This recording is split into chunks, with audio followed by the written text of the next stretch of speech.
opportunity. I hope this one is tall enough. When I pull it, it's not coming. It's long.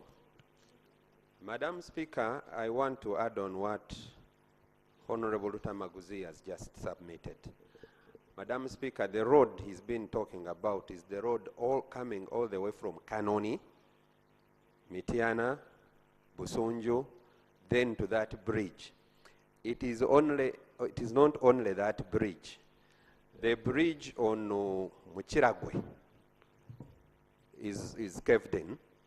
The bridge on Kokatimba on the same road is not there. Madam Speaker, what is the problem with this road and those bridges? The problem is the heavy traffic coupled with heavy rains. As I'm talking now, I was there on Sunday. All the trucks cannot pass there, and there's no alternative road. Even the alternative roads, the heavy trucks have broken all of them.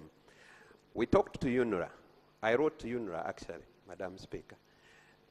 The answer they gave me is that right now, they don't have the culverts to repair those areas. Madam Speaker, you have urged UNRA to expedite working on Karuma. But these roads here also, Madam Speaker, are so important as Karuma, I would say. I would think that UNRA right now should come out and try to repair these roads. Thank you. Thank you. Right Honorable, thank you. On your communication about Karumba, first I would like to ask government to provide reliable ferry as an alternative from the Masindi port to Congo. To Congo. Because the ferry that has been there in the past has not, first of all, it is not reliable and it has very limited carrying capacity. Now with the increase in traffic and especially of the heavy trucks and the passenger vehicles, that ferry, right now it's broken, it's not working. But if it is possible, an emergency ferry can be got from somewhere else to come to that place. Secondly, Right Honorable Speaker, there is something that I think government had underlooked when we were constructing that dam, the new dam at Karumba. There is reasonable suspicion that should be subjected to studies, that the feasibility study of that dam did not take concern of the impact on the bridge itself. The bridge deteriorated faster than it was thought, and while this was brought to the attention of government in the 10th Parliament, the status of that bridge, no action was took place since then. And these stoppages came very abruptly, and it has disorganized the communities across. I know that the impact eventually will be that goods and services will be more expensive to the people. It will limit trade, and I don't know in this already struggling economy how it will affect the people crossing the Nile. So the most feasible solution would be that commitment that the ferry is repaired urgently and another one is added. Where possible, even the time frame, because these ferries operate from 7 to 7. If it is possible, we need the time frame to be the frequency and also the time to be enlarged. Thank you, Thank you. Honorable Government Chief Whip, you will need to take that up seriously, because you may not be able to reach a jury. If you may not be able to. Laibi. Thank you very much, Honorable Speaker, and especially on your communication in as far as Karumba Bridge is concerned. But there are two things, right, Honorable Speaker. One, last year when I raised this matter, the Honorable Katumba Omala made a commitment that government would embark on carrying out an assessment and doing a design for a new bridge. Right, Honorable Speaker, as they embarked on rectifying the defects they have detected, it would be good for us to get to understand from the Honorable Katumba Omala how far they have gone in as far as designing the new bridge is concerned. Can we get to understand when they would start working on the new bridge? Because what they're doing is a temporary measure.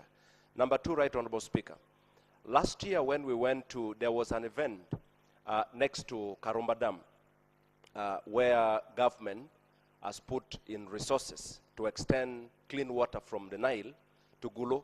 And when we went for the commissioning, we got to know that there is actually a bridge that was built as part of the hydropower project. There is a bridge built that connects to the other side of the Nile. I would like to know, because right now as I speak, Right Honorable Speaker, UNRWA decided to provide an alternative route for heavy trucks and buses. And that alternative route puts an additional burden on the road users by over 100 kilometers. The question I'm trying to put to get to understand from government is whether the other bridge that was built as part of the hydropower project can be used as an alternative route that would reduce that additional burden on the road users. I would really need to understand from the Minister of Works the strength of the other bridge, whether it can also be used as an alternative.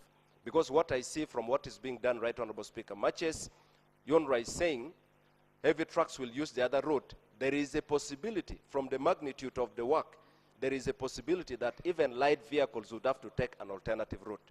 Would it not be okay for us to understand whether the other bridge can as well be used? Thank you very much.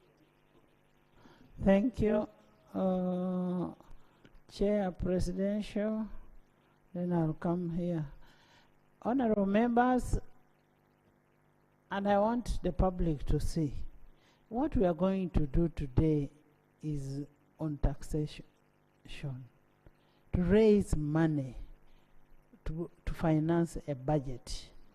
Which budget will be used for making hospitals, the roads that we are talking about, all those kind of things. But we voted 529 members of parliament here, and they are not here. Honorable members, I request whoever is entering inside, please put your check-in. Check-in.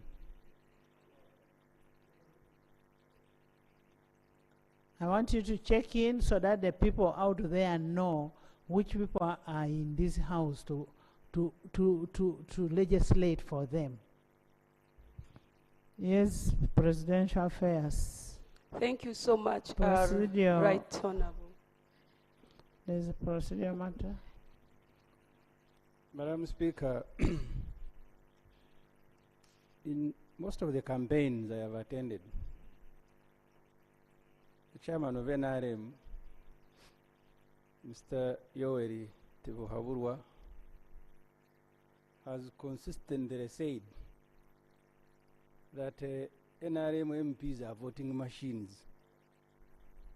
He actually said even if they come here and sleep, but wake up and vote.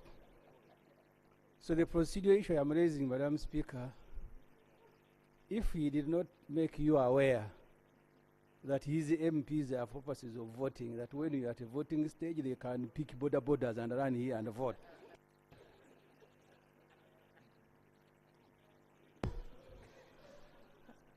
I have never heard that.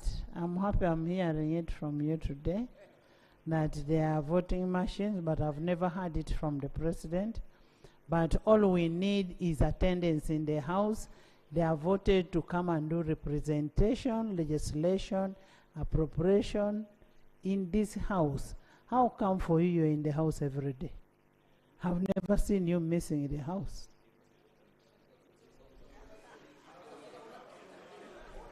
Madam Speaker, for me, I am not a voting machine. That's why I must stay here and process before voting. But the chairman Honorable of the party members, said, honorable members, for me, I want members in the House. Whether they come and vote, sleep, whichever, I want the members in the House. Presidential Affairs. Thank you so much, Right Honorable Speaker, for the opportunity. We are so grateful that government is going to work on that bridge because it is life-threatening. But Right Honorable Speaker and colleagues, we would love that the Minister for Works brings a statement on what exactly is going to be done. Yesterday, I crossed the bridge because I traveled from Adjumani yesterday. We were kept there for more than 1 hour. And no one gave us adequate information on what exactly was being done. And this question is being asked daily. So if the minister could come here and give us that update, that would be okay.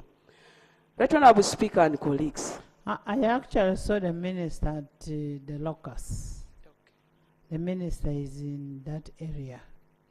But one can come and give us a statement when we resume the house. Thank you. Secondly, Right Honorable Speaker, one of the alternative routes we are thinking about is via Masindi, where we have our park. The last time I crossed via that, we were charged per person. Therefore, in my car, we were 4, all of us were charged. Now that our buses may also be crossing, we want to know whether those charges will still remain. Because we are passing via a tourism route, and normally we are charged per person. Yes, information?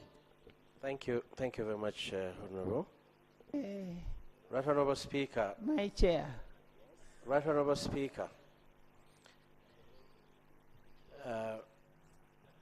I was reading an advert by UA where they communicated information to do with vehicles that are going to pass through the park. But what touched me most was the fact that they limited the time. They said that vehicles must pass there only during day. Most of the heavy vehicles normally travel at night. So I really want to think it is going to increase the cost further if vehicles cannot travel within the time that has been, they normally move. Because they said from 7 to 7. That implies at night, goods vehicles can't move, the traders can't move, the buses can't move during that night. That's the information I wanted to give you. Thank you, Right Honorable Speaker. I will propose that the issues of the cost to be incurred be part of the brief being brought by the minister, so that we explain to our companies, because this is all going to affect the population, not only in the north, but to the neighborhood that is in South Sudan. Thank you. But even the transporter should not take advantage of this kind of scenario, because it is not created by anybody. So increasing costs will not be the best thing for our people. And as I said before, and Honorable Patrick has also said, that it is going to increase the cost, but that should be avoided. And UNRWA should do its work as fast as possible to ensure that we restore the bridge. Dr. Boka, then David Boka. Thank you so much, Madam Speaker. I want to thank you for the concern you've shown for the people in the North and West Nile who are affected by the restrictions on the use of the bridge. I have 2 key issues that I would like to observe. We thank the guidelines that have been provided, but there are 2 issues that the people of West Nile and Northern region are uncomfortable about. The first is the restrictions on the travel hours from 7 to 7. The second is the issue of the escalation of the travel charges, especially by the buses. For example, the proposed bus fare for Obongi to Kampala is going to double from 50,000 to 100,000, which is very, very prohibitive. Madam Speaker, the second issue is related to a time bomb we are sitting on, which is the Pakwach Bridge, that recurrently and every year has been cut off. And as we speak now, there are already fears that as the rains intensify, the bridge is going to be cut off. And that means the people of West Nile are going to be cut off. The L.O.P Bridge would have been an alternative gateway to West Nile. Madam Speaker, this parliament passed a loan from the African Development Bank in the 10th parliament. To date, the people of West Nile have not gotten an update on what is happening. Where is the money? When is the bridge construction project on L.O.P starting? The minister, we pray, when coming to provide an update, will be able to provide an update on the status of procurement of works for construction of L.O.P Bridge as an alternative gateway to West Nile. I submit. Thank you. Daudi Afidra. Thank you. Thank you so much, Madam Speaker. Madam Speaker. Madam Speaker, in regard to your communication on the bridge. You're all Daudis. Madam Speaker, in regard to your communication on Karumba Bridge, indeed, I passed via the bridge. And Madam Speaker, it is very risky. And I would think that the government need to divert all the roads. They should not leave only the small car to pass via there, because you don't know the magnitude and the capacity of the cracks. And that is why we need the minister to come and explain to us the magnitude of the cracks for us to be safe. Otherwise, we are risking the lives of the passengers passing via there, and that will be a very big shock to the country. And then, Madam Speaker, too, I have a sub-county which has been cut off by the river. Community are not able to access the medical services. Children are not able to access the school. Councillors, when they are going for a council meeting, they have to swim. It is very difficult for them to cross because the road has been blocked, and that place needs a real bridge. Women are not able to access the market, and so this has become a very big problem. So government need to do an assessment thoroughly. I wrote a letter to the ministry. Up to now, I've not got a feedback. Thank you.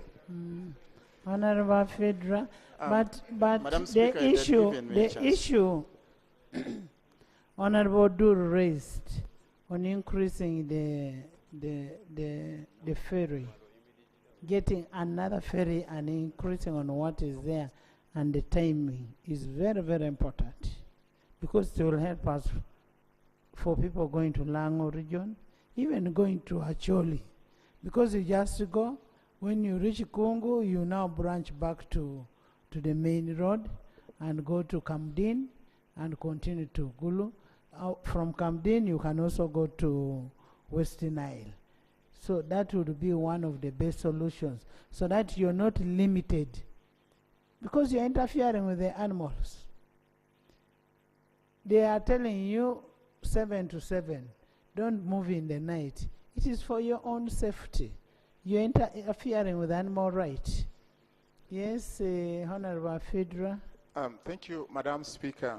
I again rise on your communication in regard to the upcoming weather conditions that are within this country. We are going to be faced with the harsh rains and the Karuma Bridge reconstruction. Allow me make these 3 observations. 1, Karuma Bridge and Park are the route to West Nile, which I use very often.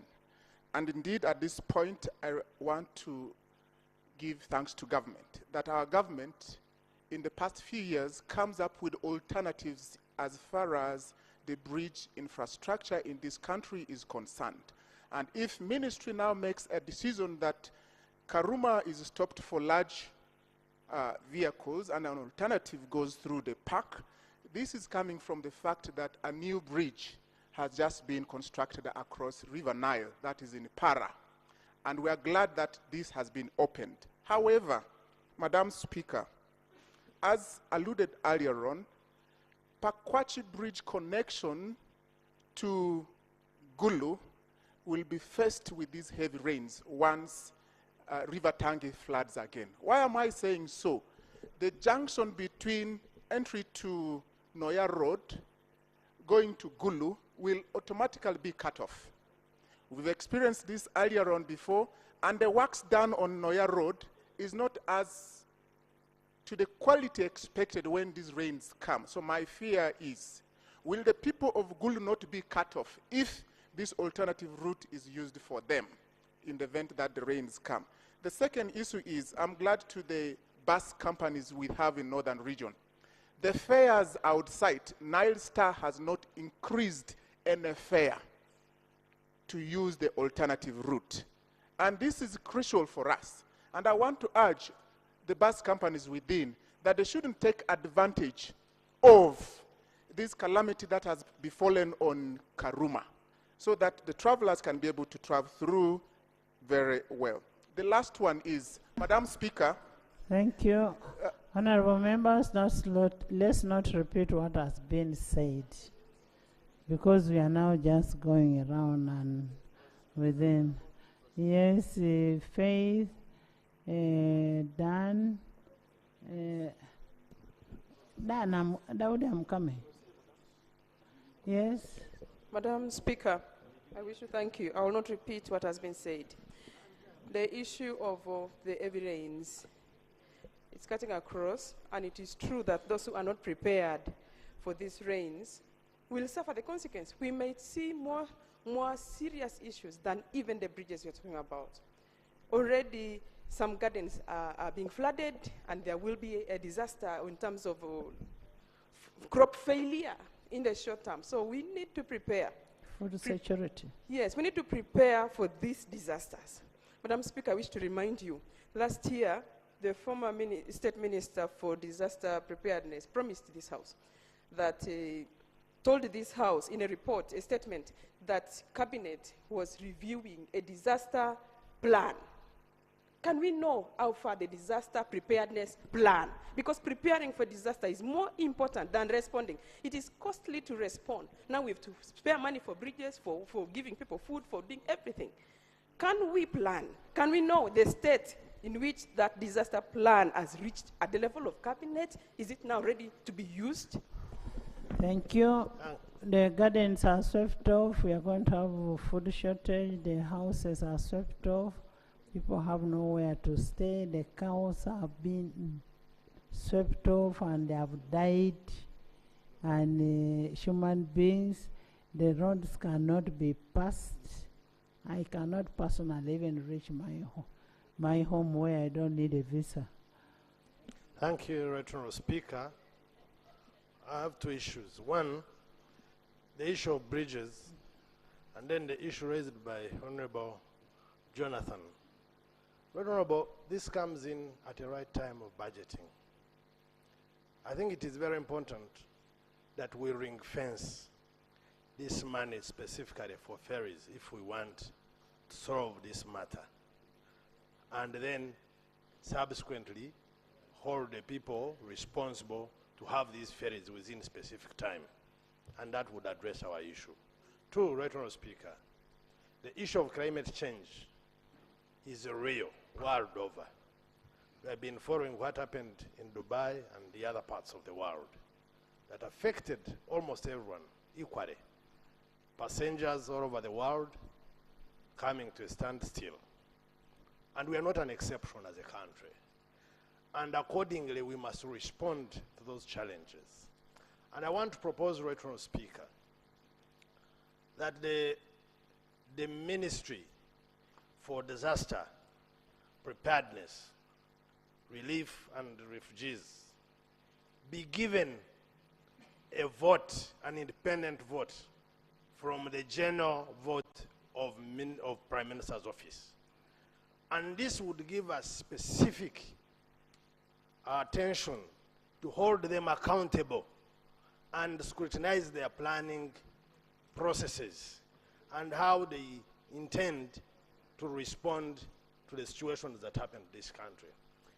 My worry is that if we leave it lump summed in Prime Minister's office, it becomes amorphous as it has been.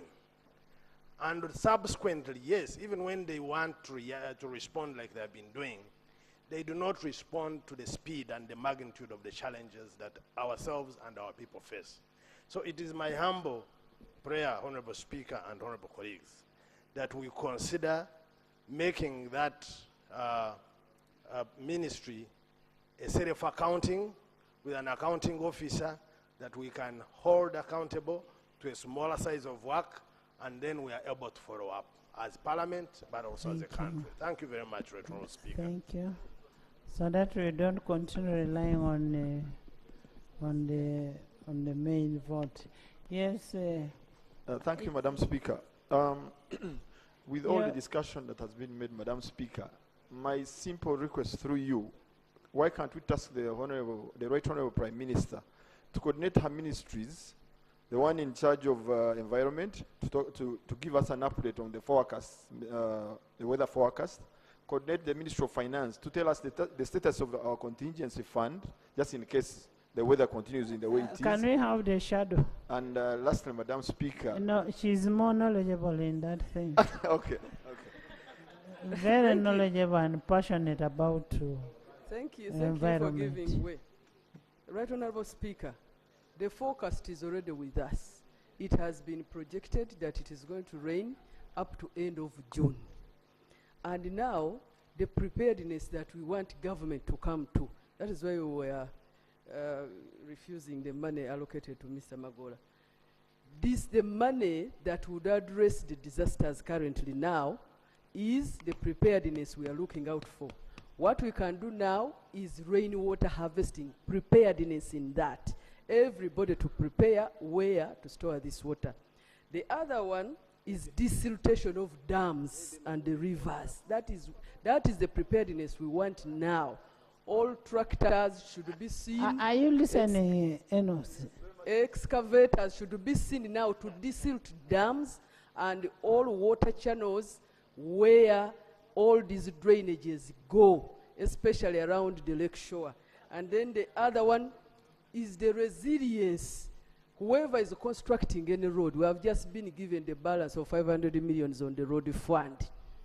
Every construction should be cognizant of climate change, and the supervision should be able to show us how what they are constructing is resilient to flooding. Otherwise, we wish all ourselves well. The rains are going to come till end of June. Thank you. Thank you. Yes.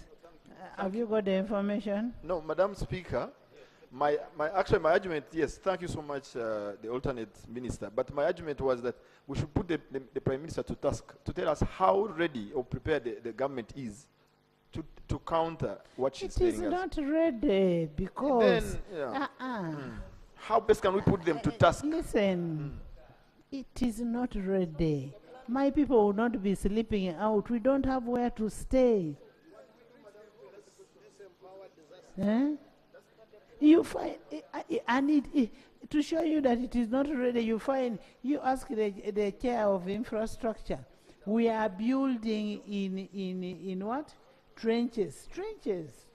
Not even wetland. Trenches. We are building in trenches. How ready are we? If you can build in a trench that even a blind person can see that this is a trench, and you put a house, you put a mall in that trench, how ready are we? Thank you, Right Honourable Speaker. The issue of floods in Uganda, we have spoken about it for a very long time in this House. My experience from the 10th Parliament up to today. And I want that report of the trenches, where people are building on trenches.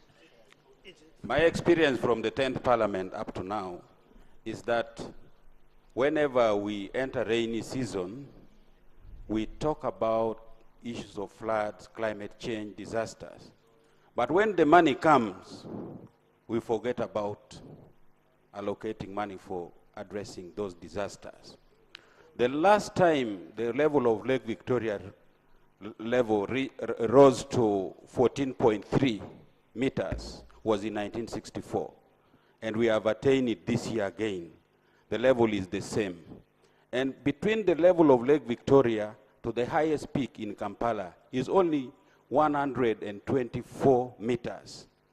And what is helping us here is because we have wetlands in Port Bell area, Lozira area, that are preventing the water from coming this way. So for us, I stated it in this House that we need disaster preparedness. If this hall, this Parliament House, is flooding because of rainwater, we block the rainwater. If your compound is getting flooded because of water from the roadside, you block it. That is disaster preparedness. Don't wait for disasters. I stated in this house that for how long are we going to buy blankets, saucepans, rice, and mabati to stop disasters? So the best thing we need to do is to allocate money to the office of the Prime Minister, especially the Minister for Disaster. And if you look at the budget now, you have forgotten allocating enough money for climate change department. These are the people who should be working to prevent disasters in this country. Thank you very much. Katesh? Katesh, Abua. Thank you very much, Right Honorable Speaker. I think Professor Daudi. I think we have debated, but I think that we need to come out with a clear recommendation. Honorable Bua, sorry, I'm Achon Bua. Achon Bua. Right Honorable Speaker, I think that we have discussed, but we need to come out with a clear recommendation to government to take clear actions on the matter. For example, we've talked about the bridge. The issue of a ferry, very critical. But the costs are going to go up. And I think that I've talked to a few business people who do exports to South Sudan. Going through the park and you are charged and it's a longer distance will result into the high cost of doing business. So government should be able to pronounce itself and waive off, for example, those costs so that people are not charged. But secondly, Right Honorable Speaker, the Ministry in charge of roads, really we need answers. We've been talking about disasters, but Right Honorable Speaker, this morning I received a call from one of the airlines that flies into Kisoro. And we have appropriated money for that airstrip to be rehabilitated. It's been closed. We are entering into high tourist season. The airport cannot function, airstrip. We do not have timelines for people. Finally, before I take in the information, we've talked about the flooding. Right, Honorable Speaker, if you go to the lake shores on Lake Victoria, after it has rained, you will be shocked to see the amount of plastics that come down to the lake. So this, I agree with Honorable Christine, the deserting we are talking about, but there is an issue of plastics in this country that are blocking the drainage systems, and when you go down to the lakeside, you can really see that we are messing ourselves up, and I think something needs to be done with respect to the aspects of environment. I can take in the information. Thank you, Honorable Kates. Boa. Boa. Thank you very much, Right Honorable Speaker. I think for the correction, I'm by name Bua, then Bua, Julius Achon. Right Honorable Speaker, a matter of times we have raised this issue of floods and disaster, I think, almost since Parliament began. And the issue of Karoma, I think, has woken up the problems of bridges across the country and also the culverts in this country. Honorable Speaker, the money which was released in this house to help the community of the district, if you move... You're meaning the 1 billion, the 1 billion shillings, 1 billion shillings, which has been granted by this parliament. Honorable Speaker, when you look at, for example, like, Tuke, when you move in a major swampy area, the culverts, those who put the culverts, sometimes you wonder if these people, they had eaten food before the culverts were dug. Because you find most of the culverts really, they are not covered with the soil. And also when the road is graded, the water trenches are really not dug well where you find all roads are covered by the water. This is one of the key things. We would request this ministry to send the teams on the ground really to make a good supervision. Thank you. And the issue of Karoma Karuma Falls is very scary, honorable members, when you go across. Members, let's limit 2 minutes. And the amount of water that goes in that bridge, before you cross, you must cross also a cross sign for Jesus to help you. Thank you. Thank you, Professor. Professor. Thank you, Right Honorable Speaker.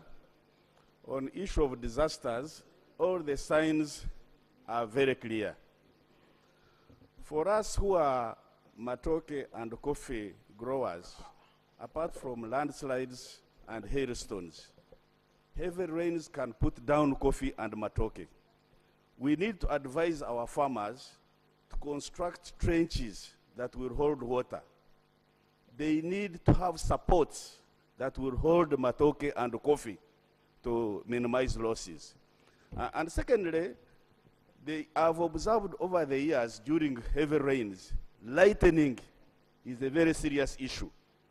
We need to advise all institutions, especially schools, to have lightning arrest. And those families which can also afford to put lightning arrest. Otherwise, we are going to hear so many cases, and some people will believe that it's witchcraft when it is not. We need to install lightning arrests on important institutions. Daudi. Thank you, Madam Speaker. Madam Speaker, I have a few issues to put up. Last year, I came here with a document, and the response from the Prime Minister was very clear that they were going to work on the road from Kanoni to Mitiana. Madam Speaker, up to now, there is nothing that is going on. It's on record, and let me tell you one thing, Madam Speaker. Some of us, we are going even to fail accessing our homes. The swamps are full. I cannot access my home from Chitenga. I cannot access my home from Mitiana. And if I cannot access my home as a member of parliament, what of our voters? Madam Speaker, we need to wake up. We have a lot of challenges as far as roads are concerned. And Madam Speaker, to summarize it, we need a clear statement of how these issues are going to be handled. This business of us coming here and we discuss issues and we leave them here, it looks awkward. On Saturday it rained from Friday through Saturday up to Sunday. Just imagine if it remains the same for the next 2 weeks, what will happen in Uganda? Madam Speaker, we need to wake up and let's get a clear statement from the the minister that is responsible, if possible, if even the Prime Minister should come up and revise whatever statement gives us here. Because committing ourselves before our voters and we fail to do what exactly we are supposed to do, it looks very awkward.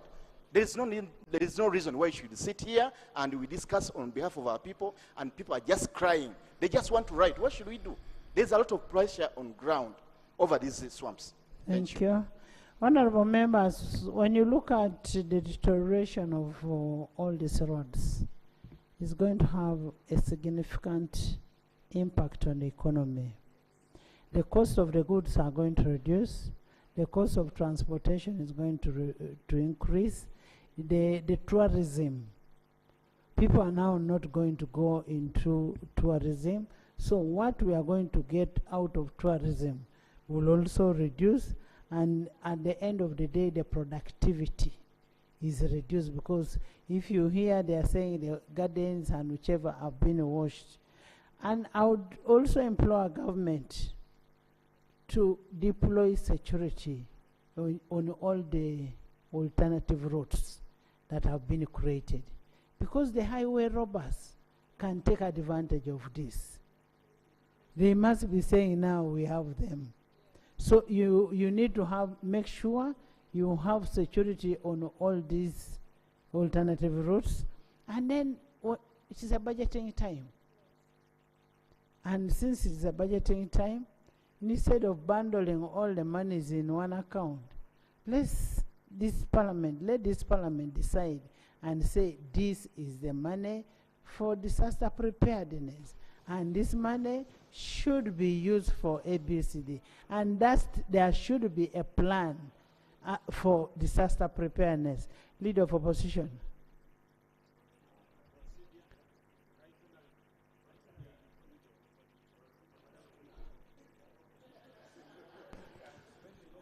Thank you, Right Honourable Speaker. Right Honourable Speaker. Honourable members, when a leader of opposition is speaking, you first give him time. The only person that can respond to him now on this side is... Thank you, Right Honourable Speaker. Right Honourable Speaker, as you did say in your communication, climate change is real and it's hitting us hard. When we saw the devastating effects in far-off countries like Dubai, some people thought it's quite far, but now it is right at our doorstep. Torrential downpours have caused devastating effects next door here in Kenya. It's reported that over 200 people have been confirmed dead because of the heavy flooding. About 100 are missing. 170,000 are displaced.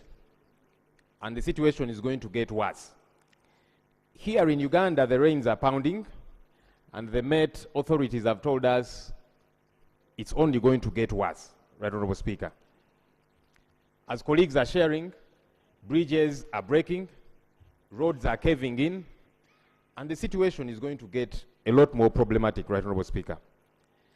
As colleagues are saying that we need to find a separate budget for disaster preparedness, I want to suggest that even before we move in that direction, let's set a proper foundation.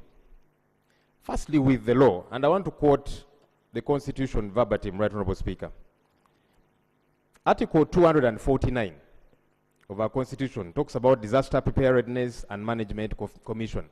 I request the Minister of State for Disaster Preparedness to just pay attention to this issue so that she can respond to this House. 1, there shall be a Disaster Preparedness and Management Commission for Uganda to deal with both natural and man-made disasters. That's 249.1. 249.2. Parliament shall, for the purposes of this article, prescribe the composition, functions, and procedure for implementation of the functions of the Commission. Government.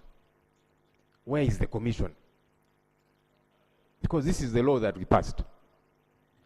About 2018, I was still in the media, but I was following the happenings here in Parliament. Government was mooting the idea of a disaster management bill, but it did not see the light of day. It didn't come through. Is government still interested in this? Maybe we should bring it as a private member's bill so that we have a proper foundation, we get to plan. Because you see, if you don't plan, and then we give you money, what are you going to put it to use towards? So it's important that we plan. We need this commission in place, because legally it's covered.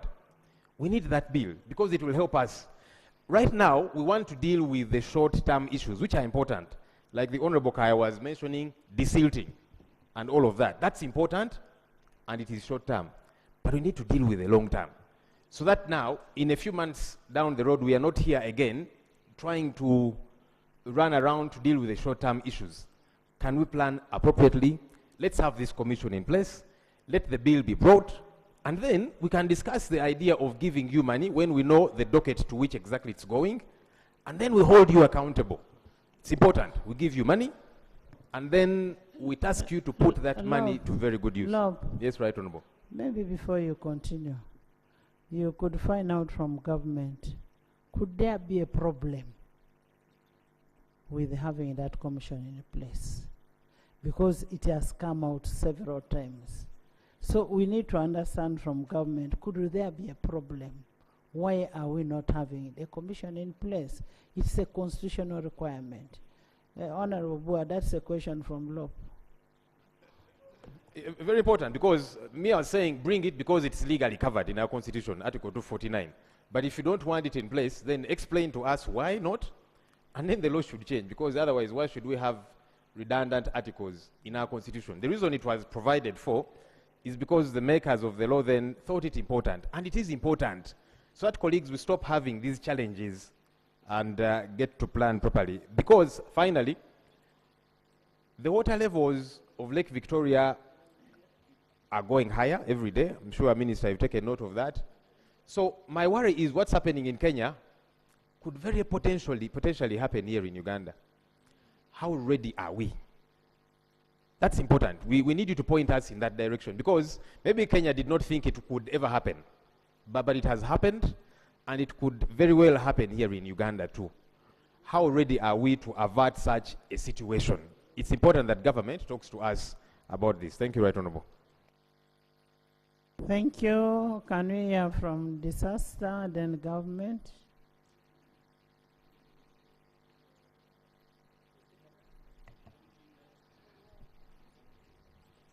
Thank you very much, Right Honorable Speaker and members. First of all, I would like to note that we do have a disaster risk management plan that was approved in Cabinet in July 2022, and it was launched in September 2022 and presented in this House in November 2022. Right Honorable Speaker, I associate myself with the concerns of members. And as a ministry, we are trying our best to do what we can with the limited resources we have. Right Honorable Speaker, as you may be aware, on the 1st of March 2024, the Uganda National Meteorological Authority released the March to May 2024 seasonal rainfall outlook over Uganda and its implications. The March to May 2024 indicated a high chance of near normal to above normal rainfall, resulting into episodic flash floods, events, and landslides in localized areas that would receive heavy downpours. Right Honorable Speaker, we have already witnessed flooding incidents in districts including Butaleja, Aleptong, Dokolo, Nakapiripirit, Nabelatuk, Bukedia, Bulambuli, whereas landslides were reported in Kasese, Kisoro, Bulambuli, Sironko, Bududa, Munyangabo districts. Some actually claimed lives. We lost 7 people. Recently, Uganda National Meteorological Authority released a 10-day rainfall forecast from 1st to 10th of May 2024, which indicates a continuation of wet conditions over most parts of the country. The heavy to very heavy rainfall events were expected over southwestern in some of the areas in Kigezi and Greater Bushenyi districts. In the northeastern, in districts of Karamoja and Teso sub-regions and neighboring Acholi sub-regions. Other areas expected to receive enhanced rainfalls are in mid-western sub-region in the districts of Masindi, Kiriandongo, Kagadi, Kabarole, and Elgon Islands. The 10-day rainfall forecast by Uganda Meteorological Authority indicates that very heavy rainfall events are expected to cause potential hazards, such as flash floods, debris flows, landslides. In addition, waterlogging, contamination of water sources due to increased surface runoff into such sources, and disruption of traffic flows along transportation routes, as some bridges may be washed away or collapse. An example are the bridges you've already mentioned earlier. Moreover, these heavy rainfalls are expected to damage critical infrastructure like schools. Yes, it is a maiden speech. I know her report should have been uploaded, but it is a maiden speech, and she has just been writing have not there. raised the procedure. Madam, you are ruling. Okay, please raise it. See, the response the minister is giving,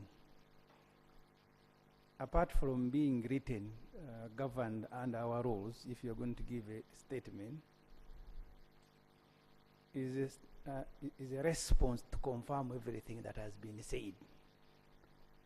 The questions that have been asked by members require an answer, not just an illustration of how bad things will be. The procedure issue I'm raising, Madam Speaker, is whether if the minister thinks that it's important to give a statement like that, should not be given an opportunity to do so, so that we engage with itself under the rules.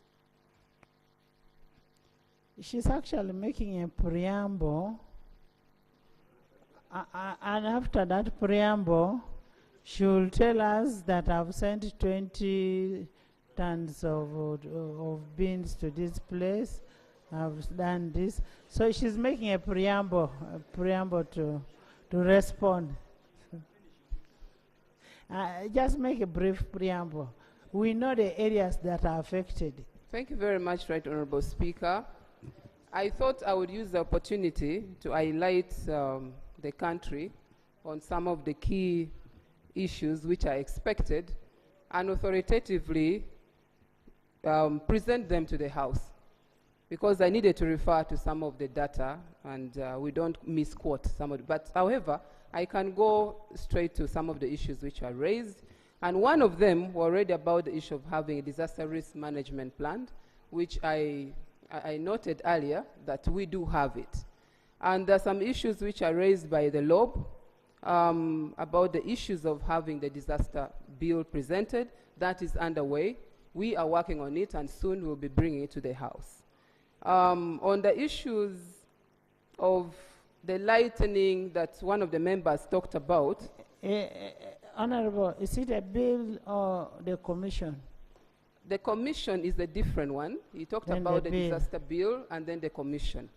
The commission, I have, from the short time I've been at office, we have not had a discussion, but I'll follow it up as a concern that I picked from the House and discuss with the Office of the Prime Minister, and we'll be able to report back to the House after a discussion. Right Honorable Speaker. Right Honorable Speaker, as a Minister for Disaster, we are very ready to respond and on time, as you know, Right Honorable Speaker. But we are constrained by the limited... Thank you very much, Right Honorable Speaker. Right Honorable Speaker, I remember in 2021, the then Deputy Speaker, who is now the current Speaker, did direct government on the floor here, those who were here and recall so well, did direct government to actually establish the Disaster Management Commission as provided for in the Constitution. It was in 2021. And I recall, Right Honorable Speaker, by then you were Deputy Speaker, there was an undertaking from the executive that they would come back in the House and report that the commission had been established. Right Honorable Speaker, are we proceeding well when we continuously raise the same issue and there is actually no response from government? Government, let's first say on the commission. Thank you very much, Right Honorable Speaker. My brother Sumania has kind of put me in a corner on that. It's 29 years since the promulgation of the Constitution, and this commission has not been put in place. The unfortunate bit is that the voices are coming up at the time when we are rationalizing. So we need to do a thorough assessment of ourselves as the executive. How do you rationalize what is not there? Maybe I should be a little more clear. I'm saying you are raising the voices at the time a number of government institutions are being rationalized. The undertaking I can make is that we shall bring this to the attention of the powers that be. Most important thing that a study needs to be done on the necessity for this commission. The framers Which- of this constitution, did they understand why we needed this I commission? do understand that the framers at the time may have deemed it fit, but it has not been in place for 29 years. So that's why the law is not cast in stone.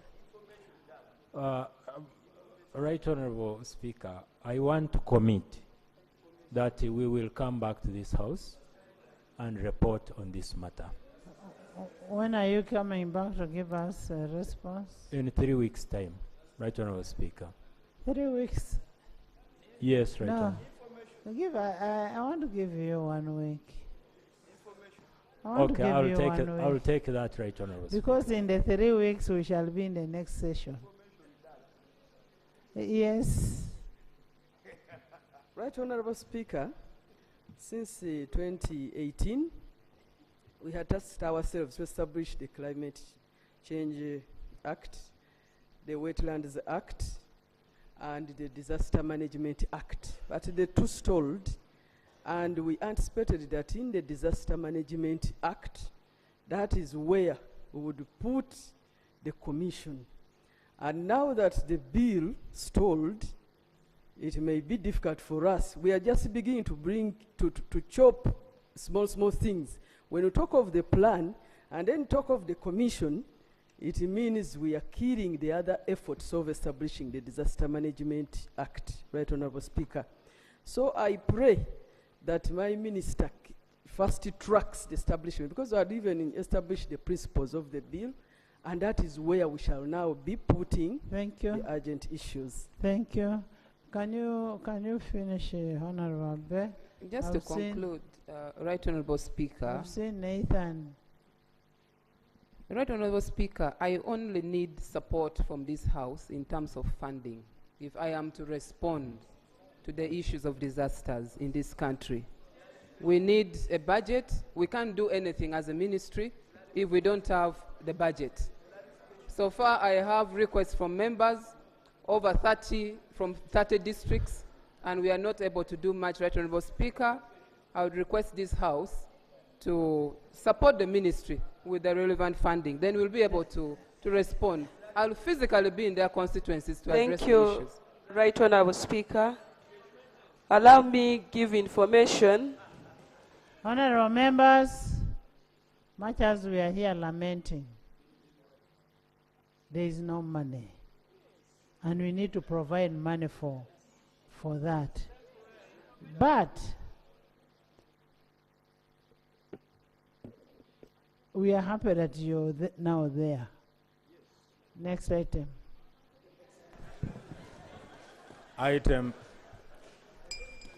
Item 3, bill second reading. Honorable members, we stood over a bill. And when we stood over a number of bills, very important bills, and first of all, I need to apologize to leader of opposition. I dragged him out of his, he wasn't well, but I said, please, you're here to represent your people. And I must say thank you for coming. And I've said, members, come. This is the most important activity that you're doing for this country, for your voters. We are going on to tax bills. We had an issue which was raised by L.O.P, and this morning we had a harmonization meeting. Unfortunately, it was not there, but we received the document, and could I give you the floor?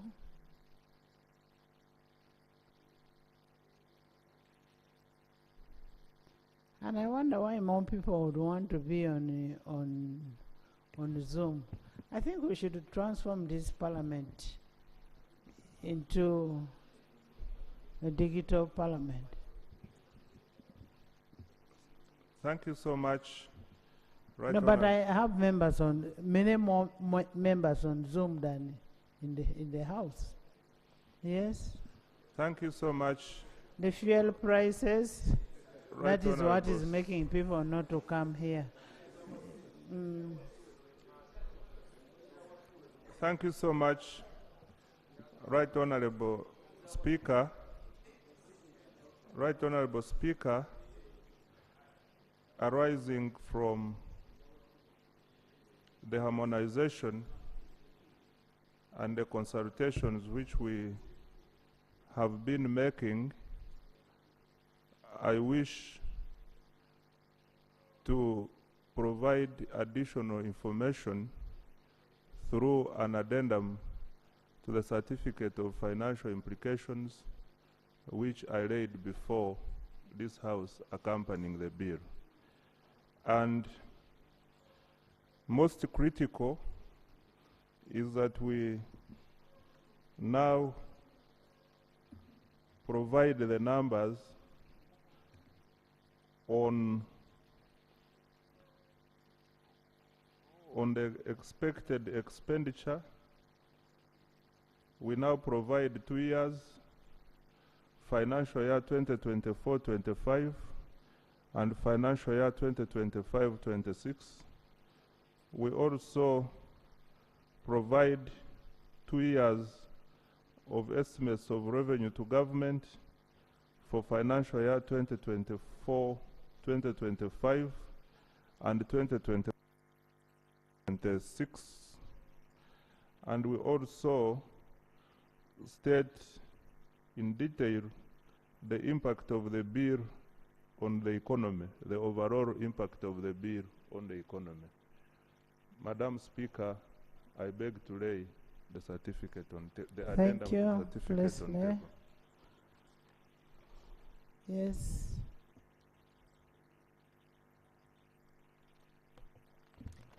Thank you, Right Honourable Speaker.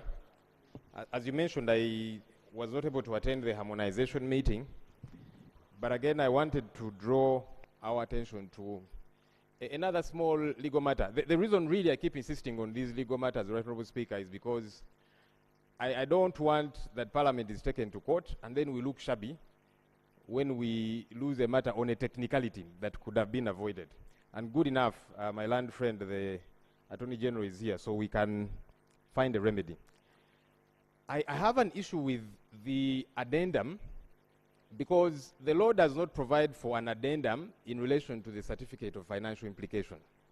When you read Section 76 of the Public Finance Management Act, when you read Rule 118 of our Rules of Procedure, it adumbrates very clearly what a certificate of financial implication should be. It does not make room for an addendum. But we can have a remedy. Rule 119 of our Rules of Procedure provides for urgent bills. Sub-Rule 1, whereupon the recommendation of the appropriate committee of the House appointed for the purpose, the House determines that a particular bill is of an urgent nature, the bill may be introduced without publication. So my suggestion is, as we did handle the RAPEX bills, and it's good Honorable Kasolo is here, we prevailed upon him and insisted he must follow the rightful procedure, which he eventually did. I want to suggest that we follow the procedure neatly. Honorable Minister, withdraw the bills via Rule 119, table them with the new certificate of financial implication. Because when you provide an addendum, somebody will go to court and challenge it and say, but especially for these controversial bills, because you're introducing a bill to increase taxes, which some of us are opposed to, many people out there are opposed to, you're going to be taken to, actually Parliament will be taken to court. My worry is that we here, Parliament, are the ones that will be taken to court as opposed to the Minister, and there will be a challenge. Let's do this neatly. Table the bill again with the new certificate of financial implication via Rule 119, and then we debate and agree or disagree regarding the introductions that you are mooting. Of course, on our end we shall disagree, but ultimately that it gets to be done right. That's for me my point, yeah? So we have not even gotten to the stage yet of agreeing or disagreeing with the content. I'm putting you a notice, we are going to disagree with the content. But before we get there, let's follow the procedure the right way. That's my thinking, but the Thank Attorney General you. is here.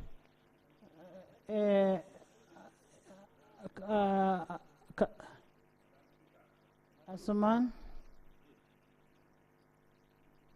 Right on, Speaker. I think let's help the Minister for Finance when it comes to matters of certificate. This issue of certificates, we first raised them in the Legal and Parliamentary Affairs Committee. Actually, we are the ones who informed the House that there was a problem with certificates. And along the way, you were doing things rightly. What you are calling an addendum, as the L.O.P has said, is not provided for in the law. In fact, what you are calling an addendum should have been tabled as the certificate. You didn't have to use the word addendum. Because it is the information. Addendum is a matter of form. The certificate is a matter of substance. I don't know why you want to take us back.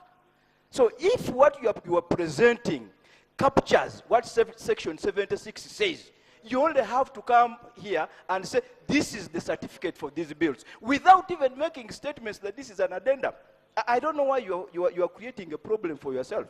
Just say, this is the certificate, and we are able to proceed without hiding under the word addendum or corrigendum or whatever you want to do. You see, in the meeting that we had, we said there were things that were lacking in the certificates.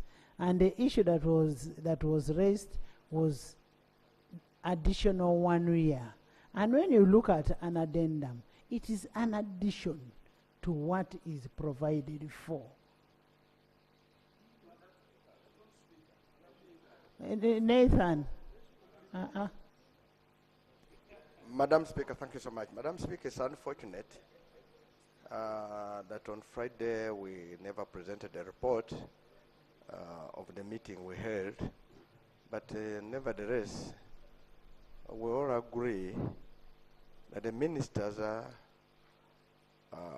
certificate of financial implication was missing because the law says it should be 2 years. And also, I have done some analysis, and as the Honorable Osman has said, we need to help the minister. Number one, did we receive a budget here? Yes. And we received the budget.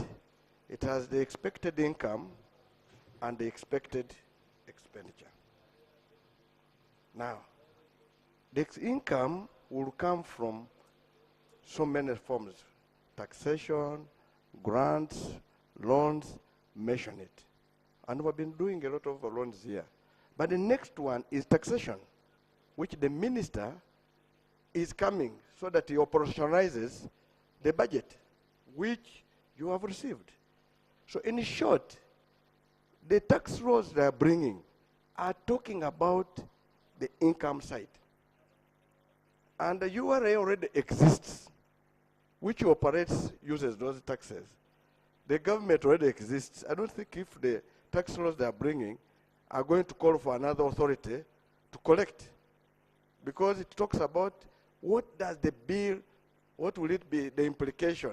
And the implication is that the bill is talking about the budget, which budget will talk about how the government will raise the revenue and spend, and that's for the purpose of the country.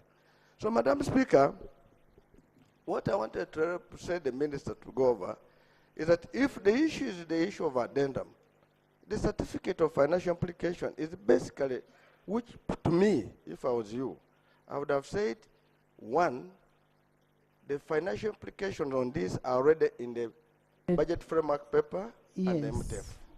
So this is additional. Exactly. So, Madam Speaker, I don't know, I haven't looked at the financial implication of the minister. First of all, was the first financial certificate laid on table? Certificate of financial implication? Was it laid? Madam Speaker and honorable colleagues, the bills were all accompanied by the certificate of financial implications, which I laid on table.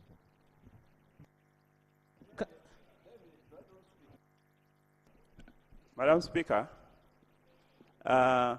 colleagues, we need to look at the principle upon which the Public Finance Act was enacted. Sometimes we legislate without reading the Hansard. When Parliament decided to come up with the Public Finance Act, and in section 9, the idea of certificate of financial implication came about. It was to address two important issues worldwide, and this has been picked from the tradition. South Africa, we picked it from UK and in Nigeria. And Honorable Dan Wandero Gallo, who had traveled too much, we discussed and proposed that we legislate here. We pass acts or bills which come into acts. Government fails to establish the necessary institutions and to implement the act. And therefore, it was agreed that every bill which comes here, they should be planned for it in the budget. But for the tax bills, like Honorable Nandala said, the institution that's supposed to implement it already exists, the Uganda Revenue Authority. So we don't need, by the way, we may need to look at this. For tax bill, Madam Speaker, the institution that's supposed to implement it, the entire infrastructure are in place. The staffs are there, the vehicles are there. This is just to support the budget process. So the provision of 76 in the Public Finance Act says that every bill introduced in the House shall be accompanied by certificate of finance issued by the minister. Number two, the certificate of financial implication issued under subsection 1 shall indicate the estimates of revenue and expenditure. For this purpose, we only need to look at the aspect of revenue. The aspect of and the revenue is indicated in the addendum the minister has presented. The aspect of expenditure is about the salary, the staff, Uganda Revenue Authority still exists. So while reading this, Madam Speaker, we have been, I think we need to look at the principle of the certificate of financial implication according to every bill. Some bills, the institutions are in place. Some bills, you need money to rent office, to put directors, to put MD, to recruit staff. But for this, we only need to know how will it impact on the economy, the revenue, which is the addendum, Madam Speaker. Thank you.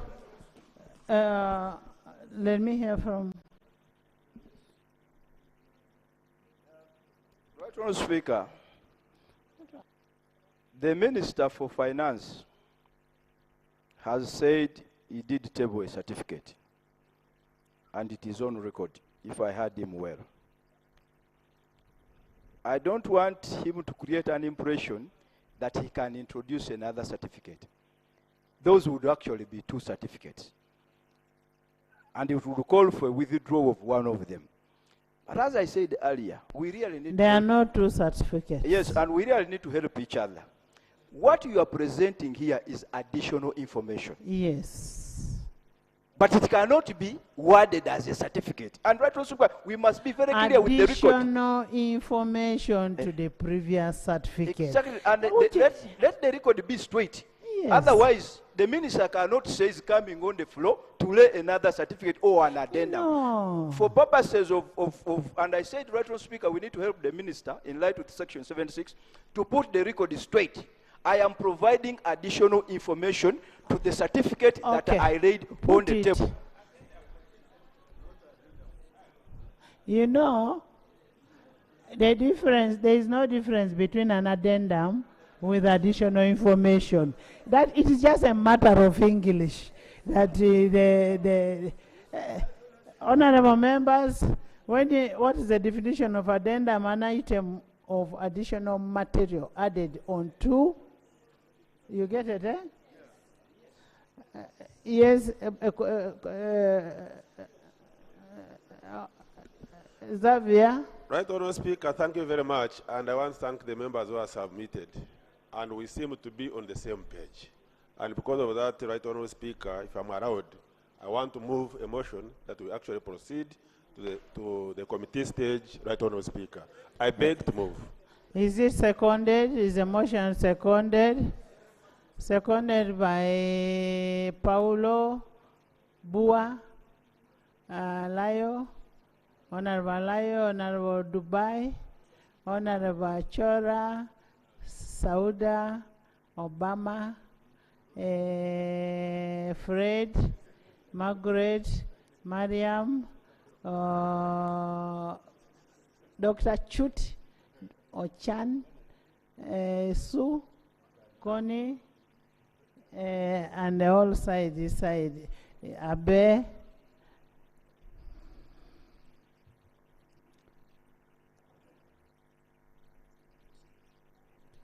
There's a procedure matter from...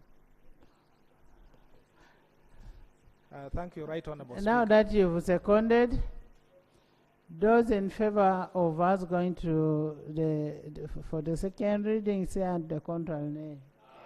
The ayes have it. Thank you. Right Honorable Speaker, the procedural matter I was raising, which is still relevant, is that both reports of the committee had found that there was no competent certificate of financial implication. In other words, the bill that came here did not have a foundation to rest on it. The cure proposed by the minister, which we are trying to find a solution, was whether what was tabled here as an addendum is actually a new certificate that could support the reading of a bill or not. In law, you cannot have an addendum replacing a certificate. Your chair has not ruled officially. The question has been put here and we are moving. You have not addressed that matter. Chair of the committee, you're supposed to go on the microphone and say what you're providing is additional information to the certificate that was laid on this table in relation to these bills. Right Honorable Speaker, I wanted to finish so that you get the gist of what I am raising. What I am saying is, as it stood in both the reports, there is no certificate of financial implication. Can you then, therefore, purport to provide additional information to a non-existent document? That is the question. And let me explain this to members. The certificate of financial implication helps you as a member of parliament to determine whether to proceed with the bill or not. If you are going to bring a tax bill and the tax bill is going to impose a challenge on your citizens, but you are collecting only, say, 20 billion shillings, as parliament you can say, because we have seen you are going to collect only 20 billion, they, at a cost which is more, we have decided it is no longer relevant to even move with this bill. Now, this bill has not told us in detail that on this particular exercise bill, this is the total amount we are going to collect, so that we determine whether you can actually impose additional charges on Ugandans in fuel, on those cement, on those things. It helps Parliament to move. And we should not reduce the certificate of financial implication as a formality. It helps guide us. Honorable Attorney General, did we have a certificate of financial implication in the first law? Madam Chair, sorry, that is Speaker. That's number one. Number two, the impact in terms of the revenues to be collected and whichever, were they included in the BFP and MTEP that we can read together with the certificate that was provided for? Thank you very much, Right Honourable Speaker. I think your questions have kind of put more light on what I wanted to say. One, Honorable Dur, it is wrong for you to say there is no certificate. The finding of the committee and the report is here on page 2. Says the certificate was inadequate, meaning that something was missing. The statement goes ahead to say it was inadequate in as far as detailing the estimates of revenue is concerned, meaning that you fulfill the inadequacy, you cover the inadequacy by providing the estimates that were not there. It's those estimates that have been provided for in the additional information in the addendum. That makes the certificate of financial implication adequate. I beg to submit. He has finished. He has finished, Honorable Dur.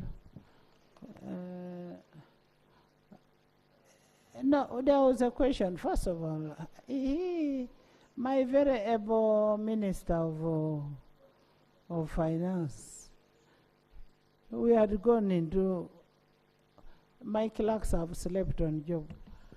The Value Added Tax Amendment Bill 2024, Bills Committee stage.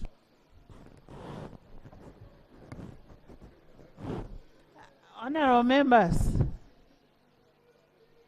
I had not put a question for second reading. I did. It was, the one I put was for the motion. I put a question that the Exercise Duty Amendment Bill 2024 be read for the second time. Those in favor say on the contrary, nay. The ayes have it. Value added tax. Value added? Okay. I put a question that the Value Added Tax Amendment Bill 2024 be read the second time. Those in favor say on the contrary, nay. The ayes have it. The Value Added Tax Amendment Bill 2024, Bills Committee stage.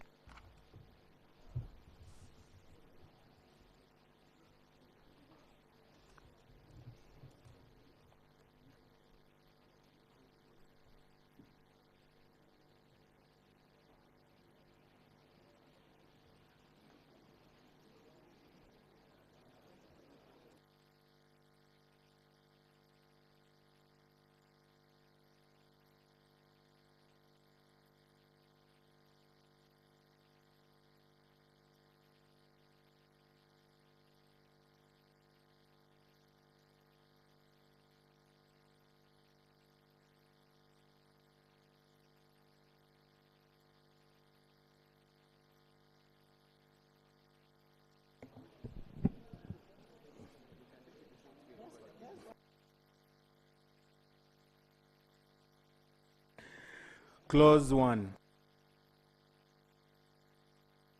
Clause 1.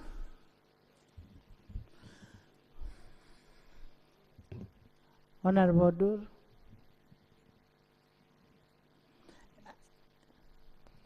Thank you, Madam Chair. On this particular bill, I don't want to escort the presiding officer in violating the law. I'll reserve my participation. Nathan, clause 1, there is no, I don't want to come back when you say there is amendment. Okay. I put a question that clause 1 stands part of the bill. Those in favor say on the contrary, nay. The ayes have it. Clause 2. I put a question that clause 2. Clause 2. Thank you so much, Chair. Chair, clause 2. The committee noted that amendment of section 5 and 10 of the Principal Act was intended to clarify that where a debtor's property is disposed of through a sale, then the supply is treated as made by the debtor and not the auctioneer or creditor. Chair, what this import demands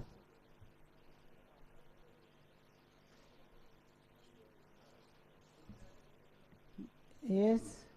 Chair, what this import brings in is that if a debtor fails to pay and the property is auctioned, after deduction of money that to be paid to the creditor, the residue money that the original owner of the property gets is subjected to VAT.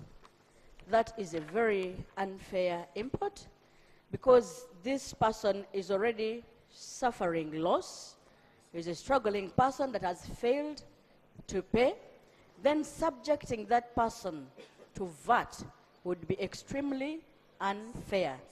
That should not be taken as an earning or a gain, which should be subjected to tax. I beg that we drop this one. Shadow? On section 2.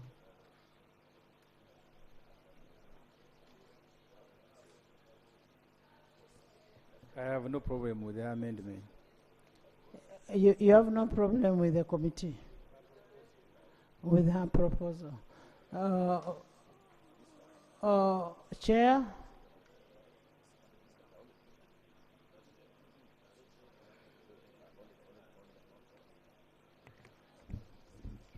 Right Honorable Speaker, in the deliberations of the committee, and I need my colleagues to understand this, is that we said, as you read, the committee further noted the amendment of section 5 and 10 of the Principal Act is intended to clarify that where a debtor's property is disposed of through a sale, then the supply is treated as made by the debtor and not the auction stroke creditor. Further, the auctioneer stroke creditor is not entitled to a credit. So here what we are saying is that the VAT credit should not go to the auctioneer because it is not his or her property. Yeah, that's the reason. Chair, he's explaining it halfway.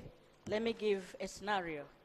Suppose someone had a property as security that is worth 20 million shillings and has failed to pay to the extent of 17 million shilling. If that property is auctioned and 17 million shilling is given to the creditor, and the original owner of the property is retaining only 3 million shillings, this new amendment which we are bringing is that that 3 million shillings that has remained only, they require this original owner of the property to pay VAT out of it, which seems to be extremely very unfair. And further to explain, this is as a result of amendment that was made in 2023, where we said that there should be VAT on auctioned properties. There, afterwards, we realized that was difficult because actually banks do not pay VAT. It was difficult to collect it, and neither auctioners would pay. So no one was paying. So the big question is that who would pay? This new input which we are bringing in is that banks will not pay because they don't pay VAT. The auctioneer will not pay because he does not have the money. But the little money that the debtor has retained should be subjected to VAT, which in my submission is like, it's very unfair. Madam Chair, the question Honorable Aisha should appreciate is whether goods sold through auction are VATable or not. And the answer is these goods are VATable. In other words, there is VAT paid on auctioned goods. Who pays the VAT? The VAT is charged by the buyer. The buyer pays plus VAT. And who receives the VAT? The seller or the recipient. What this provision is requiring is that after this recipient has received the VAT, he should be able to now to remit it. So I don't see anything wrong with it. I need to be helped by colleagues. If VAT is paid... Honorable Hayat, AB, in the case of supply of goods through auction, it is to be paid by the recipient of the proceeds. Now, the person who has bought will pay VAT to the recipient. For instance, if the bank is auctioning a vehicle, it is the person who is buying the vehicle. Yes, it is the person who is buying a vehicle to pay VAT to the bank, and then the bank will be the one to transmit, to remit. Chair, let's read this paragraph again, which was written by the committee. The committee further noted that the amendment of section 5 and 10 of the Principal Act is intended to clarify... You're reading the report? Yes, of the committee. I want you to look at two of these amendments. Look at the bills. Look at the Principal Act, and then look at the bill. I am, Chair. The report explains better. Here, when they mean the recipient of the proceeds, after the auction and money is gotten, proceeds are divided into 2 or 1. Part of the money goes to the one who is claiming money. That's the creditor. And some residue money goes to the... Let the minister... Okay, thank you, Honorable. Yeah, Madam Speaker and Ajat, what the law is saying...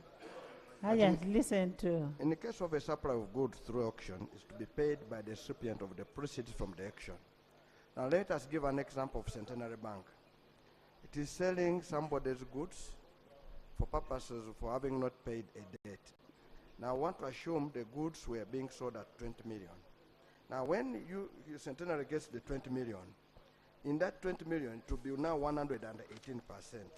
So it will only take off 100%, and 18% will be the one to be accounted for as VAT on sale. But so the recipient is Centenary. The recipient is Centenary, and it will say out of your goods we sold at 20 million, we only got 20 over 118 times 100. The balance was accounted as VAT to Uganda Revenue Authority. In short, it will be less than the 20 million they have got as the principal amount. So this one is not bad, Ajat. It is trying to aid so that nobody would run away. That because for me I acted as a seller, I cannot account for the VAT from the sale. Can I seek clarification from you, friend? When you say it will be less by this amount, whose money is lessened? Because VAT, rather banks are VAT exempt. Friends, banks are VAT exempt. When you say it is less by this amount, whose amount of money is lessened? Let us define that. Actually, the amount which has been received is the total amount that Centenary Bank is claiming plus the VAT. You get it? Eh? No money is lessened. VAT is on its own, and the one of Centenary Bank is on its own. Madam Speaker, what she's raising has something. She's asking, how much will I know that my goods were authored?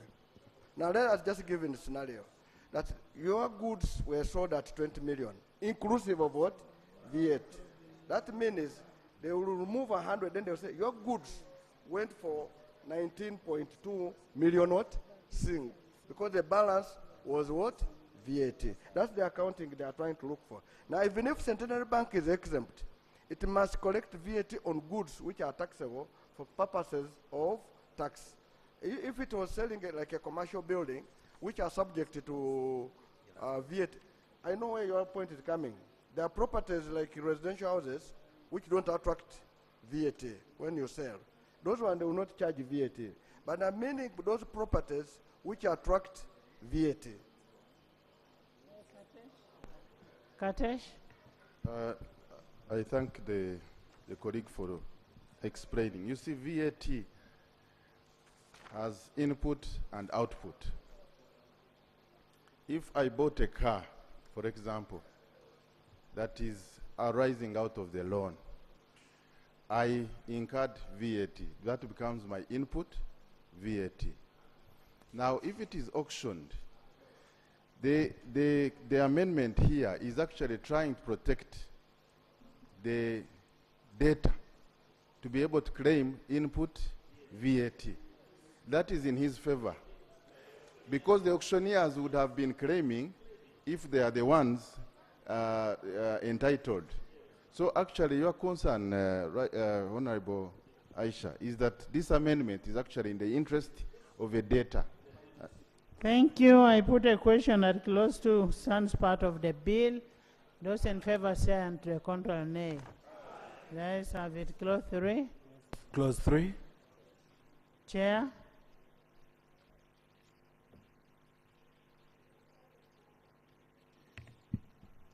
Right Honorable colleagues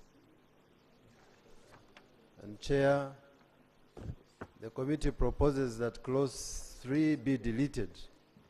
And justification, the removal of commercial farmers from the list of persons who may apply to the Commissioner General to be registered for VAT undermines the contribution of commercial farming in the Ugandan economy.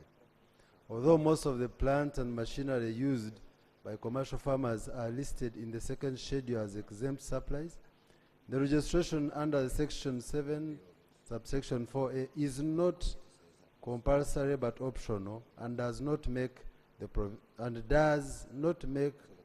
provision redundant.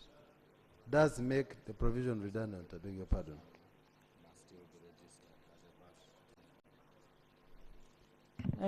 Shadow?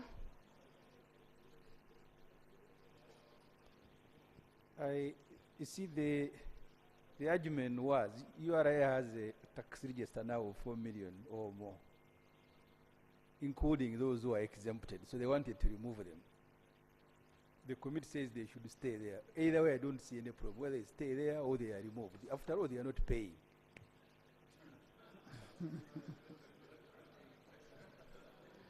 Minister, AG. This is a harmonized position. I therefore agree with the committee. AG.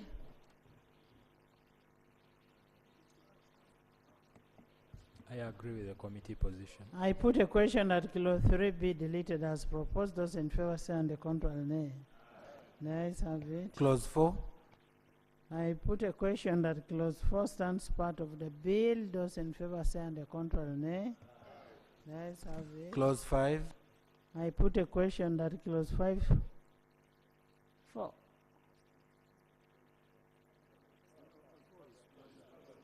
On 5. Clause 5. My proposal is to delete 5.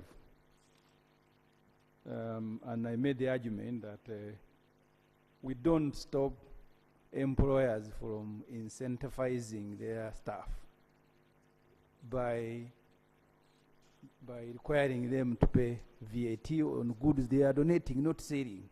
So that was my proposal, and I want to propose that 5 is deleted. Yes, Richard? Thank you, Madam Chair. Listening to the Shadow Minister for Finance, we need to look at it holistically. VAT is per value that is added. Now, in this case, where you choose to give goods to your employee, it's like you have consumed them yourselves. And under the law, that has been treated as application to own use. Now, you're giving it to your worker or your employee, yet you have claimed input VAT. So if there was input VAT claimed, you must account for output VAT.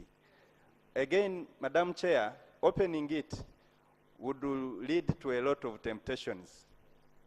People would begin claiming donations in massive numbers, and we would be losing a lot of revenue. Thank you. Thank you. Akora? Maxwell?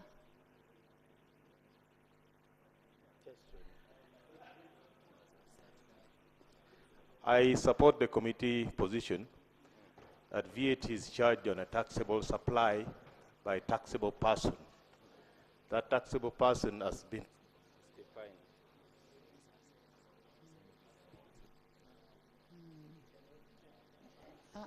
That taxable person has been registered, has claimed input taxes, and so must charge output tax. If they consume the goods themselves, then they should pay the tax.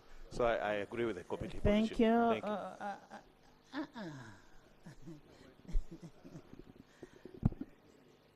I put a question that clause 5, Hajat. Thank you. Chair, I want to make an attempt to support my shadow minister as a human resource professional. We all know salaries are demotivators, actually. The best way to motivate your staff is to find other means of motivating them. And as an economy that is looking forward to boosting the economy, having factories and flourish, the best way to do is to give that one back to the community by allowing them or motivating them to give it back to the people.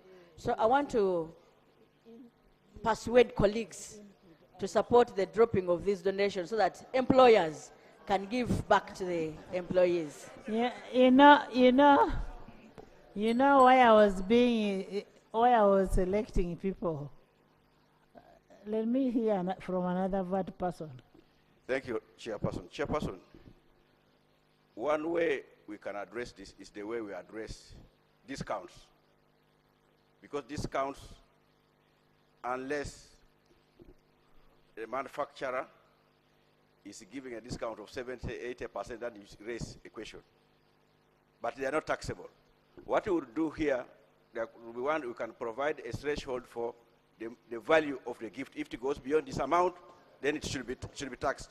The other alternative is we allow it, but we deny them claiming input tax. We delay the manufacturer from claiming input tax on this amount, which I think I'm persuaded to do, that we allow the gifts, because this is like corporate social responsibility. What is it? Please, I'm still... First leave Wanda. Wanda is a tax expert. I haven't from KPMG. KPMG. Chairperson, yes. I'm still submitting. So these were the two options I was looking at, but I'm persuaded with the option of us, of us denying the claim of input tax on the gifts. That way, it will be a win-win situation. And we have handled it with Honorable Katesh. He knows how we used to handle that, so he can make submission to it. Thank you. So, Katesh, what were you doing to this country? Right, Honorable Chair. The option he's raising could be an alternative. The only challenge is that it complicates the VAT administration, because you have to go into matters of apportionment, of input that is due to this. Remember, if someone, for example, gets 100 crates of soda or beer as a free gift, he's not necessarily going to consume them himself. He might actually sell. So when he goes into the market and sells them, he's going to compete with others who have paid tax. So I think the fair way is to deal with it now, the way it is proposed. You see, when you talk about apportioning, yes, tax is supposed to be definite. Yes. Now, when you start apportioning, it brings in a problem. It becomes very complicated. The easiest way to deal with it. Madam Chair, we can talk about apportionment, because even apportionment is provided for in the law. You mean to say that URI does not do apportionment? It's provided in the law. Madam Chair. Madam Chair, just a moment. Elijah, you invited him. Let me give some information. One of the issues that we should be looking at when you are levying taxes is that the cost of collection of the money, the cost of administration worldwide should not exceed 3%. Apportionment, while it is legal, but the process could actually drive the cost of administering that tax higher. So I think that that proposal could be studied for the future, but for now, this is the best way to treat this matter. Yes. Thank you, Madam Chair and colleagues. The Honorable Elijah Okupa has mentioned something that I wanted to clarify.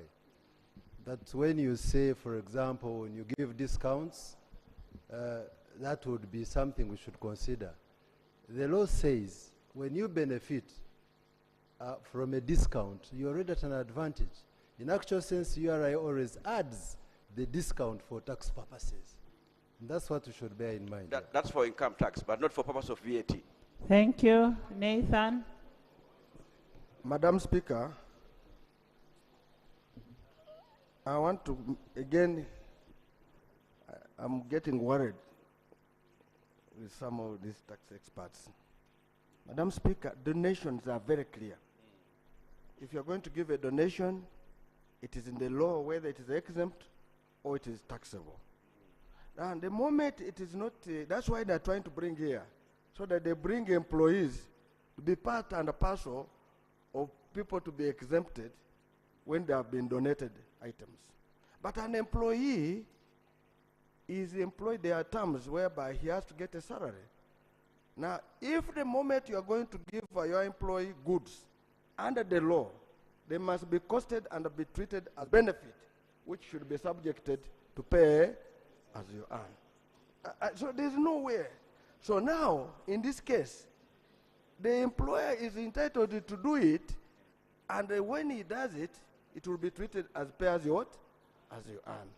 In this state as it is, the moment there is, this is VAT, this is indirect tax. The moment there's input tax on a good, and you're donating it, there are two ways. You must remove it if you want. But in this case, you're not going to remove it. So it means the person getting is free to go to URA to claim that they gave me good VAT inclusive, but I was what? Exempt. As you see the embassies and whatever they do. So, Madam Speaker, one of the things I want to clarify here from my sister Ajat, he was talking about as a human resource, as a donation. These are employee, employer versus employee. Secondly, is if you are going to give goods to a donation to your staff, then make sure that the staff you are giving, instead of giving them, go and sell, collect money, and donate to them what? Cash. Not to give them goods, because the implications we are going to have, it is very complicated. Thank you, Commissioner. No, I'm just, thank you, Commissioner Nathan Nandala. I'm a tax expert in the whole world. The best tax expert. I put a question that clause 5 stands part of the bill. Those in favor say on the contrary, nay. The ayes have it. Clause 6. I put a question that clause 6 stands part of the bill. Those in favor say on the contrary, nay. The ayes have it. Clause 7. 7. Right Honorable Chair, the committee observes that Clause 7 says insertion of 66A in the Principal Act. The committee proposes that this clause be deleted. Justification is that not all tax agents are withholding agents under Section 5 of the Act, and this makes the ground not leveled. In addition, all VAT registered taxpayers are required to issue IFRS receipts or invoices, and this gives Uganda Revenue Authority visibility of transactions by such taxpayers, and yet both Uganda Revenue Authority and the taxpayers incur administrative costs to implement the VAT withholding regime. So we propose the clause be deleted. Thank you. Thank you. On this one, we had agreed, even with the minister, that we do away with it. Minister. Madam Chair, I agree with the committee position. Attorney General.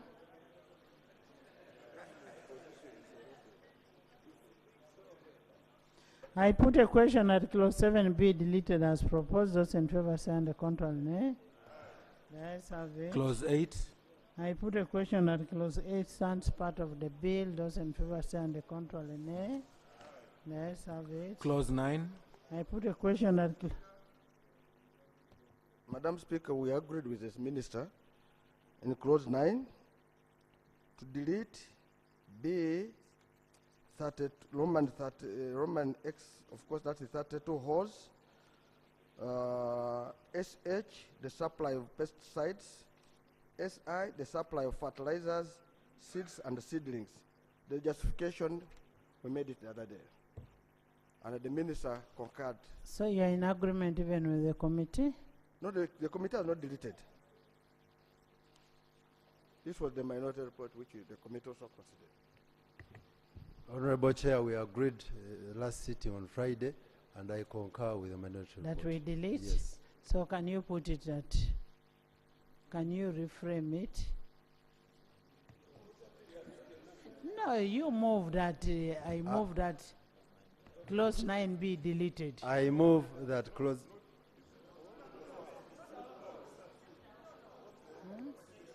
Yes, let him move the part which is supposed to be deleted.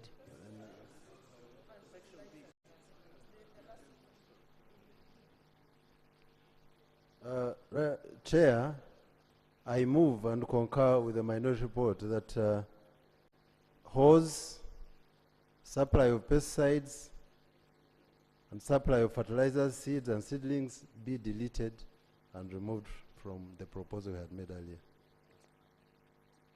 Is that okay? I put a question that the proposed amendment by the chair of the committee be approved by this house. Those in favor say and the contrary nay. The ayes have it. Clause 9 as amended. I put a question that clause 9 as amended stands part of the committee of the bill. Those in favor say and the contrary nay. The ayes have it. Clause 10. Clause 10.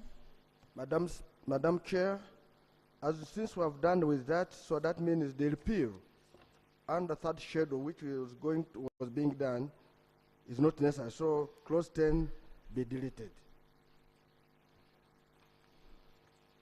Yes. It's a consequential amendment.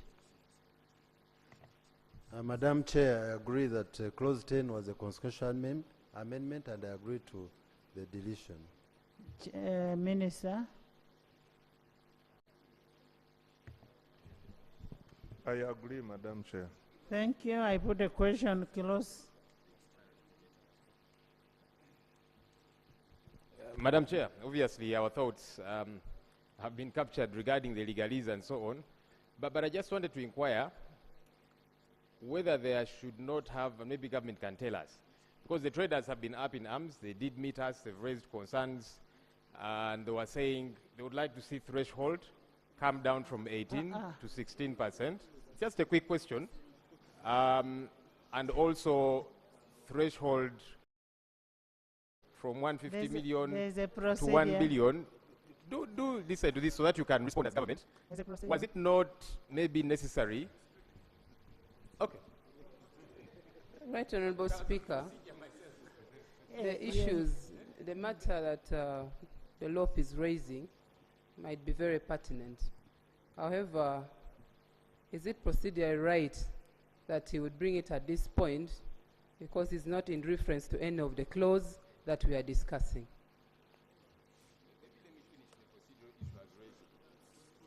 Right, Honorable, if I could finish the issue as raising. Honorable members, can we finish this? Then we raise that to not to spoil the Hansard. We move. I put a question that clause 10 be deleted. Chair, before you as proceed, proposed Chair, by yes. the chair of the committee. Those in favor say and the contrary nay. The ayes have it. Title. Chair, I think there is something quite important. I put a question that the title stands part of the bill. Chair, Those in favor say and the contrary nay. The tax expert, you advise the young boy. No, that Chair, we. Chair, actually. First, hold on. Chair, actually, I request that. Chair, first it. You'll say it. You'll say it. I'll give you time.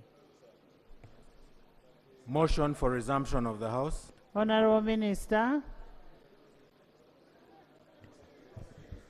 Madam Chair, I beg to move a motion that the House do resume and the committee of the whole House reports thereto. I put a question that the House resumes and the committee of the whole House reports thereto.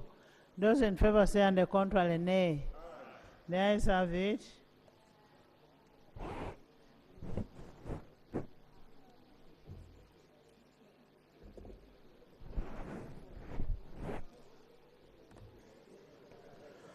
Report of the Committee of the Whole House. Honorable Minister. Madam Speaker, I beg to report that the Committee of the whole House has considered the bill entitled the Value Added Tax Amendment Bill 2024 and passed it with amendments. Motion for adoption of the report of the Committee of the Whole House. Minister. Madam Speaker, I beg to move a motion that the report from the committee of the whole House be adopted. I put a question that the report of the committee of the whole House be adopted by this August House. Those in favor say on the contrary, nay.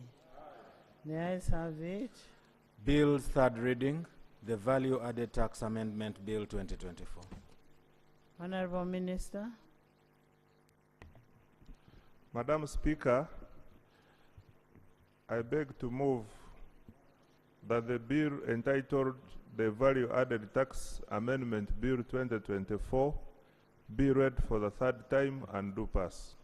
I put a question that the Value Added Tax Amendment Bill 2024 be read the third time and do pass. Those in favor say on the contrary, nay.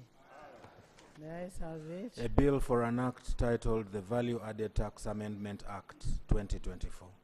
Title settled and the bill passed. Congratulations. L.O.P had something. Madam Speaker, my young consultant had a point. Hey, but you did. No, it is just redundant.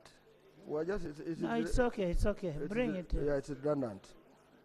He say, if you read CA, it must have been saying pesticides means insecticides. But because what I was trying to explain, I'm saying it's redundant.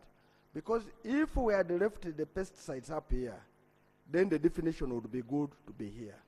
Since it is not there, it is now redundant. So for purposes of those who are going to do the drafting. The drafting. Yeah, it is not the Yes. So that's what I was explaining. Yes. So he was just saying that we have a redundant document in our law. Redundant what? Redundant clause. Chair. Chair. Chair. Just a minute. Chair BCU. It is not a redundant document. It is a redundant clause. Chair, thank you very much. The issue I was raising, unfortunately, you did not permit me. But when you look at the bill, when you look at the clause 9 and clause 10, actually we've decided to delete the entire 10th clause, which has the issue to do with pesticides. So now it's an item which is both in the second schedule and third schedule of the tax. We'll do it. So we were actually supposed to remove it, such that it does not appear in both. We'll handle it in the schedule. drafting. But L.O.P had an issue first. Okay. Madam Speaker, Article 80 of the Constitution sets qualification for one to be a member of Parliament. I did hear you say there was a younger boy who had sneaked in. Because the Constitution does not allow younger boys and girls to come to Parliament. It actually provides for a registered voter of 18 years and above. You may, Madam Speaker, have to clarify that there was no younger boy who sneaked into Parliament and is not qualifying under Article 80 of the Constitution. Honorable members, Honorable Masava is one of my youngest sons here. One favorite young sons here. My son, you're a member of Parliament, and you're my son, and you're young.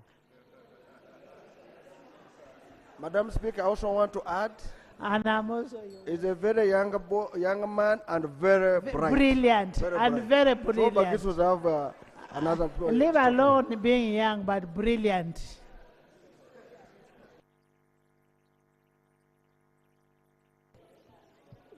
Madam Speaker, yes, we can understand you may have sons here, but the qualifications are set by the Constitution. So I thought that you will clarify that actually you did not refer to a younger boy because that younger boy is not provided for under Article 8.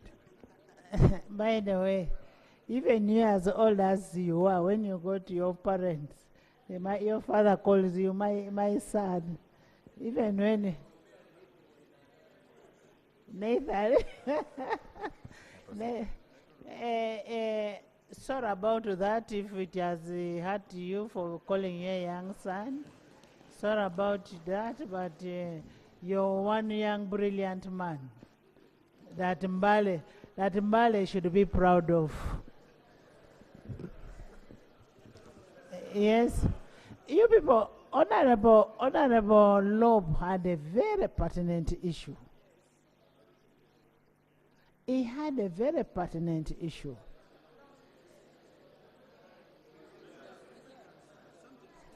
Musale, sit down.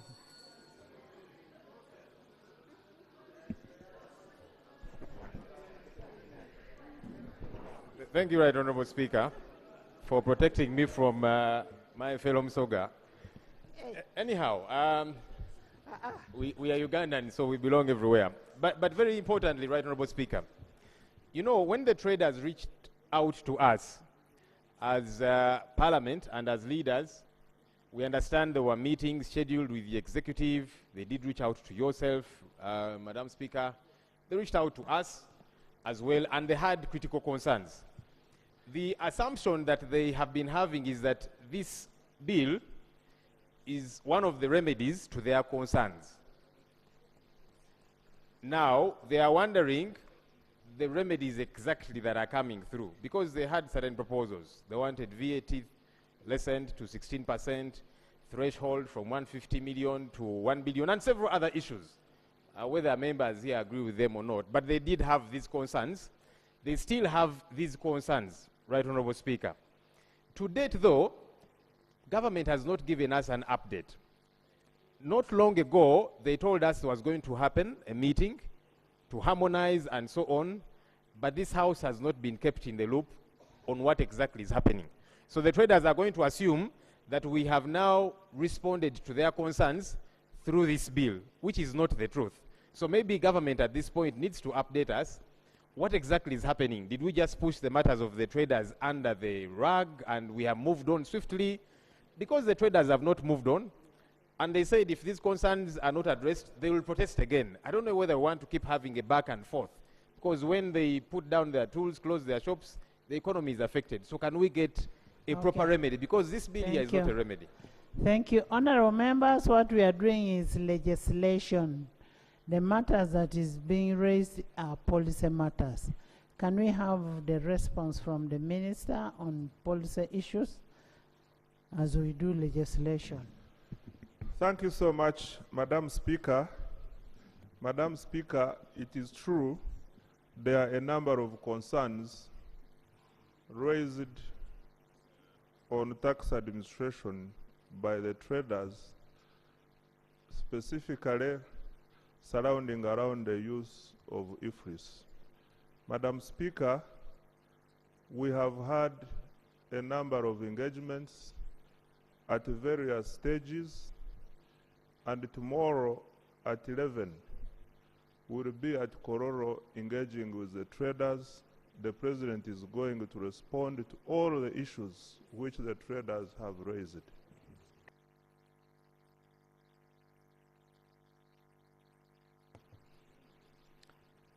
Bill second reading, the Tax Procedures Code Amendment Bill 2024.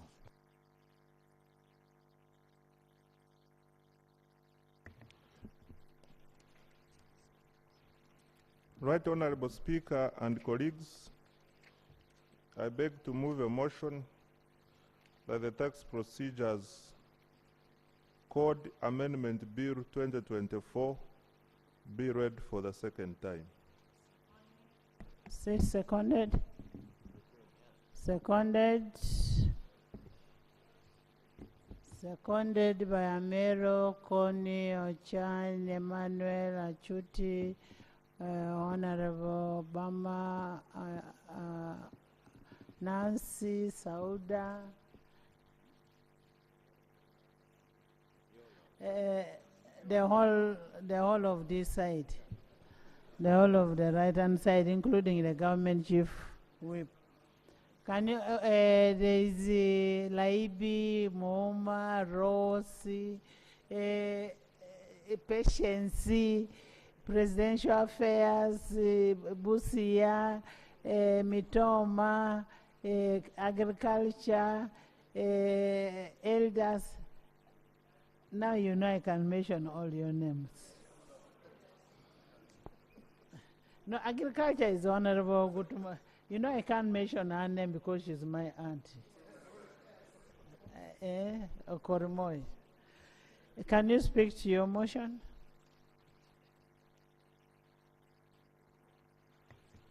Madam Speaker and colleagues, the Tax Procedures Amendment Code is intended to require a taxpayer who intends to claim a deduction of or credit for the goods destroyed to inform the Commissioner before the destruction of the goods and other related matters. As simple as this. Thank you. Chair, do you have a minority?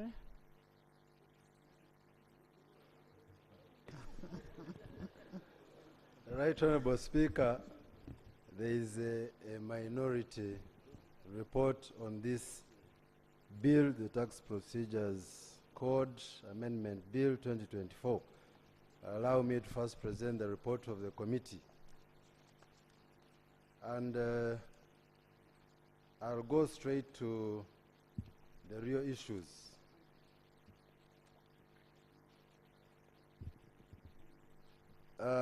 Clause 2, the proposed amendment seeks to compel a taxpayer to inform the Commissioner General before destroying damaged stock, expired stock, damage of manufactured stock, expiry of manufactured stock, or obsolete stock.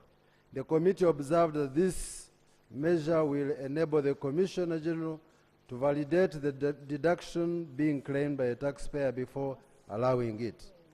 And therefore, Right Honorable Speaker and colleagues, the committee recommends that the proposed amendment be adopted.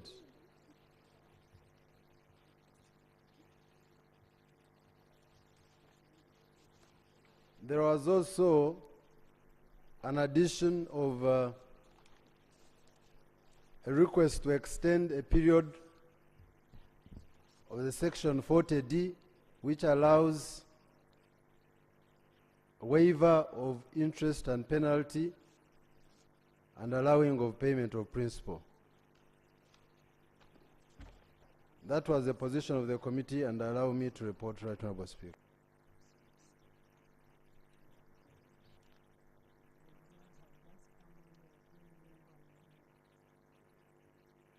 Thank you. Chair, minority. Yeah, you have two minorities. I like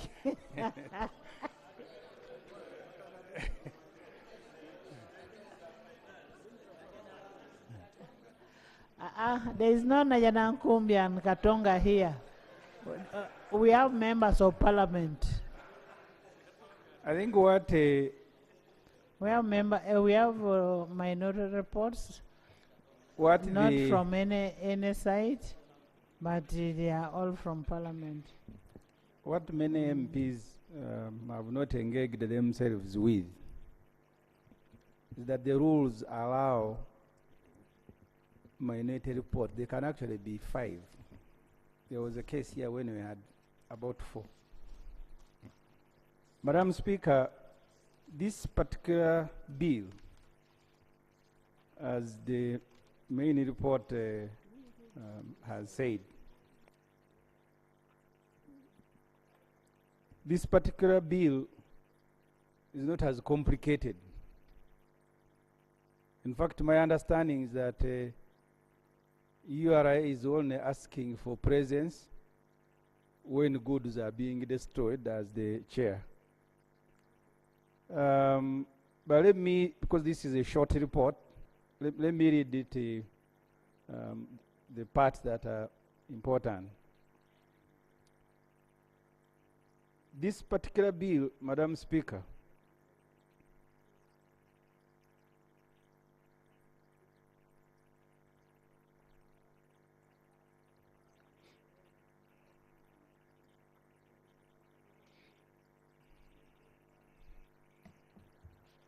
I'll start with the non-compliance with the law. The certificate of financial implication the Minister of Finance, Matia Kasaija, issued for this bill does not meet the requirements of Section 76 of the Public Finance. The certificate the minister issued reads, revenue expected from revenue is expected from improved compliance, but cannot be quantified at the present. The clarification in when a report is being read. No, those are issues you can raise after.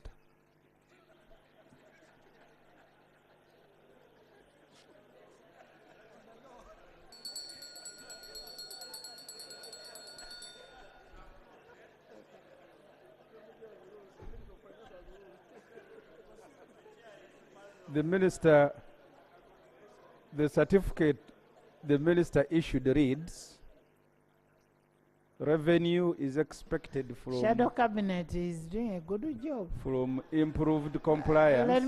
Let me first tell you, the Shadow Cabinet, when I was a vice chairperson of COSASE, met me and fired me when I was in a corridor and said, from today you are not a vice chairperson of COSASE. Yes. Madam Speaker, you have forgotten I actually wrote to the Speaker of Parliament removing you. So it was not in the corridor. No, you go ahead. You go ahead. Yeah. Madam Speaker and honorable members, the certificate issued by the minister does not meet the requirements of Section 76 of the Public Finance Management Act. The certificate he issued reads, revenue is expected from improved compliance, but cannot be quantified at the present. This statement by the Minister of Finance offends the section above, which require him to indicate the estimates of revenue and expenditure over a period of not less than 2 years after the coming into effect of the bill. The certificate must also indicate the impact of the bill on the economy. The law did not envisage a lazy minister who will present a bill to Parliament with no comprehensive study. Every legislation brought here seeks to cure a mischief. What mischief is the minister seeking to cure with no quantifiable benefit? Yet the same minister in his letter introducing the domestic revenue mobilization strategy for Uganda 2019-20, 2023-2024 committed to end arbitrariness. The minister said, in order to achieve our revenue potential, we will move away from ad hoc annual tax policy changes.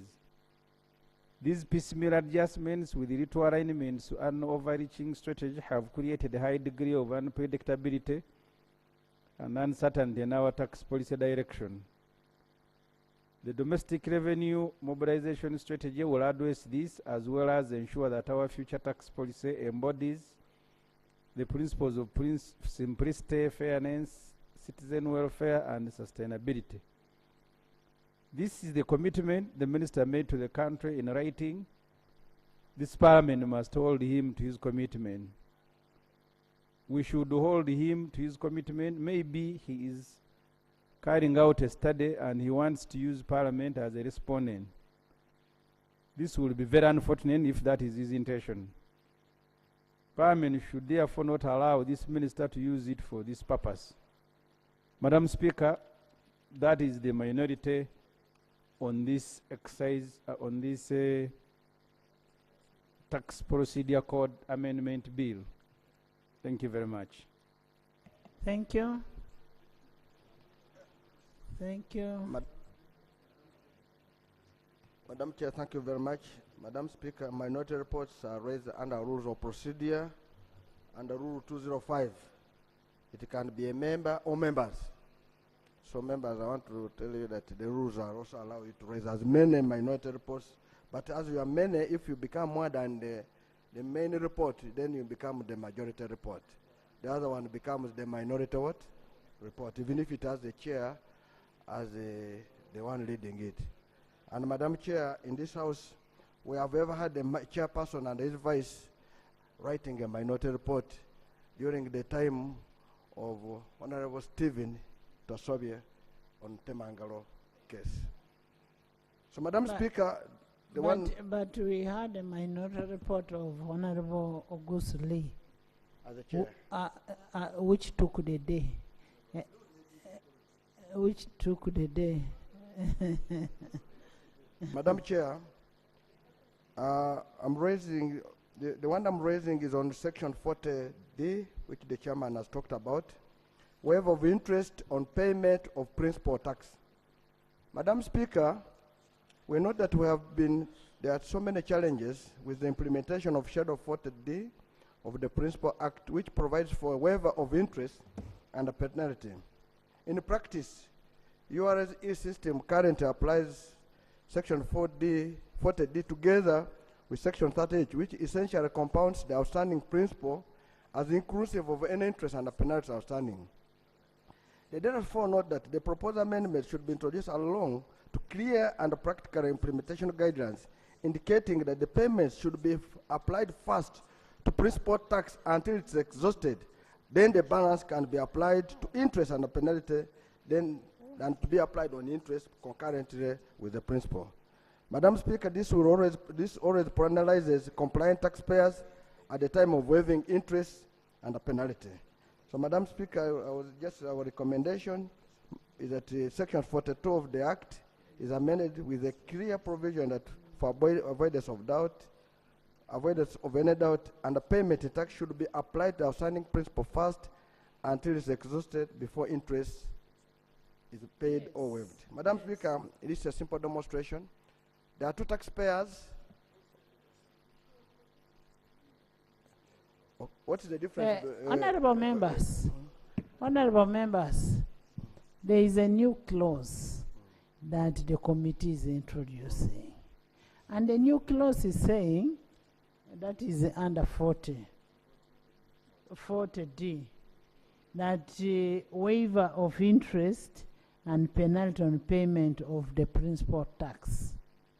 And under the Principal Act, it says any interest and penalty outstanding as at 30th June 2023 shall be waived where the taxpayer pays the principal tax by 31st December 2023.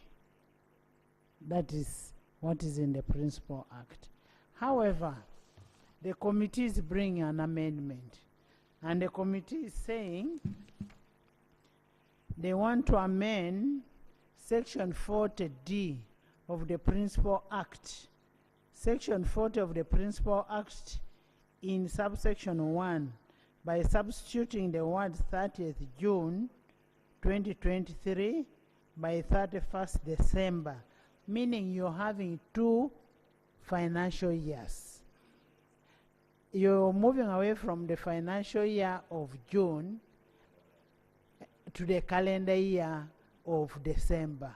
And that is what, Honorable, if I've understood you well.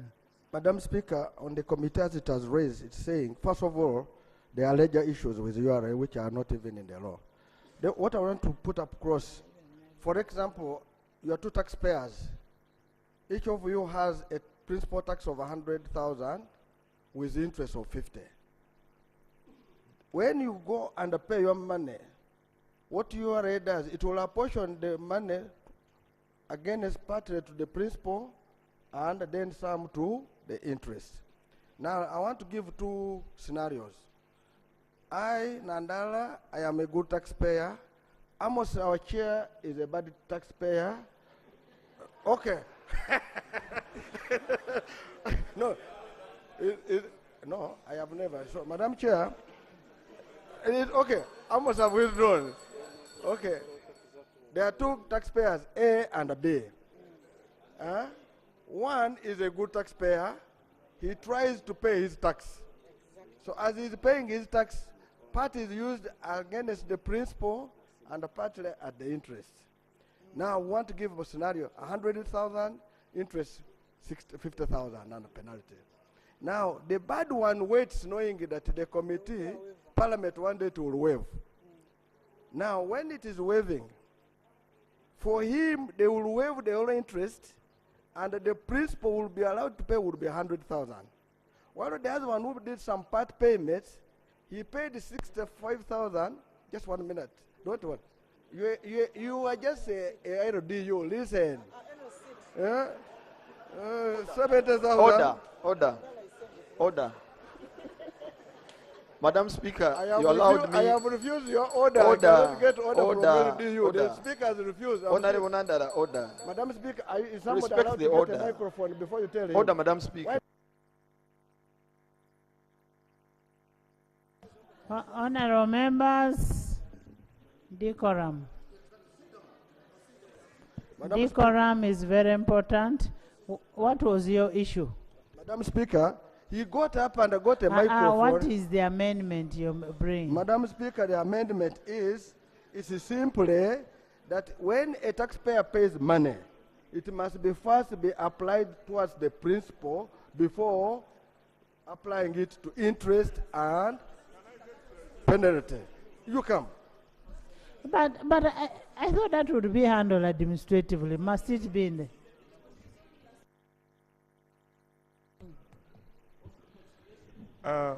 Thank you so much, Honorable Nandala, for accepting my clarification. The issue we are dealing with, which the committee has proposed, is that we have taxpayers who are experiencing difficulties in meeting their tax obligations. And as a result of that, they have not only incurred their tax due, but they have also added penalty and interest.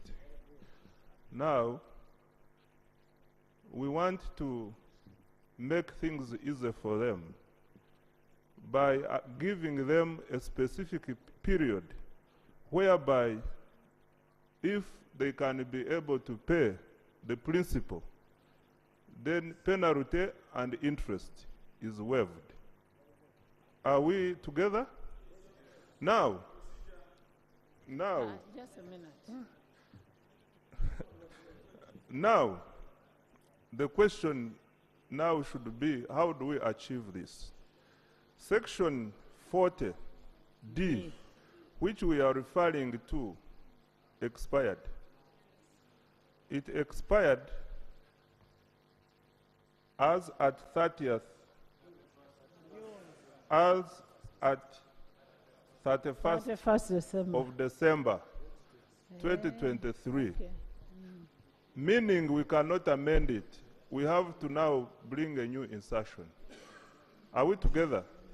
So can we start from there? Now bring your argument from there. Madam Speaker, the argument I'm bringing, it is for benefit for Madam. Yes. Madam Chair, I'm raising on the point of procedure. A few minutes ago, as you consulted your staff, Honorable Nandala Mafabi referred the honorable member as an LDU. Remember, a few minutes ago, we had to correct the record when a comment was made. So he was on record. The microphone was on. Are we proceeding well when Honorable Mafabi referred to honorable member as an LDU?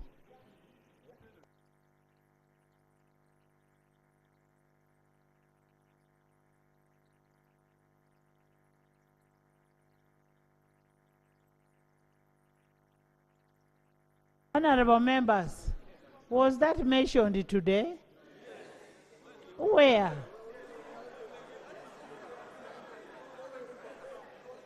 Madam Chair, you were consulting your staff, and he was on record. That means I did not hear. But it is on record. No, I am saying I did not hear. Yes, that's why I've raised it as a point of procedure. Honorable members, we are handling a very serious issue. Can we first sort out that issue? Madam Speaker, you have raised very good. And sometimes when you sleep in the house, it's very dangerous. Madam Speaker, what I'm raising... Professor has not slept. Okay, I've withdrawn. What? Madam Speaker, I agree with the entire committee up to what they're saying and the minister.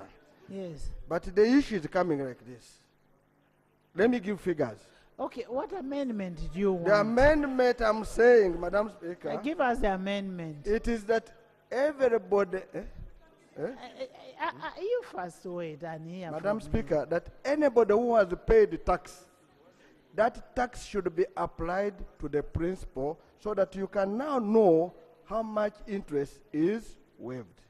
Because in most cases, what you already do, if you pay 100,000 I'm giving, they will apportion it between the principal and the interest. Now, before the law was in place. Now, what will be happening now? Let me give scenarios. I have paid 100,000. They have applied 70,000 towards the principal, 30,000 towards the what? The interest. It means the balance.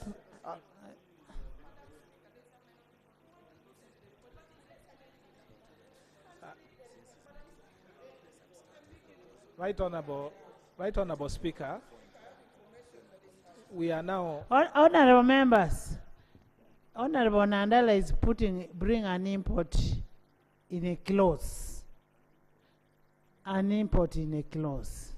Can you now bring that when we are at committee stage?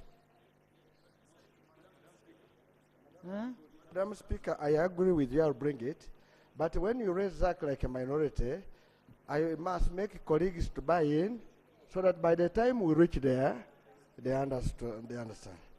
Now the issue is, if I was giving Amos, then we withdrew, so we went to A and a B. Each of us has a debt with URA of a principal of 100,000 and an interest, say, of 50,000. Assuming A paid 100,000 one time, they apportioned it, say, 70 for principal, 30 for interest. So you have a difference of 20 interest and 30 principal. Now there's that one who never paid. Yeah? So now if you ask everybody that you're waiving interest, now for this one you waive 20, you will demand 30 to pay. So in short, it will be 130, he has paid 100 plus 30. While the one who never paid and waited for Parliament to come and waive, and they say, well, he will pay only 100,000. So they are penalizing those who are good taxpayers and leaving the bad one. So the reason I'm raising is that we must make a law that URA must apply the principle first of paying. When I pay money, first you apply it towards the principal, then the balance can be applied at the interest. They have issues to be responded to by the minister. There was an issue that was raised by Honorable Ssemujju on the certificate. Yes. Honorable Speaker, again I want to draw our attention to another legal challenge. The addendum that was tabled was to the Certificate of Financial Implication for Value Added Tax Amendment Bill 2024, which we have issues with. So I wanted to inquire so that we get a good understanding. Both reports, the committee report and the minority report, are to the effect that the Certificate of Financial Implications for this Tax Procedures Code Amendment Bill is defective. How do we remedy it? Because the remedy they provided was for the earlier one, the VAT Amendment Bill. So now we still have a challenge here because both reports are raising this challenge. We need to deal with it.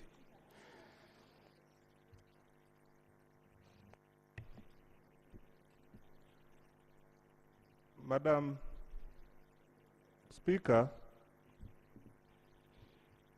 we I wish to lay on table the additional information to the Certificate of Financial Implications for the Tax Procedures Code Amendment Bill 2024. Madam Speaker, I beg to lay. Can you read for me the additional information? Read for me the whole information. Madam Speaker, the information we provide here is that the bill is expected to achieve the following: one, to improve compliance and ease tax administration, raise revenue and attract investment. Two, since this is an amendment to the existing tax provision, there is no expenditure plan specifically different from the overall allocation of the URA budget for this financial year and next financial year. On the funding and budgetary implications, the costs of implementation will be fully accommodated within the medium-term expenditure framework and within the ceilings of URA. We also state the economic impact of the bill to the economy, and we also state that we cannot now quantify the revenue estimates at present because we don't know how much property will catch fire in this financial year. Yes, thank you so much. Yes, there's a procedure. There's a procedure. Thank you very much, Right Honourable Speaker. Procedure comes first. Right Honourable Speaker, I think on Friday we left for the same reasons. Then going forward, wouldn't it proceed better if the Minister begins by laying that information for every bill that we are going to handle? Because it looks like he has to be reminded that we left for this purpose, and it has to be the L.O.P to come back to say, hey, we meant business over this. Can we have the Minister, Right Honourable, for every bill begins by laying that additional information if True, that's the process? true. Thank you. I had actually told the Minister that, but maybe, I think because he has not had breakfast. Motion. Thank you, Right Honourable Speaker. Right Honourable I'm on the floor. Thank you. They have not given it. They have not given. Madam Speaker, we have discussed this matter, and some of these arguments can actually be amended during the committee stage, as you have clearly guided. I would like to move that we move to the committee stage so that we can process this bill on this issue. Thank you. Honourable members, when a motion comes in, the motion takes precedence. Not so. Silo, not so. Is that seconded? Seconded by Professor Silo, Martin. So when you're standing, I will think,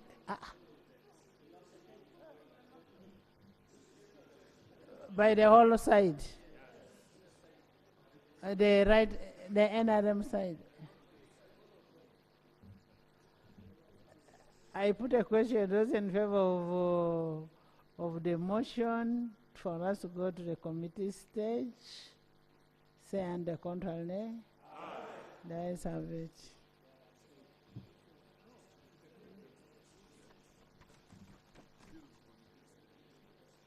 I put a question that the Tax Procedure Code Amendment Bill 2024 be read the second time. Those in favor say under control, nay? The ayes have it. The Tax Procedures Code Amendment Bill 2024, Bills Committee stage.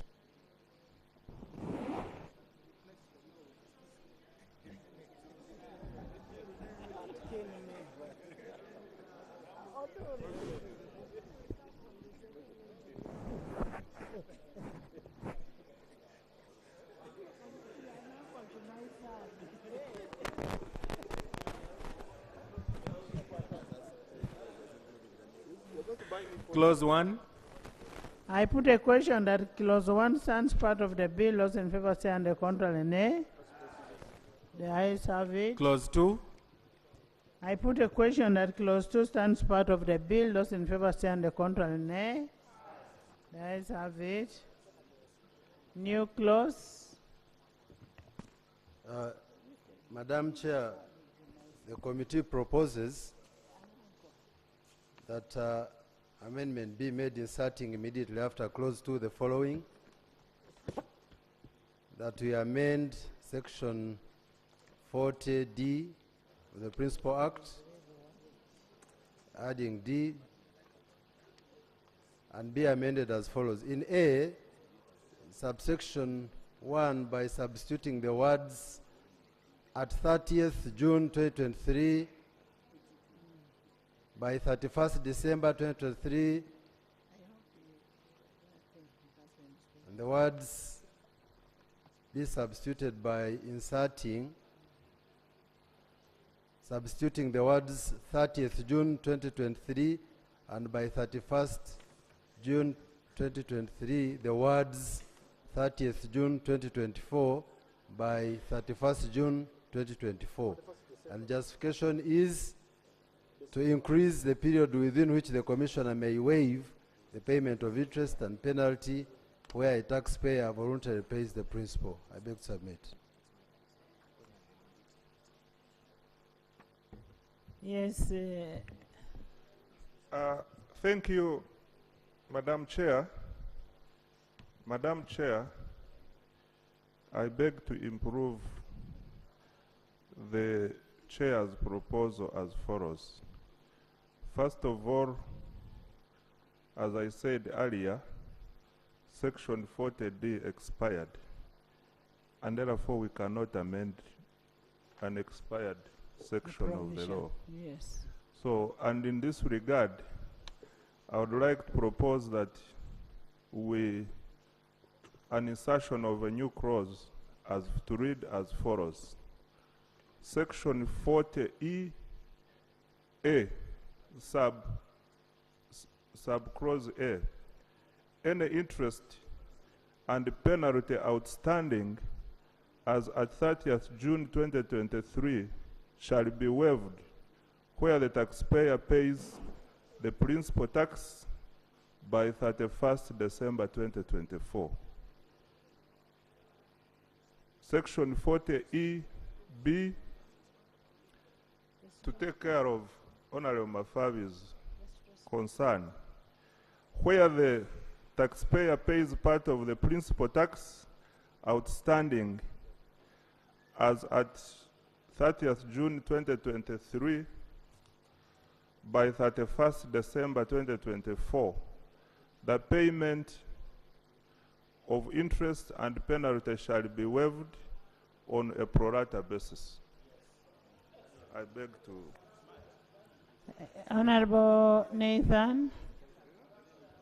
I want to thank the Minister with the improvement, but what I wanted to state is that that's a good one, but what I'm saying that any taxpayer who pays any money should be applied first towards the principal.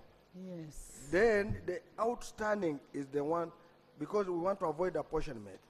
I want the Minister to agree with me that any taxpayer who makes any payment shall be applied first towards the principal tax.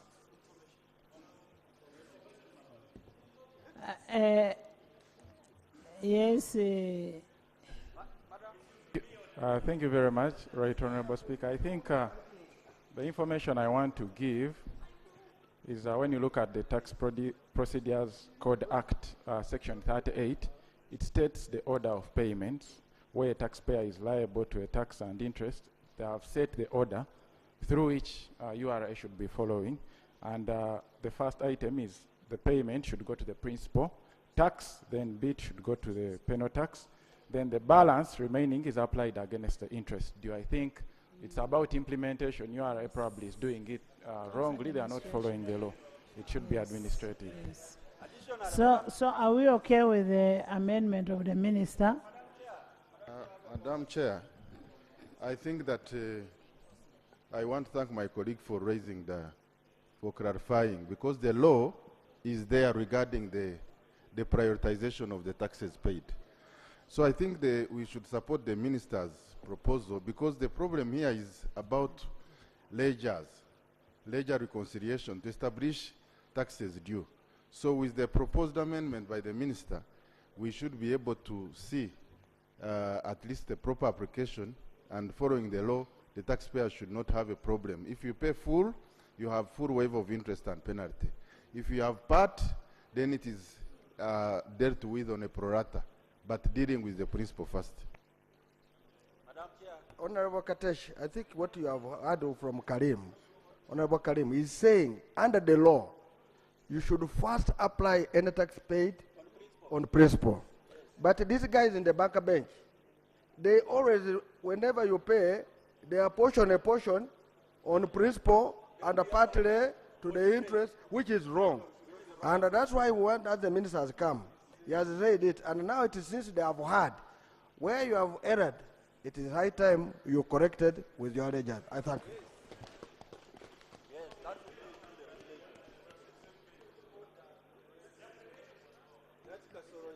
Honorable members, I put a question. No. We're not deleting. Honorable members, I put a question that the insertion by the as proposed by the Honorable Minister of Finance, Honorable Musasisi, stands part of the bill. Those in favor say on the contrary, nay. Yes, have it. Title? I put a question that the title stands part of the bill. Those in favor say on the contrary, nay. The ayes have it. Motion for resumption of the House. Honorable Minister. Madam Chair, I beg to move that the House do resume and the committee of the whole House reports thereto. I put a question that the House resumes and the committee of the whole House reports thereto. Those in favor say on the contrary, nay. The ayes have it.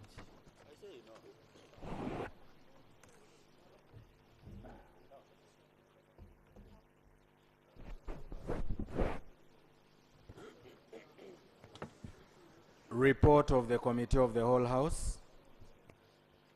Honorable Minister. Thank you, Right Honorable Speaker. I beg to report that the Committee of the Whole House has considered the bill entitled the Tax Procedures Code Amendment Bill 2024 and passed it with amendments. Motion for adoption of the report of the Committee of the Whole House. Honorable Minister. Madam Speaker, I beg to move a motion that the report from the Committee of the Whole House be adopted. I put a question that the report of the Committee of the Whole House be adopted by this House. Those in favor say on the contrary, nay. Aye. The ayes have it. Bill's third reading, the Tax Procedures Code Amendment Bill 2024. Minister. Madam Speaker, I beg to move that the bill entitled the Tax Procedures Code Amendment Bill 2024 be read for the third time and do pass. I put a question that the Tax Procedures Code Amendment Bill 2024 be read the third time and do pass. Those in favor say on the contrary, nay. Aye. The ayes have it. A bill for an act titled the Tax Procedures Code Amendment Act 2024. Title settled and the bill passed. We need a cake.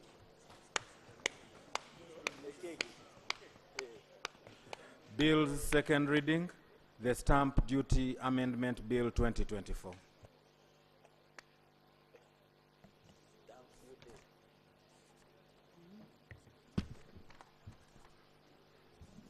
Madam Speaker, I beg to move a motion that the Stamp Duty Amendment Bill 2024 be read for the second time. Seconded. Seconded by Taka Moma, Honorable Taka, Honorable Moma, Honorable Sailo, Honorable Koluo, Father. Father, you're most welcome. By the whole side of the NRM side, with Emmanuel, with Noah, and Afande. Speak to it.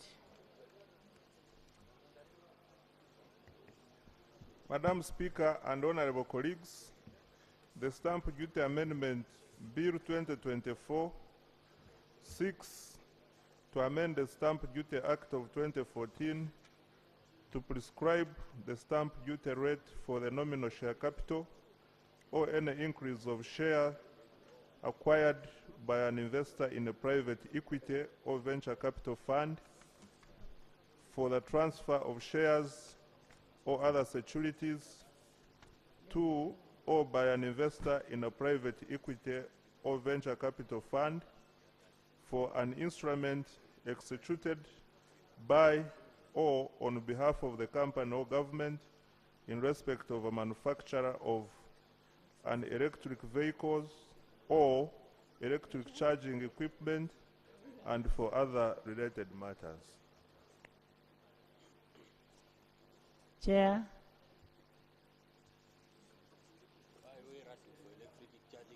Have you the certificate? The certificate was laid and then the additional information.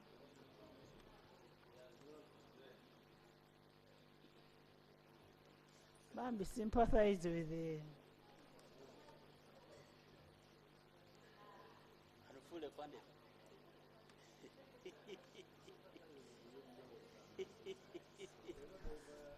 Honorable Namuga is a very good friend to Honorable Musasi. Yeah. They adopted friends. For some time.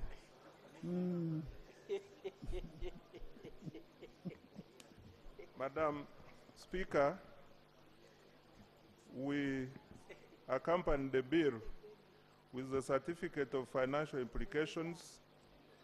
I now would also wish to provide additional information to the bill for use by this House.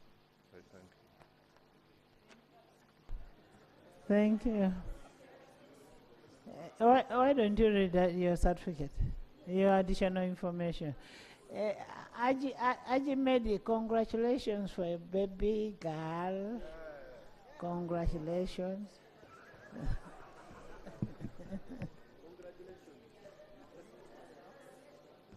Please read this. Wait. Madam. Let him read. Madam Speaker, the additional information provided is in respect of the key outputs from the which are going to be achieved as a result of implementation of this bill, and I would like to present them as follows. One, it will encourage businesses to invest in new projects, expansions, and innovations which lead to increased productivity, job creation, and economic growth. Two, it will enhance Uganda's competitiveness by enabling businesses to access affordable capital. Three, it will encourage entrepreneurship by making it easier for businesses to access funding, hence innovation, competition, and diversification within Uganda's economy.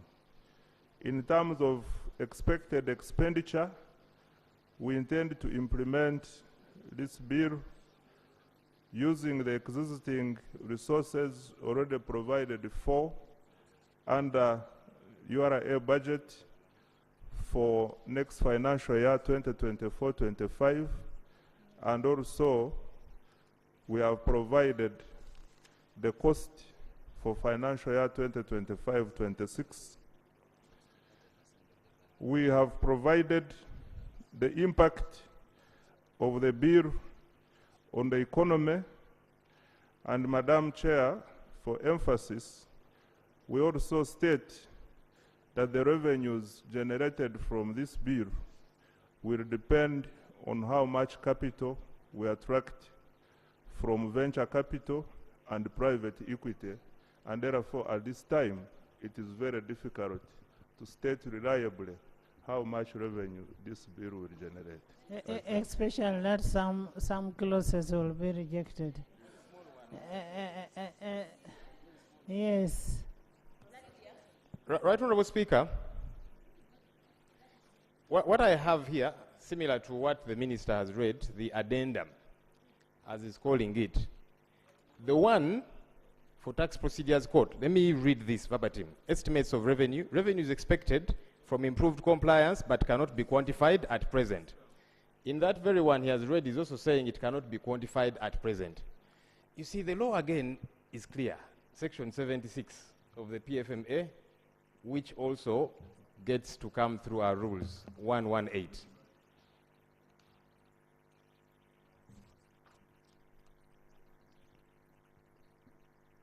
So the law says the certificate shall, not may, shall have estimates of revenue and the expenditure. Now, when you come and say, we cannot estimate at the moment, because you see, it is not saying give us the exactness. It is saying shall contain an estimate. Now, even in your correction, because we told you go and do corrections, the corrections you have done need corrections. Because here, you're also saying the revenue expected cannot be quantified at present. That's what was in the earlier certificate, which was considered defective. So in this very one, you're also saying cannot be quantified. Deal with what the law is saying. First answer that. Madam Chair, the law referred to the Tax Procedures Code.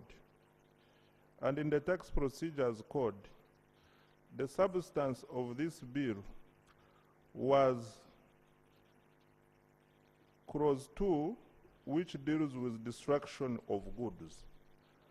What we are telling you is that at this stage, it is very difficult to measure the extent of damage of trading stock. It is very difficult to measure how much stock will expire in the period. It is very difficult to measure the extent to which stock will be obsolete. And as a result of that, this is why we are saying there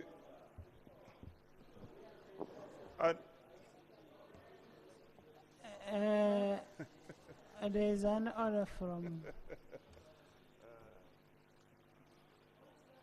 Right, Honorable Speaker. And my colleague Musasi knows that I'm a former Minister for Science, Innovation and Communications Technology. Right, Honorable Speaker. I do respect the Honorable Minister for Finance, but with due respect, Honorable Musasi, you are taking this House for granted. We are talking about a certificate of financial implication. Leave aside this on the penal code, but come to the stamp duty. And the other one you first submitted on Friday. There is nothing like financials. You are speaking a lot of history. You are doing a lot of wording without anything like a computation. Right, Honorable Speaker, with your indulgence, can the Minister for Finance be given time to get back to his office and use his technical team to bring a certificate of financial implication? Right, Honorable Speaker, this 11th Parliament cannot be taken for granted. So the point of order I'm raising, are you in order to come and mislead the House by reading history instead of bringing figures on this floor? My friend Honorable Namuga, don't worry. Madam Speaker, I wish to inform Honorable Namuga and the House that procedure. in respect... No procedure. Are we here for procedure or substance? that in respect of income tax, we give estimates of revenue. In respect of excise duty, we give estimates of revenue. In respect of VAT, I also provided information on revenue. Honorable members, honorable members, we need to understand the kind of taxes we are dealing with. When somebody says you may not be able to anticipate what kind of goods will be destroyed at what particular time, I mean, tax expert. Madam Speaker, these tax laws we make are sometimes helping the administration of URA to do tax collection. And the minister is right to say, as we improve the systems, you reduce on maybe the cost of collecting those taxes, but you may not come up really to quantify what is happening. For example, we are right now, URA has a stock of how much money they are demanding from taxpayers, which includes both principal and interest. Already taken care of in the last law bill. So they're saying now, it's already on our books as debtors, now because we're government. Now when you improve, you will be reducing on debtors paying so that you have a cash flow. I think, Madam Speaker, I don't want us really to Honorable members, Madam Speaker, I know each of us has a specialty. We all have specialty. You get it, eh? We all have a specialty. When you get from somebody who has, let's learn from each other. We are not saying we know everything. Let's learn from each other and say, okay, if I don't know anything about stamp duty, if I don't know anything about VAT, let me be able to understand from a person who has knowledge on it. Eh?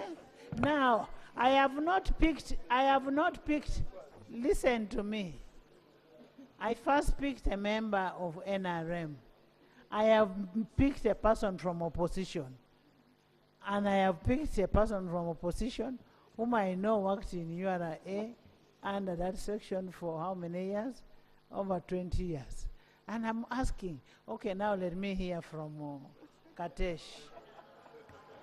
Katesh, by the way, was a commissioner.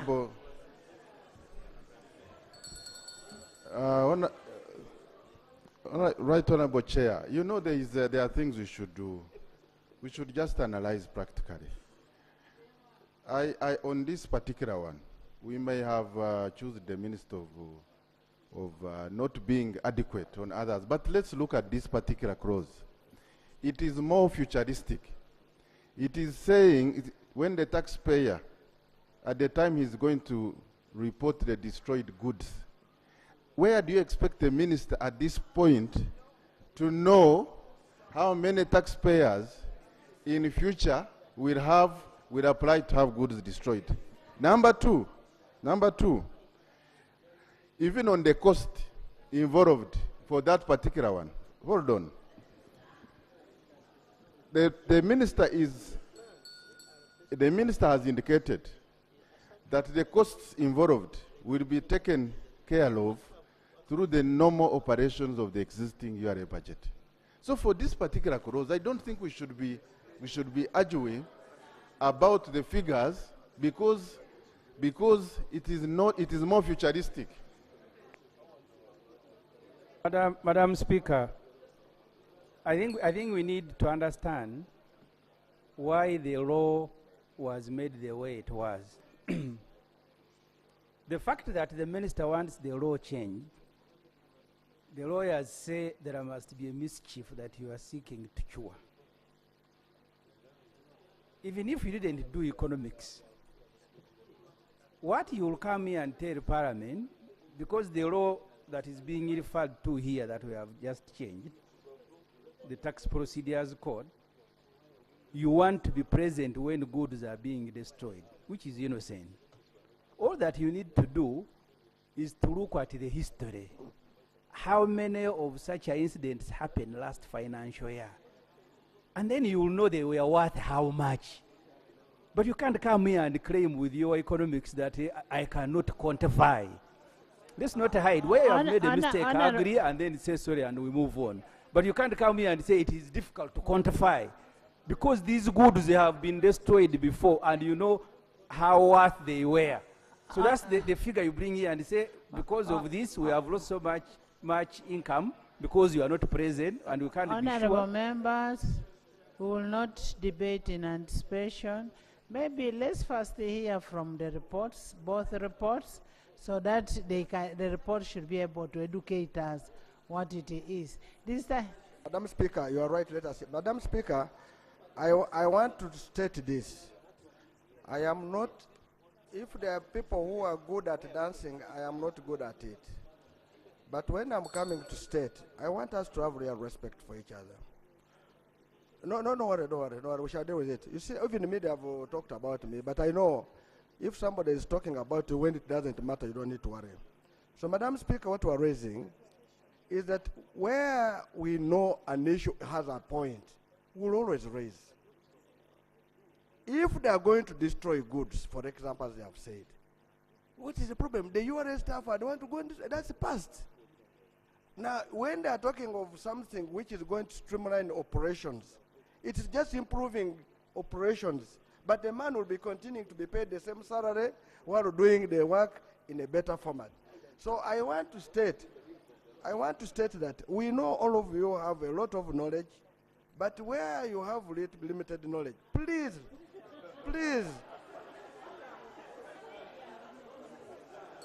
Honorable members, yes, Mehdi. I know it was just. That was a slip of the tongue. It was just humorous from the Honorable Nandala. Isaac. My colleague, comrade, Honorable Isaac. All right, Honorable Isaac, Speaker.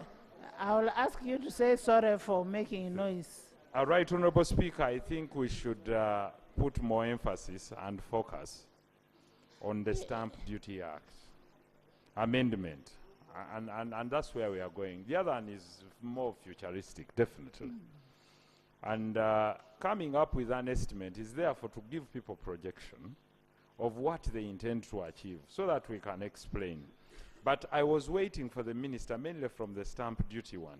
I know it's promotion in form of businesses, trying to protect businesses through angel investors, etc., and venture capitalists. Now, tell us what you're trying to cure here, what will gain in the future, probably, because most you're proposing in the stamp duty are really like exemptions. Are you trying to promote clean environment? Are we bound by something? So try to tell us that by the exemptions you're proposing, right, Honorable Minister for Finance, this is what we exactly achieve, and you try to quantify it. And you say that the estimate of what we intend to achieve. Not all achievements can be quantified. Absolutely, absolutely. But the value can be given. Definitely, not everything can be quantified, but let's see what we intend to achieve. And if so, what is the mischief you're trying to cure here? By saying probably we frustrated company X, Y, and Z that intended to invest in Uganda, but as a result of our policy of taxing the manufacture of maybe tools that are used in manufacturing electric vehicles, it diverted and went to this country. Okay. What are you trying to cure? Thank you so much, Right Honorable Speaker. Right Honorable Speaker, all the reports, including this one, they're talking about inadequacy of the certificate. When the certificate is presented to us here, who is analyzing it to see whether it is now adequate? There's no analysis of the certificate. We are just tabling it as a formality and set it aside. So for me, my procedural issue I wanted to raise, whether actually have anyone that is analyzing the certificate which had been deemed to be inadequate. That's one. Number two, a minister that is privileged to have economists can project for years, even 10 years. We even have the NRM 40 years of vision. How can such a minister come to the floor of parliament and tell us that he cannot project revenue that will be earned in a year? That's an insult to this parliament. Right Honorable Speaker, we're in the budgeting process. This budget is being informed by projections. We are projecting revenue from each source where we are likely to get money. How could the minister come and stand before the floor and say he cannot project while actually he's budgeting? Is the minister informing us now that he has no budget to tell us? Because the whole budget is full of estimates. And one of the estimates in the budget is actually money from this stamp duty. So I agree with the colleague that the minister taking us for granted. He has just refused to give us information. He has this information with him. He must inform us how much money he projects that will come from this stamp duty. Number two, as we move forward, we need to know who is analyzing these certificates to tell us whether right now they are adequate or inadequate, because the two reports, all the reports have condemned his certificate for having been inadequate. The colleague is giving me information and I'm willing to take it. Additional information is from other mathematicians. Honorable, you just don't take the microphone. You just don't take the. Can I hear from Richard? Thank you so much, Madam Chair. Honorable colleagues. I see how you people are putting too much emotions in this. You need to relax. Relax. Calm down. Relax. Don't put too much emotion. I don't have an ambulance here. You relax. You relax. There are things that we have to go and discuss on this, especially on the issues of land, on the issues of what. There are issues we are supposed to discuss on fuel. Madam Chair, thank you so much. I want to draw the attention of the entire House to the nature of the law we are looking at. This is not a revenue generation or generating law. It is a preventive law.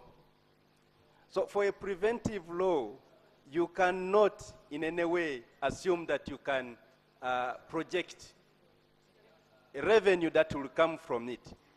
The law is stating that if you are to destroy stock, then you must report to URA. So how do you expect the minister to put a figure to such a projection, such a law? Projection.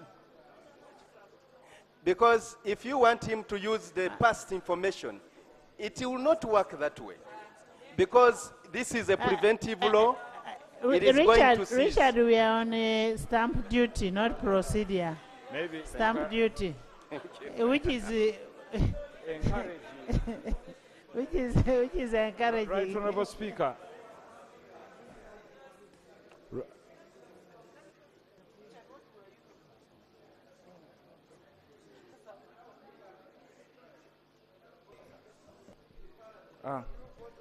Give it to. Thank you very much, Chair. When you look at the stamp duty, actually the amendments that they are bringing probably may not generate revenue for us directly as a country, because actually they're exemptions, but probably the minister would have justified to us the benefit we will get probably from electric vehicles, the cost-benefit analysis. We might forego a tax because we are exempting to promote manufacturing and all that. So that is the justification that the minister could give us, and we proceed. The chair proceeds with the report. Chair, you give us the report. Let's first listen to the report. Maybe what we are benefiting is in the report. Thank you, Right Honorable Speaker and colleagues. Beg your pardon. Allow me, therefore, to go straight to the gist of the matter in the report. 4.2, clause 2, amendment of the of the Stamp Duty Act 2014. Right Honorable Speaker and colleagues, Clause 2 proposes to amend Schedule 2 of the Act, which provides for stamp duty for different instruments chargeable with duty as follows. A, to exclude shares acquired by investors in a private equity or venture capital fund regulated under the Capital Markets Authority Act, CAP 84. B, to provide a nil tax on nominal share capital or any increase of share acquired by an investor in a private equity or venture capital fund regulated under Capital Markets Authority Act, CAP 84.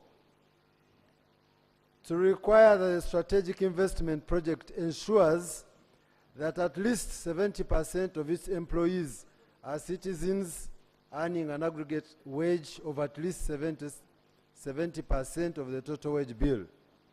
And D, to require that a strategic investment project utilizes at least 70% of the locally produced raw materials subject to availability, and E, to expand provision of specialized medical facilities to any qualifying health facility without them being at a level of a national referral hospital. F, to provide a nil tax to a manufacturer of an electric vehicle, electric battery, or electric vehicle charging equipment, or fabricator of the frame and body of an electric vehicle who meets the following requirements.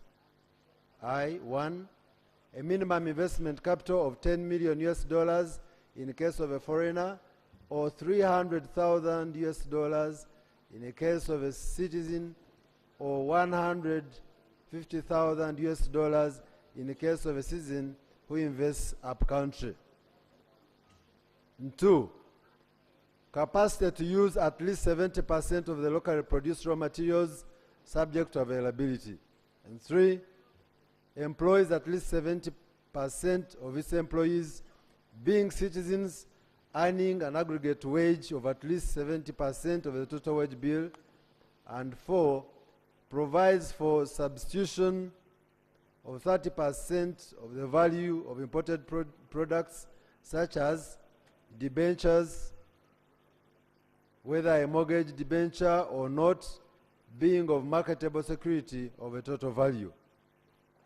Further charge any instrument imposing a further charge on a mortgage property of a total value, lease of land of a total value, increase of share capital and transfer of land.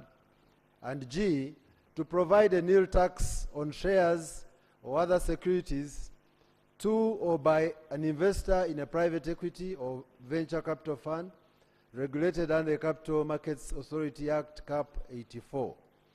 The committee observed that the objective of this proposal is to promote investment by private equity and venture capital investors, which are regulated by Capital Markets Authority, into early stage and high risk enterprises with the potential of growth in Uganda. The committee further observed that the objective of the proposal is to align the qualifying criteria for strategic investment incentives under the Stamp Duty Act with that in other acts, including the Value Added Tax Act and the Income Tax Act.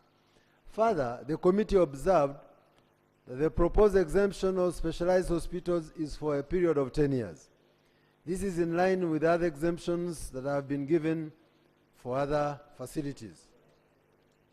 Right Honorable Speaker and honorable colleagues, additionally, the committee have noted that the bill expands the scope of the manufacturers who qualify for nil stamp duty and includes manufacturers of electric vehicles, electric batteries, or electric vehicle charging equipment, or fabricators of the frame and body of electric vehicles. This is intended, therefore, to promote investment in an environment-friendly transport system in Uganda. And therefore, the committee recommends that the bill be passed subject to the proposed amendments. I hereby submit. Thank you.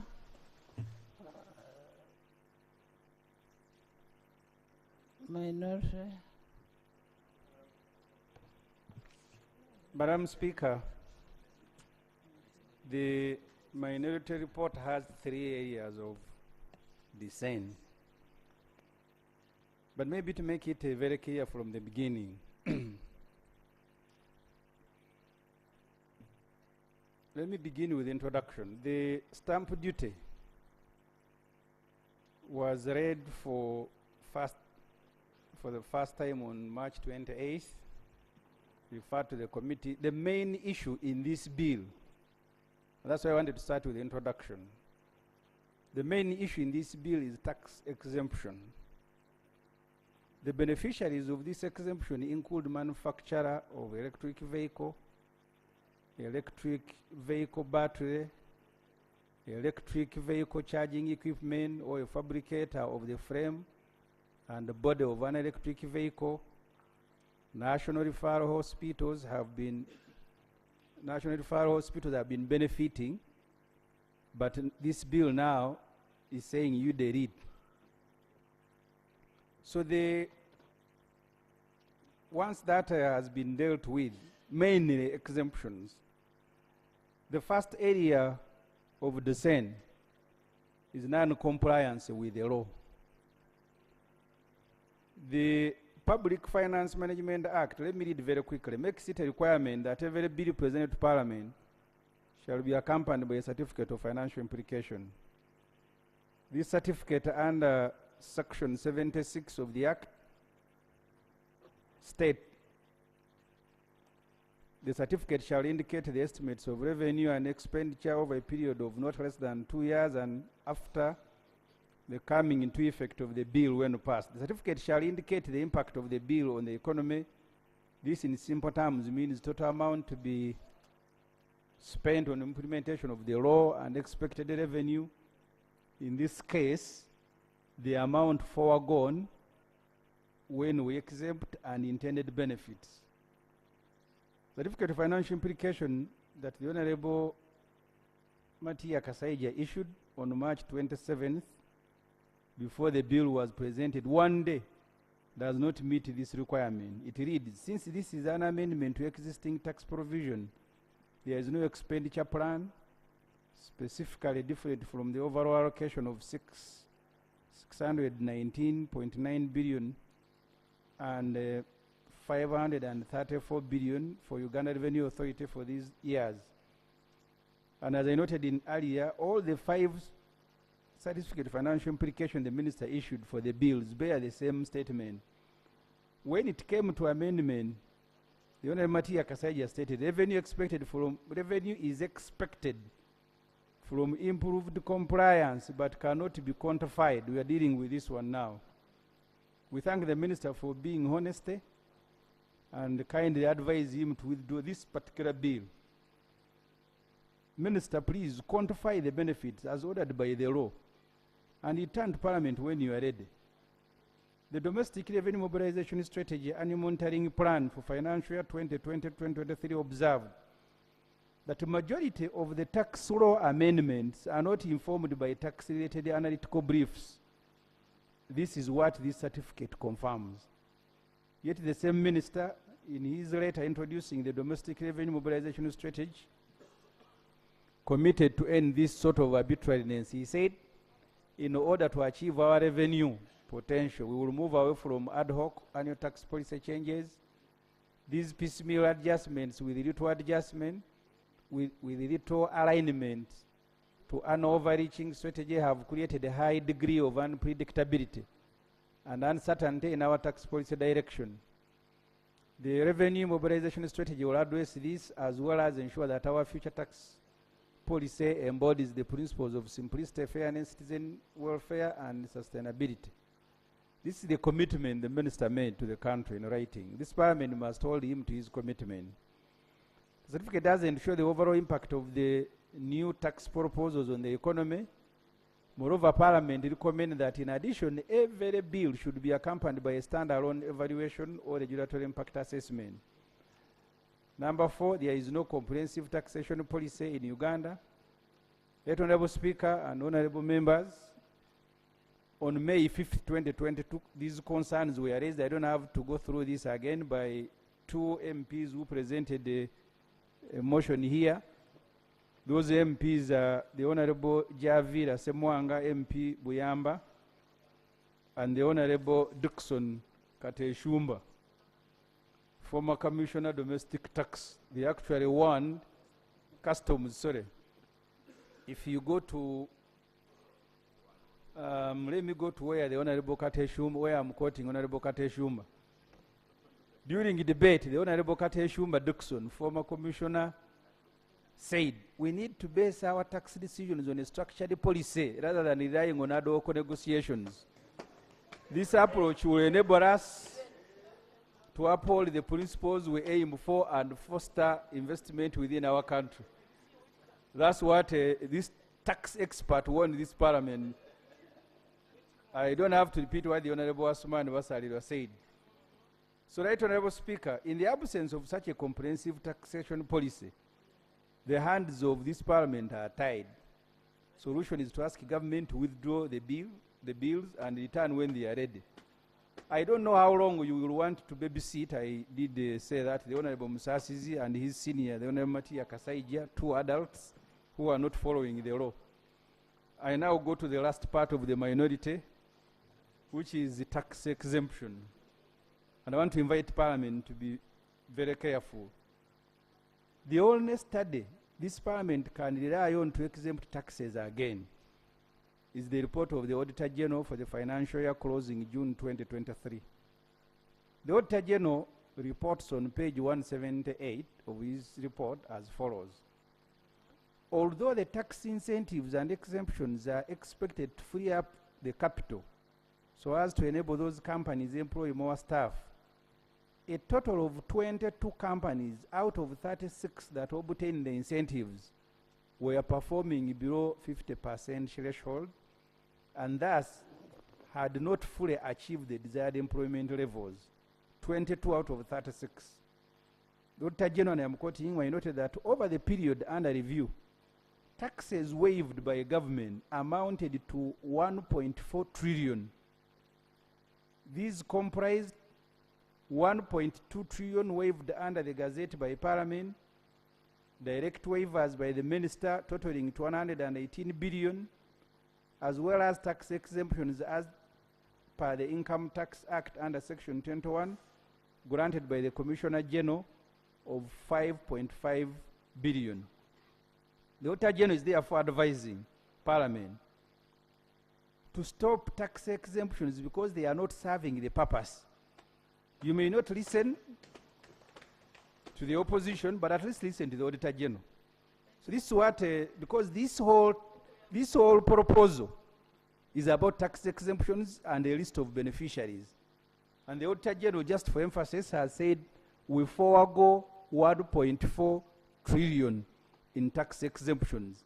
At the beginning of this whole exercise, Madam Speaker, if you allow me now to speak for 1 minute as the Shadow Minister, we are being stampeded. You are undermining the budget because this is where money is going to be raised. These whole taxes combined, all of them that we are processing now, they are going to raise an additional shilling, just about 300 billion. But you are exempting to the tune of 1.4 trillion. And then you come here and Parliament is wasting its time to look for 300 billion, yet you are exempting 1.4. I therefore want to invite Parliament for this particular and to reject all of it. If not for the problem of the certificate of financial implication, at least, as I said, listen to the Auditor General. You may not listen to us. He's warning you that people you are exempting from taxes are not giving you benefits. And then the government comes here trafficking another law to say, we now exempt more. Thank you very much, Madam Speaker and honorable members. Thank you, Silo.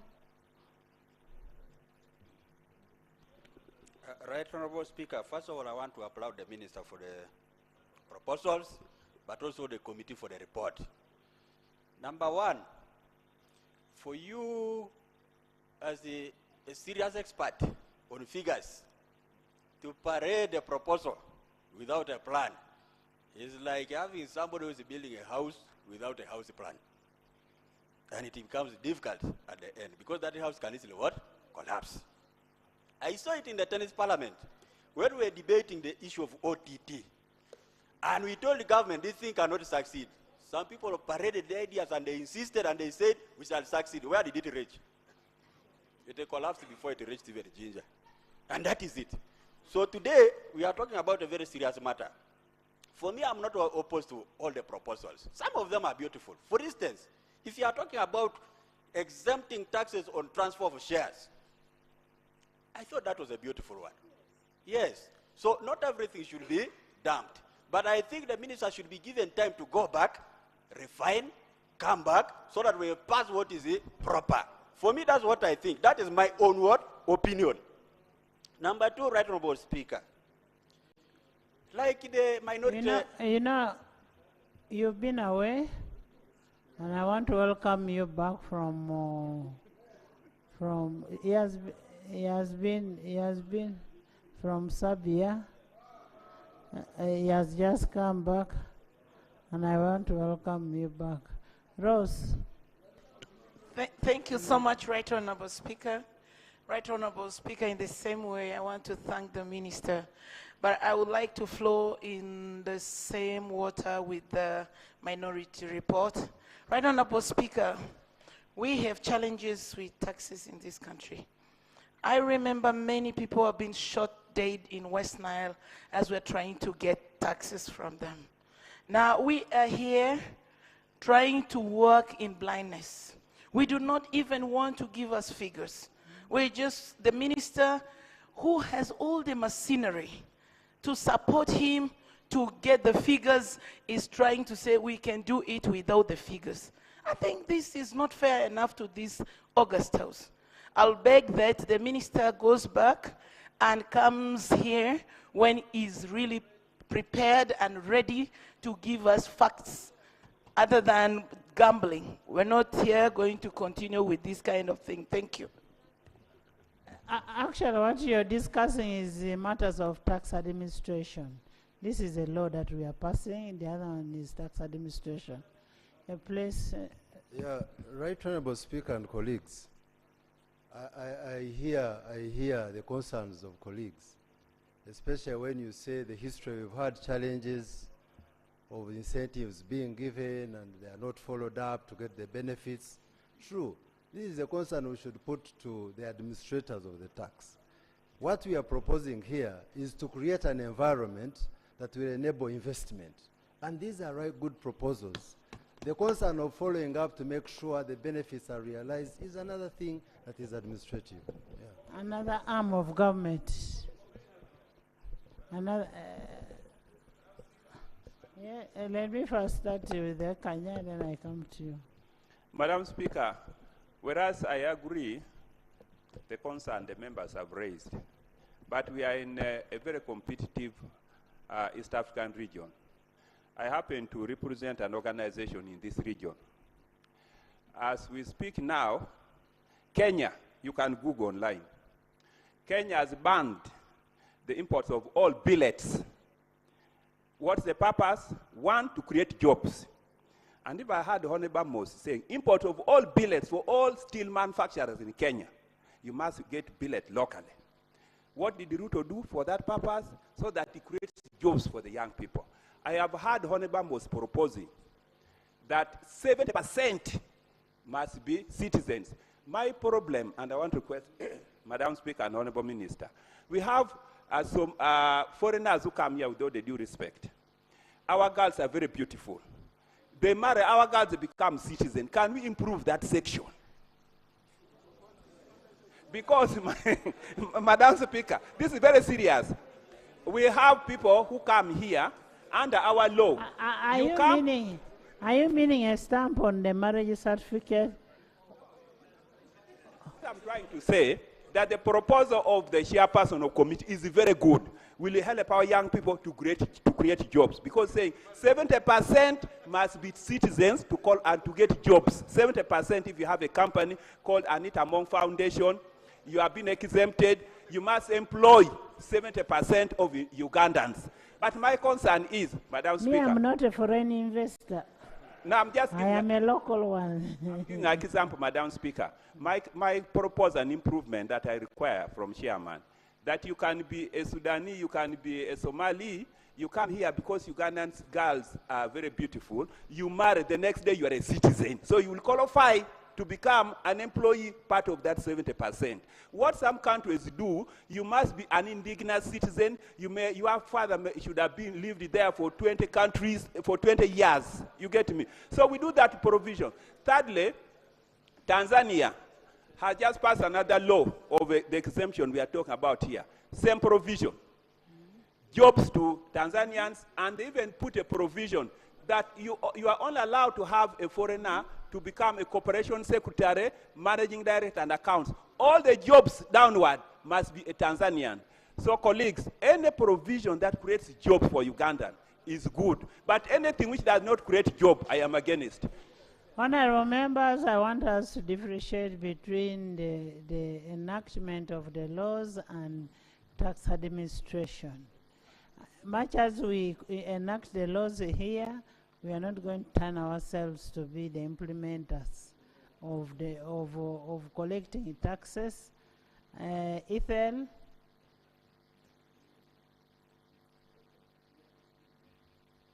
Thank you so much, Right Honorable Speaker. Right Honorable Speaker, before I get to the matter, a point of privilege. Can we have the certificates, the additional information uploaded onto the system? You know, you've made us IT compliant. We cannot all come to your desk and look at what let's the have minister, it. since we Let's still have them. additionals. Yes. And I will not defer at any one time with the minority report. Okay. Thank you. Hey. Honorable members in the public gallery this afternoon, we have pupils. Where are the pupils? From L.O.P Junior School located in Busiro East County. L.O.P.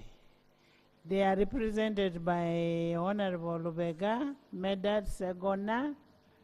Where are you? Please stand up and we see you. Stand up. You see how they look very smart. And Honorable Naluima Bethi Ethel. Those are your MPs, and they are very good MPs. You bring them back. Yes, yes. Tell Daddy and Mommy to bring them back. Please have a seat. Welcome, welcome. Thank you, Right Honorable Speaker.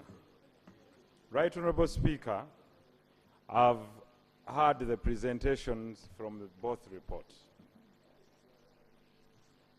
The gist of the matter here is the amount of pressure mounted on this House to help government raise revenue.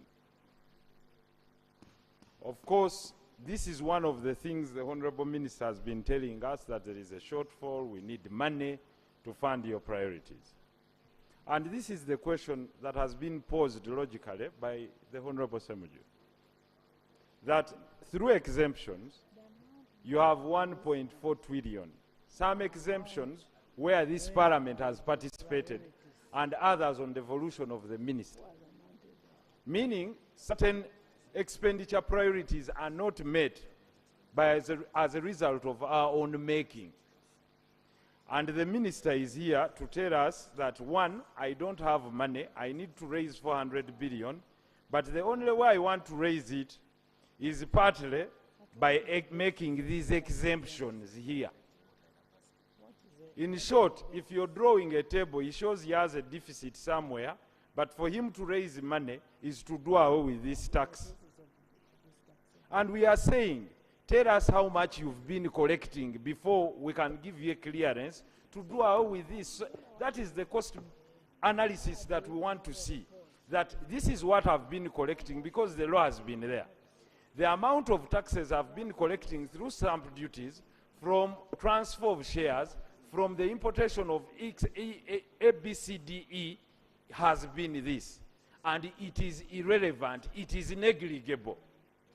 As members of parliament, you can join me in doing away with this tax because the benefit is X, Y, and Z. For example, you can say, if he has an example, that maybe Vauxhall or Company X has proposed to come to Uganda and assemble electric vehicles, and it will provide 300 jobs. And this will be the benefit, so that we legislate from a point of knowledge, so that you don't mislead us to legislate in anticipation. I'll take your information. Honorable, thank you very much, Ahmed, for giving me a chance to give you information. I was the chairman of the Committee of Science and Technology, and we had an opportunity to visit a company, a factory in Ntinda, of young Ugandans making lithium batteries in this country. They were even complaining, they wrote a petition to the minister, Dr. Musenero, why in the last tax bills we did not give this exemption on the batteries, the lithium batteries and charging points that they are doing in Uganda. There is also University of East Africa, International University of East Africa doing the same. So there are young innovators in this country, and this is very good. I am just surprised that my colleagues on the other side are asking for more taxes. Especially, yeah, actually, that's what you are appealing. And especially, especially when you see for the first time, my brother, for the first time, they are going to have 70%. This is information you should know. So what it means in terms of numbers. Thank you for your information. Since you're a member of the committee, and I'm not saying it's not great information, it's amazing. Okay, but since you have that information, that is the exact information we want from him. That company X manufactures this number of lithium batteries that can be used in electric vehicles, and we've been collecting, let's say, 20, even if he said 500 million shillings from them. And therefore, by exempting them of this 500 million, we shall attract capital investment of, let's say, $10 billion. Who will say no? Because the argument on the slate will be so clear that from the balance of probability, what you expect to forego is much less than what you expect to earn. And we'll legislate from an informed point of view. Now, the shortage that we are having is that it doesn't come out of the report. It doesn't come from the minister's submission. It's not reflected in the certificate of financial implication. What would be the basis of the honorable members of this house to say that now we shall forego this stamp duty? Let me hear from Honorable Karim. Thank you very much, Chair. What I need us to understand is not all that is proposed in this law is a new or the new exemptions. Because when you look at the Act, for example, Section D, because we agreed to disagree with my colleague, the Shadow Minister, because some of the items really do help our people, and some of these exemptions will come down to our people. For example, when you look at Section D, it states, hospital facility developers whose investment capital is at least $5 million United States dollars, and who develops a hospital at a level of a national national referral hospital with the capacity to provide. So what the law is doing is removing the part of a national referral hospital. So the exemption is there to encourage whoever has $5 million to come and invest in our health sector. So there are sections that are good. I do propose that we continue and look at one by one, because there are those that I do not agree with. Yes, go ahead. Yes, there are amendments that we do not agree with. There are those that are coming in to help and protect our people. A company that, because when you look at another exemption of the manufacturers, it's talking about they're including employing at least 70%. So this exemption has been there, but they are trying now to protect our people from just 100%, 100 employees. Because currently you'll find there is a factory probably employing 1,000 people, but the law requires to have 100 people. So the 900 can be foreigners. So when you look at the amendment in that section, it requires 70%. So 70% of the 1,000 will be 100 people who have to be local Ugandans. So I think we need to move forward and go one by one.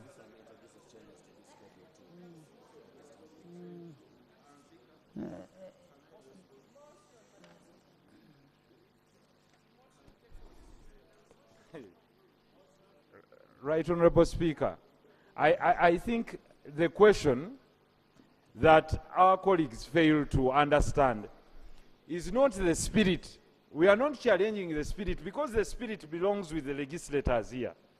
The issue is the quantification. And we would be talking about even $1 million or two.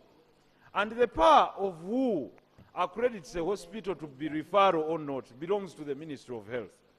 Of course, we want to encourage investments in health, investments in education. We can even talk about education. We can even talk about agriculture. We can even do it cross-cutting, that any person who makes an investment that is more than $5 million pro rata shall be exempt of stamp duty. You understand what I'm saying? But the gist of the matter is, by presenting this, we are talking about what are we foregoing so that we look at and weigh and say, definitely this is an amazing proposal, you deserve our support, we shall reflect it in another tax proposal. We are not saying that manufacturing of electric vehicles is bad. It's amazing. Assembling of laptops, amazing. Assembling of televisions, amazing. But we are saying, if we are making the proposal, can we make it, if you want to state that it's $5 million and it's about employment, then we go pro rata.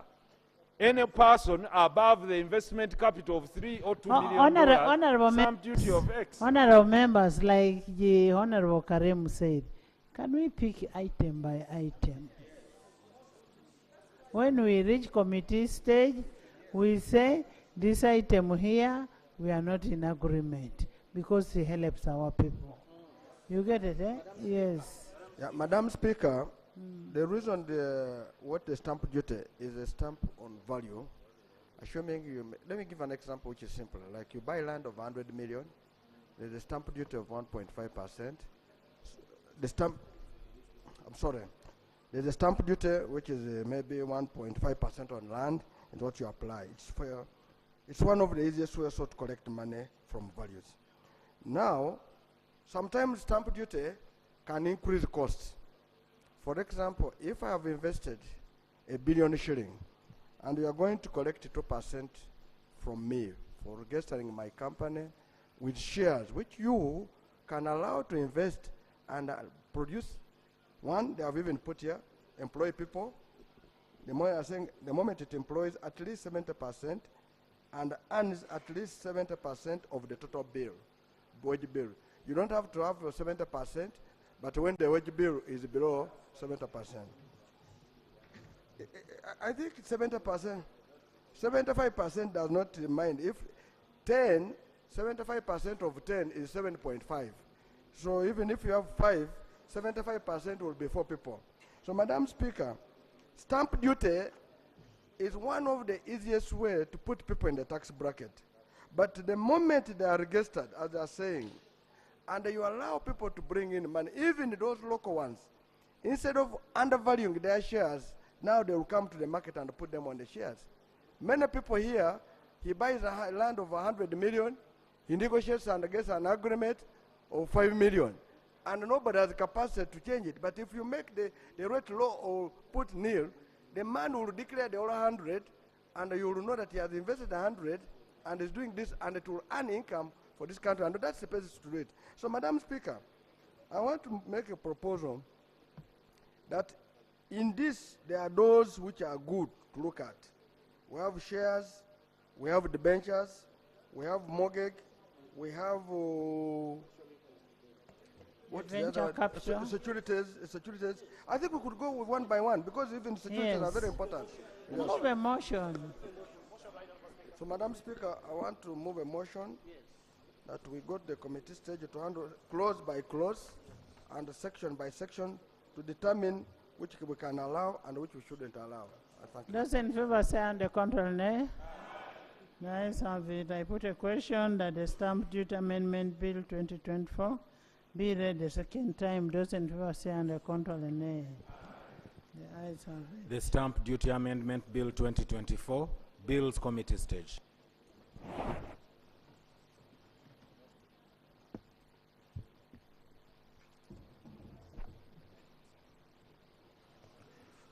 Clause 1. I put a question that clause 1 stands part of the bill. Those in favor say under control, nay. The ayes have it. Clause 2. Chair. You on 2? Madam Speaker, that order is not in the rules, so it's not proclaiming. I am answering those who are making noise. Madam Speaker, I am proposing that clause 2 be deleted, all of it.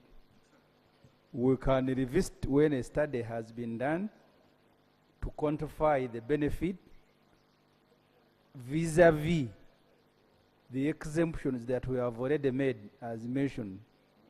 We exempted to the tune of 1.4 trillion. Yet we are looking for the money to finance the budget, and every day we are being reminded the money to finance the budget. Now you are taking away from the cash envelope. So my proposal is that we delete clause 2, Madam Speaker. Thank you. Yes. Madam Chair, clause 2, the committee proposes an amendment of the Stamp Duty Act 2024 as follows. That we amend clause 2. There is a proposal that we delete. There is a proposal that we delete. Is it delete everything in okay, delete everything in clause 2. Okay, Madam delete Speaker, clause 2. Yeah, when you say everything, Delete you are clause biasing the 2. voting. Delete clause 2. Madam Chair, deleting clause 2 means deleting the entire bill. Pardon? Deleting clause 2 means deleting the entire bill, because that's the only clause we have. And that is their plan. We cannot delete everything. There are things... But why are you Madam people Chair. making a noise? Madam Chair, Why are you making a noise?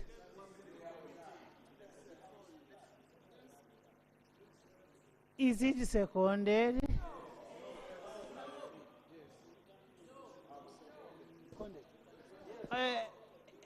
Dr. Chuti, you're seconding?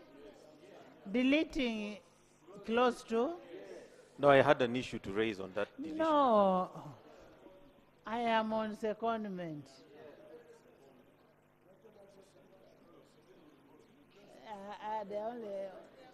There are 5. 5 have seconded. Those who have not seconded it,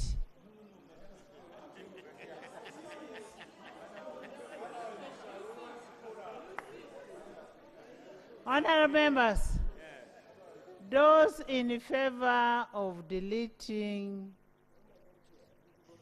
I am putting a question. Put a question. Before I put a question, Honorable Chair, I think this House needs to know that this clause does not affect the revenue side. Actually, it saves generation of revenue. Secondly, it's not an issue can be stampeded in one session, where we need to do a careful study on the implication of the things. This House should give itself an opportunity to study these things. The fine implication of it, honorable colleagues, is that we have exempted ourselves to the extent now we are paying a lot of debt. We can no longer balance our budget, we don't have revenue, and we are exempting. Therefore, and we are exempting without specific studies to inform our exemption. The moment someone does not raise to this occasion and say enough is enough, we can exempt, but let us be very elaborate with the studies. What are the implications? Otherwise, right, Honorable Speaker, when you look at our debt side, the money we are trying to raise, and the exemptions we are creating every day, we are like, as if we are neither here or there. Therefore, right, Honorable Speaker, this is a critical matter. We need a study to inform what we're exempting. Sometimes the minister knows. Some of these exemptions are lobbied positions by agencies to dodge paying tax. Faith? Madam Chair. Honorable members, when I look at Part D, Hospital facilities development, whose investment capital is at least 5 million United States dollars. Huh? Now, now,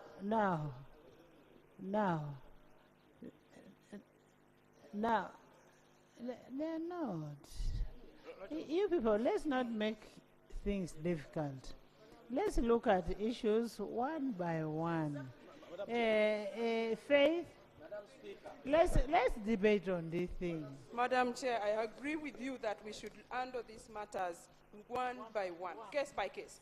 For instance, the issue of debt as highlighted by Honorable Chivumbi. This amendment on C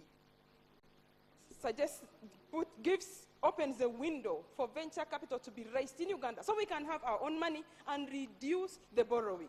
If you really want to throw away even a good thing like this one, that's not fair. You don't care for the country. Madam Let's Chair. handle it case by case. Karim? Thank you, Chair. Why I had proposed us to go to committee stage, because when you look at, we will agree item A and B, probably we can agree to leave them, but we cannot delete the entire. When we look at section C, which is 60A, I think we can go with it. My proposal is clause 2, we delete section A, B, and D, which concern the investors, and then leave section C, which I believe is quite crucial and necessary for us to help promote, because it's the one which covers the likes of hospitals.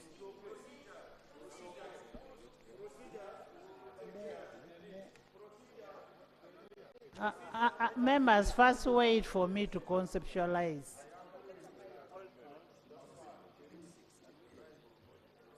Right, Honorable Speaker. I think members, I have been given a space.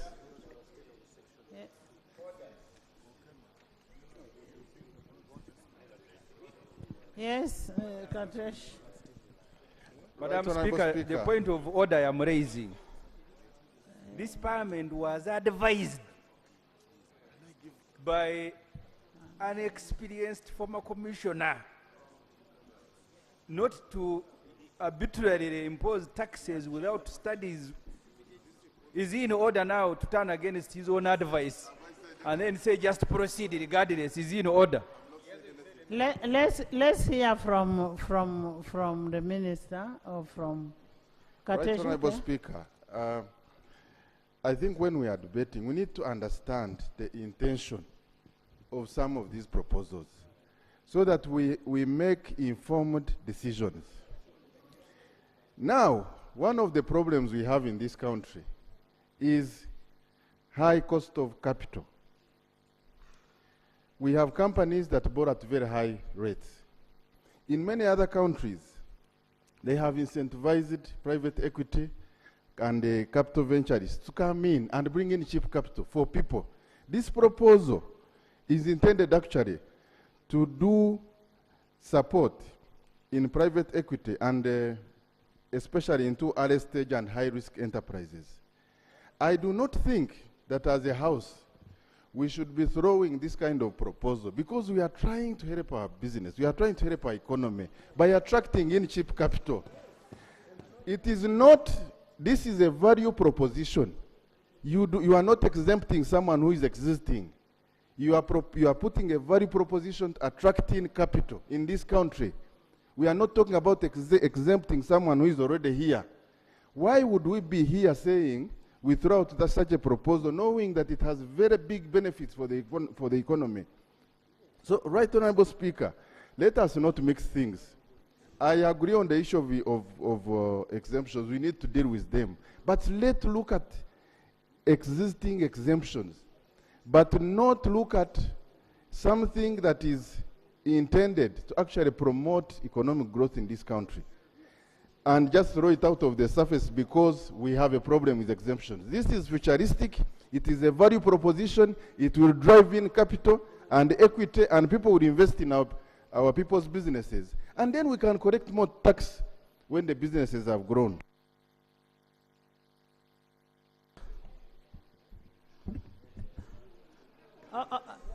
Okay, give Ibrahim, where is your study so that we compare?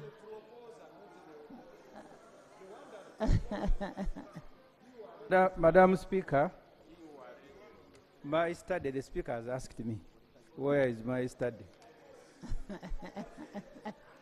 My study, Madam Speaker, is the report of the Auditor General, who is an officer of Parliament, who has advised that out of 36 companies that benefited from tax exemptions, 22 of them were still performing below the threshold upon which they were exempted. And the country lost in these exemptions 1.4 trillion. This study, each MP has a copy or can access a copy. We have only asked the government, do they have another study upon which we can best make a decision? They have said they have no study, they are just speculating, but emotionally we approve. That's all. Thank you. Thank you, Right Honorable Chair.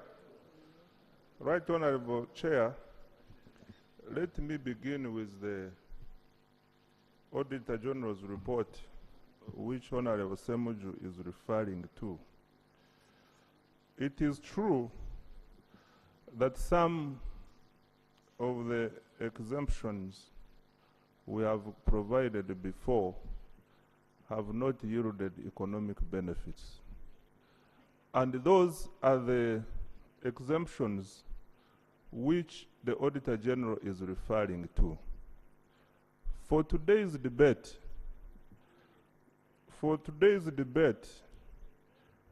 we are looking at aspects which, if supported, can stimulate this economy. Number one is venture capital fund and private equity. This is a new area. We need to attract patient capital. It has been a challenge in our economy. We need to attract investment, and as a result of that,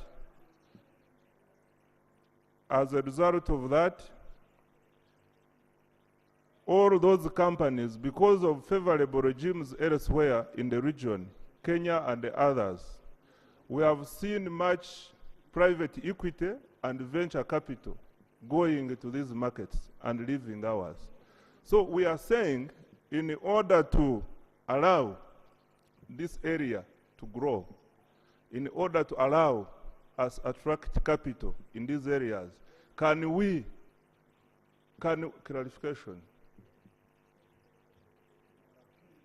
And I want us to go one by one. I want to thank the Honorable Musasizi for giving way. I think the line that he's taking is a narrow one. You are a country where foreign companies are closing and going away because of lack of aggregate demand. And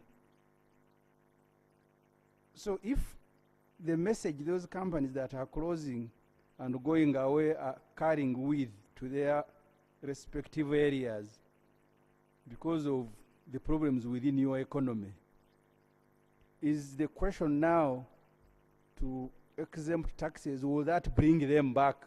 If they have left here, they set up supermarkets, people are not buying. Maybe just still submitting. But you are delaying in your submission. Not even therapeutic.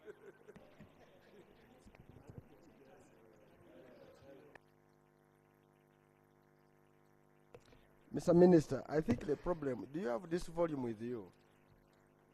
If you had this volume with you, would explain better. Madam Speaker, venture capital is money which comes in. It comes in different forms. And even forming a company is more or less, you can say it is also a venture, but you are capitalizing your company. Under paragraph 18, Mr. Minister and the colleagues, of Schedule 2 of the Stamp Duty Act. And I wish you had walked for you, even if they give you, may not read it. Madam Speaker, now, you have to confirm they can't read. You have to confirm they can't read. You have to confirm. When he says order, you have to confirm they can't read. Madam Speaker. Do you have this book? So, Madam Speaker. No, if you have it, open paragraph 18. 18. Under Schedule 18. Page 617. Madam Speaker, under that, it says capital duty. And the capital duty, if you register the company, the nominal value will be charged 0.5%. But when you increase it, of the fund and disbursement, it will be nil. And when you go to the public through the operation of stock exchange, with a capital market, are you getting it? Yes. Yes, I'm just coming. Public, through a public operation, will be nil. Now, what they're trying to do is now they want to capture also the private. That's number one. Number two, they want to make sure that when you bring the money in the form of a company,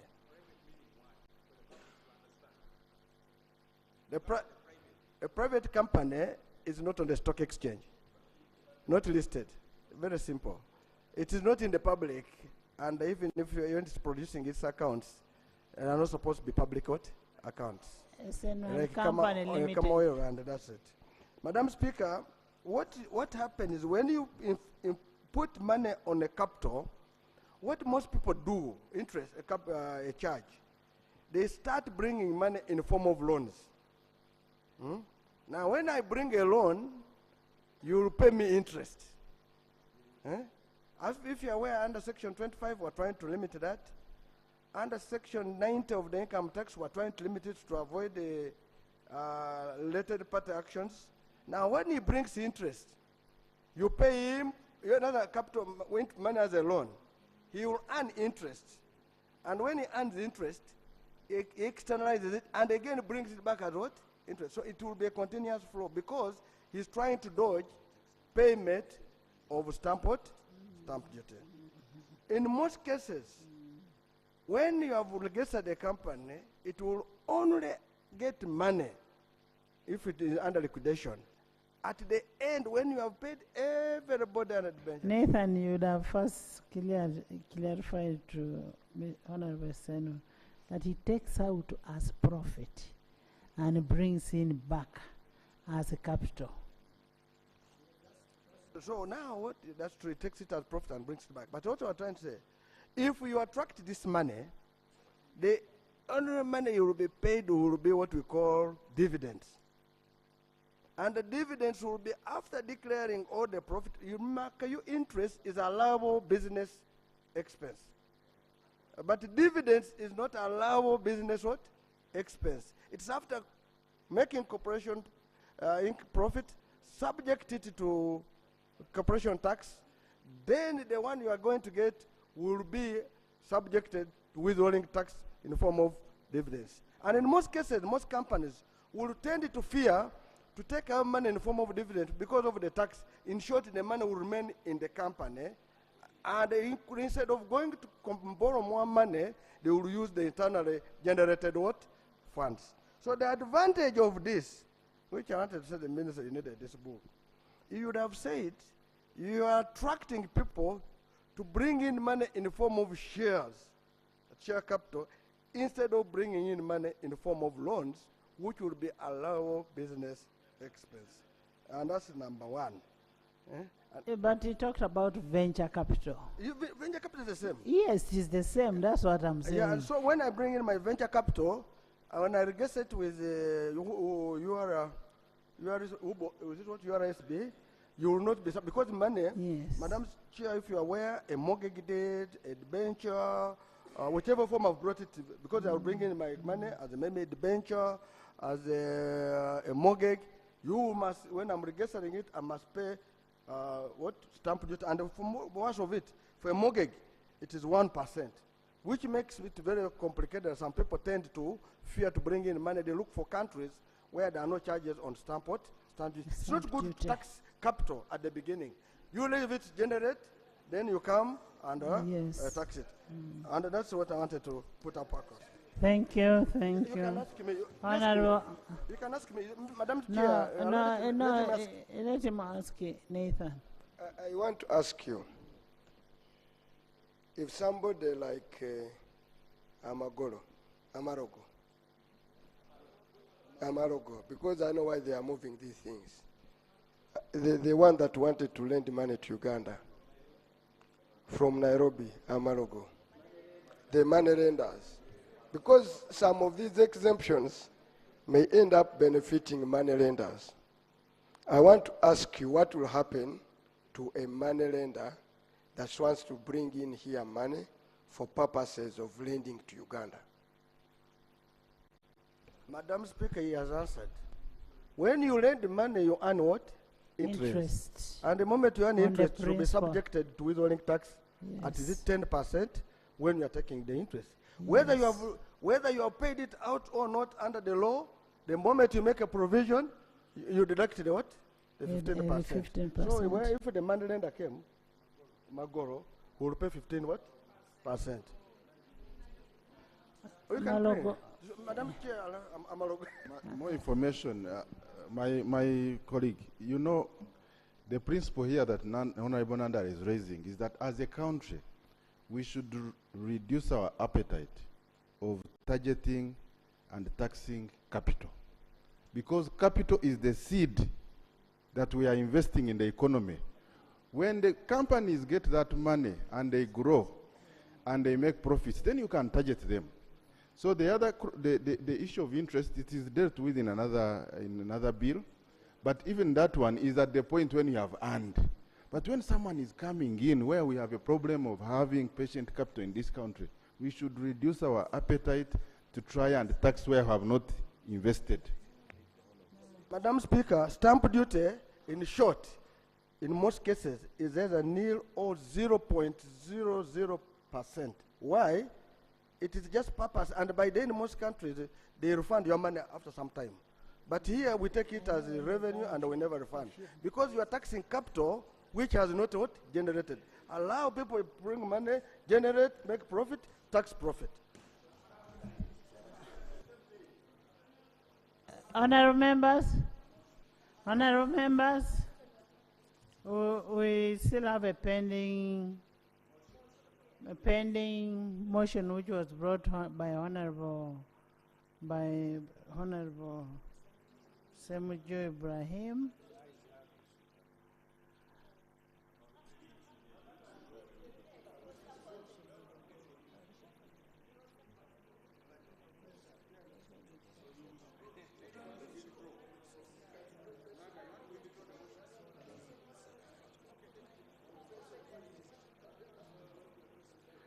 Honorable members, I'm going to put a question.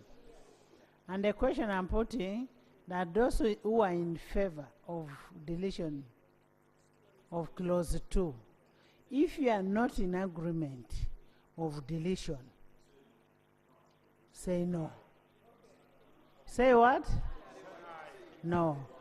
But if you are in agreement, you have you understood?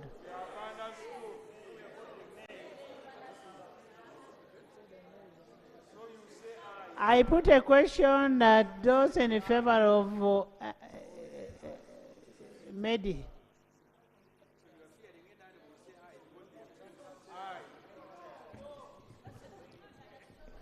Honorable members, I am saying if you're in support that we delete, we don't want venture capital, we don't want anything, you say. If you're in support of the motion of Honorable Ssemujju that we delete, we don't exempt, and we don't get venture capital.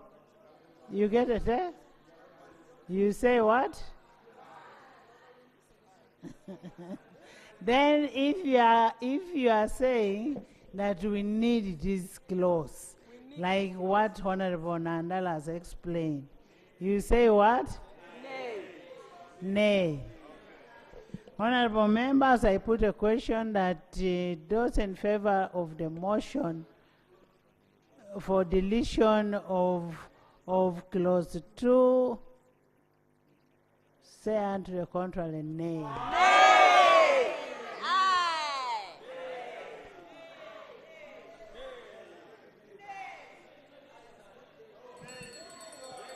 Honorable members, the nays have it. I put a question that the Stamp Duty Amendment Bill 2024 be read for the second time. Chair, we You're have close. agreed that we are going to deal with it.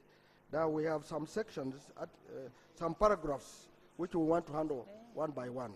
And we want the committee maybe first, then we also bring ours.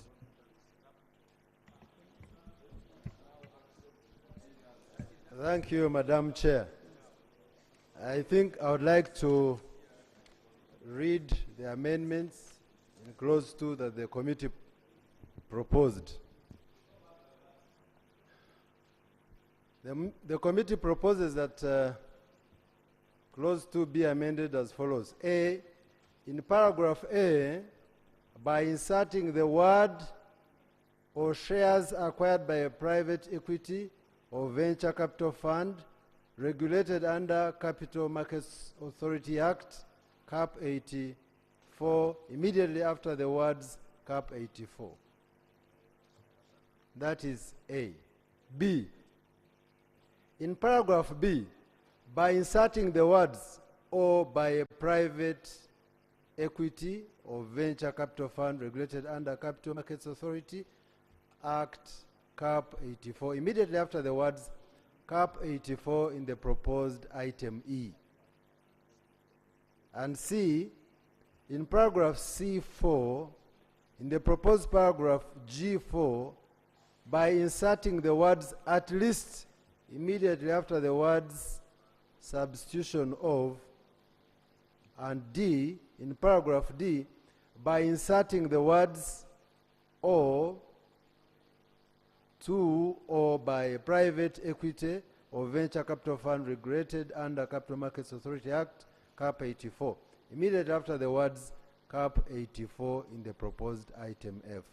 Justification: to provide for private equity or venture capital as a source of long-term capital that can provide funding through debt or acquisition of shares in privately held businesses. I beg to submit. Minister?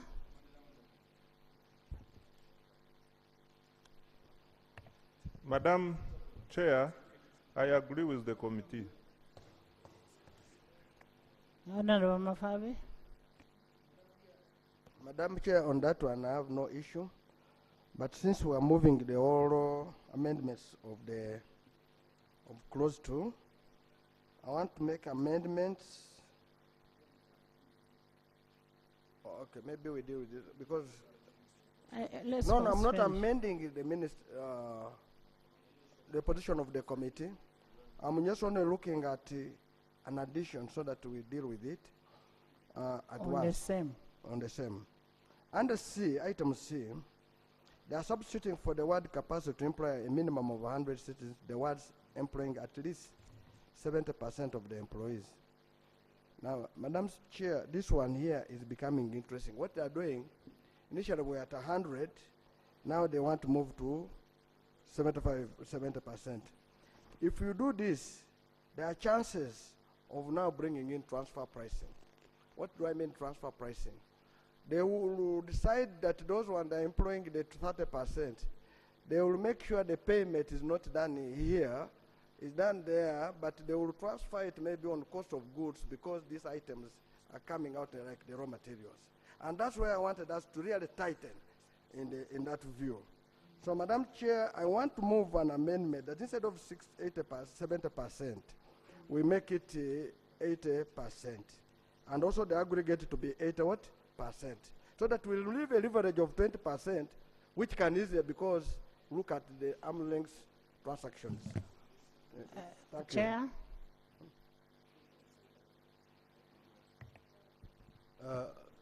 Honorable Chair, I agree with the amendment to the proposal. Minister? So then let me make it, oh yes. Okay. Madam Chair, a movement from 70 to 80 still keeps us in the confidence range. I therefore concede. Thank you. I put a question at close to be amended. Madam Chair, just as a final one now. The final one. Now, Madam Chair, having agreed on that, now this 80% should run through even in the raw materials. What we are trying to... 70 or 80? 80, yes, 80%.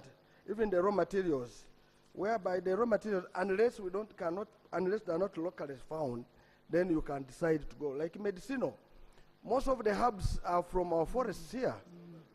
So that's, so we deal with that 80. So where I'm saying that where there's a 70, we put 80 in 2, we put 70 in Roman 3, and another 80 in Roman. Wherever the 70% is, we put 80%. Thank you very much. Even the labor is at 80%. No, even the labor. Yes. It is all there. Where also the labor we have put, where there is 70, we have put 80. Even the labor, materials, and I mentioned, because material, even labor is material. I thank you, Madam. Yes. Let's first hear from the chair.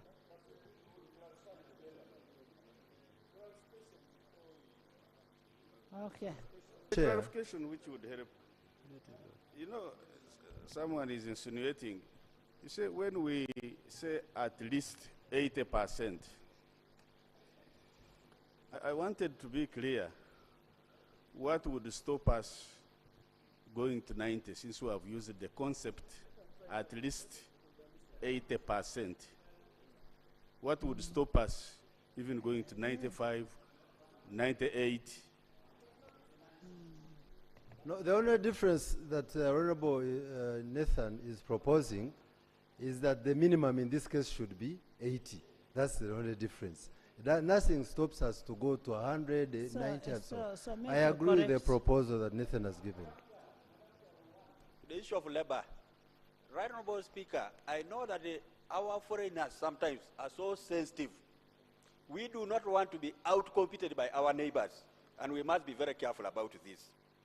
I would suggest we stay at 70% and not, I'm talking about the labor, because you must also be concerned about what the rest of the East African states are doing.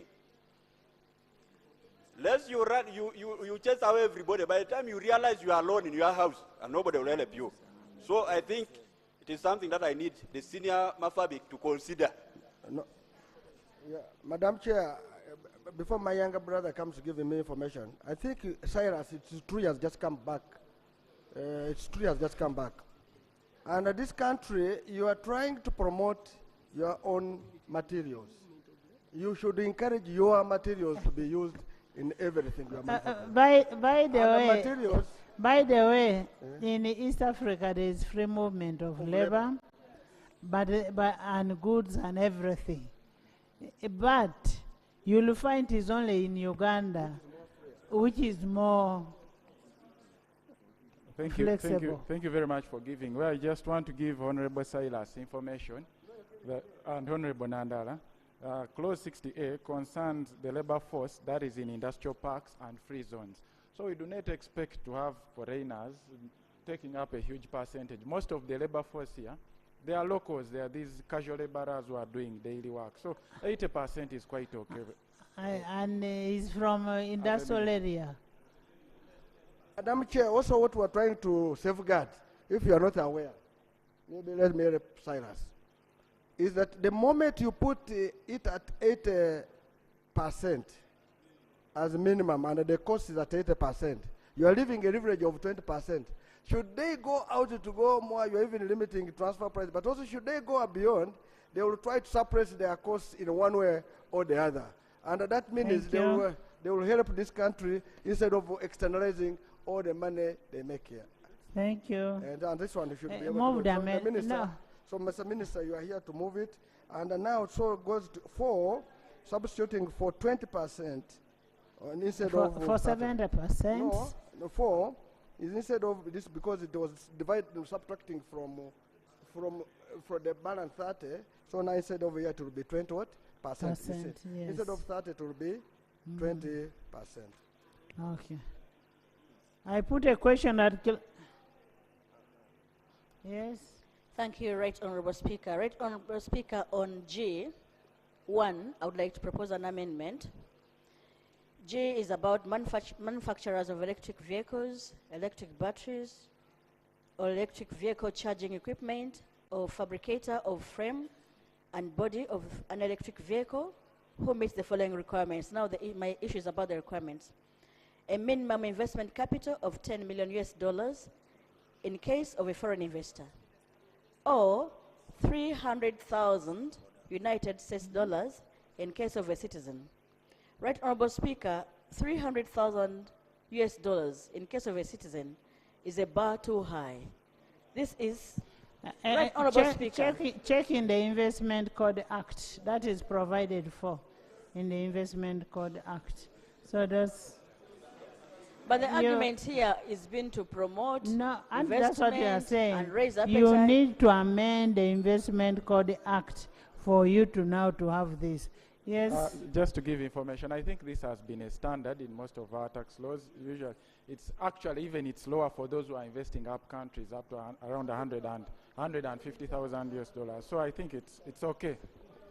I put a question that clause 2 be amended as proposed by Honorable Nathan Nandala, and those and the chair of the committee. Those in favor say and the contrary nay.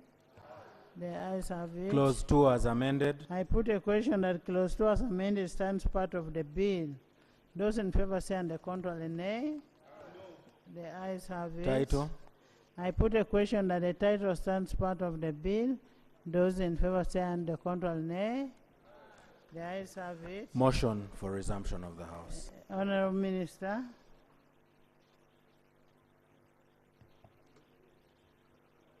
Madam Chair, I beg to move a motion that the House do resume and the committee of the whole House reports thereto. Motion for adoption. I put a question that the House resumes and the committee of the whole House reports thereto. Those in favor say and the contrary nay. Yes, I'll be.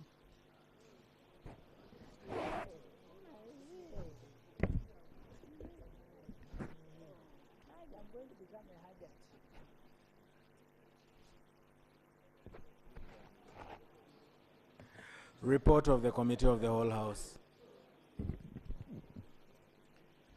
Honorable Minister.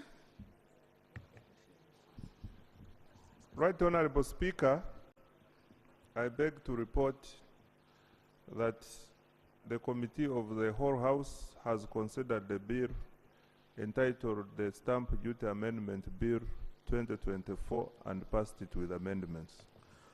Motion for adoption of the report of the Committee of the Whole House.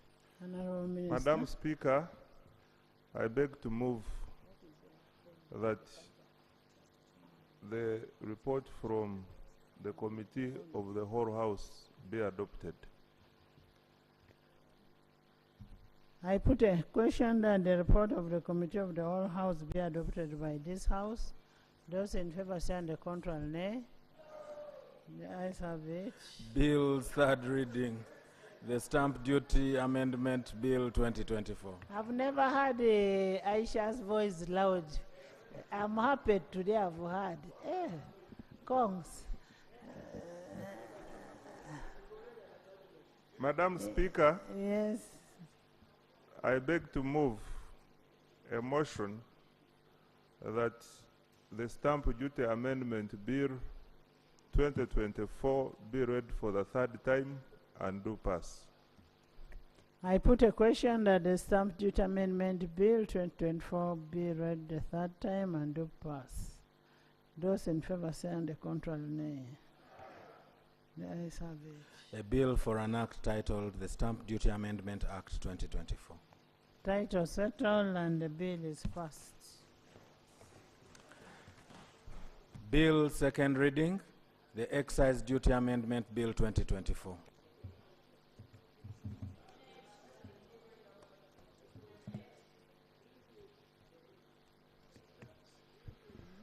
Madam Speaker,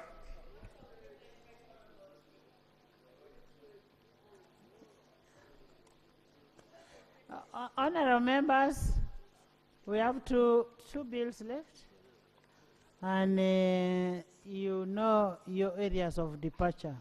I think we need to just handle the areas of departure, and you read it, and he has not moved it, but Hajat has a privilege. Thank you so much, Right Honorable Speaker. Right Honorable Speaker, it's 14 hours, 34 minutes, 41 seconds. Pardon? It's 14 hours. We are past 2 o'clock, Right Honorable Speaker. We normally have, for Muslims, we have Salah around that time and lunch around that time. As a point of privilege, Right Honorable Speaker, I pray that we break for a few minutes. Those of us who pray around this time, we pray and go have lunch so that we don't get problems. That's what I was saying. Let's just look at areas of departure and we conclude. It will take us less than 10 minutes. Right Honorable Speaker, my Salah will have expired and I don't want to walk out. You go. Please go. Honorable members, those who want to go for lunch, me, I'm fasting. Those who want to go for lunch, go for lunch. Me and come back. I am fasting and praying today. Even Nathan is fasting. Even Honorable Ssemujju is not fasting, but is here. Move the motion. Afande Kavuma is also here.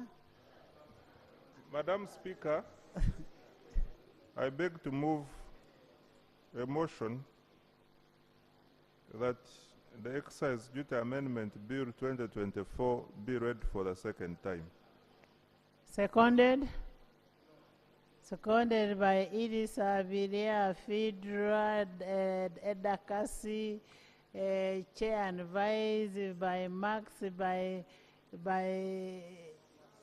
Emily Nalongo. Who is Nalongo? By Doctor, by Mamae, by Goli, by Solomon, by Education, Dr. Iroyonga, by Royogad, by everybody apart from some few. Ochan, Obama, Margaret,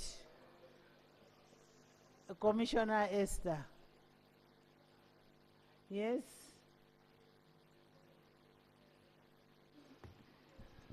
Thank you, Right Honorable Speaker. Right Honorable Speaker, the bill is intended to amend the Excise Duty Act 2014 to provide for the following. 1, the definition of fruit juice and nurtured spirits, vegetable juice, and powder for reconstitution into beer.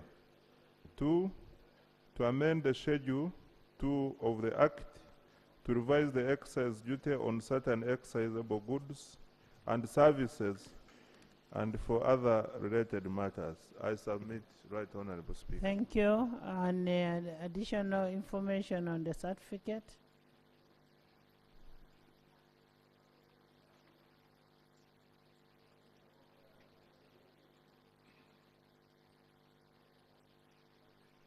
Right Honorable Speaker, the additional information on the certificate is hereby laid, and I would like to quickly take the House through, with your indulgence, on obvious points of concern by the members.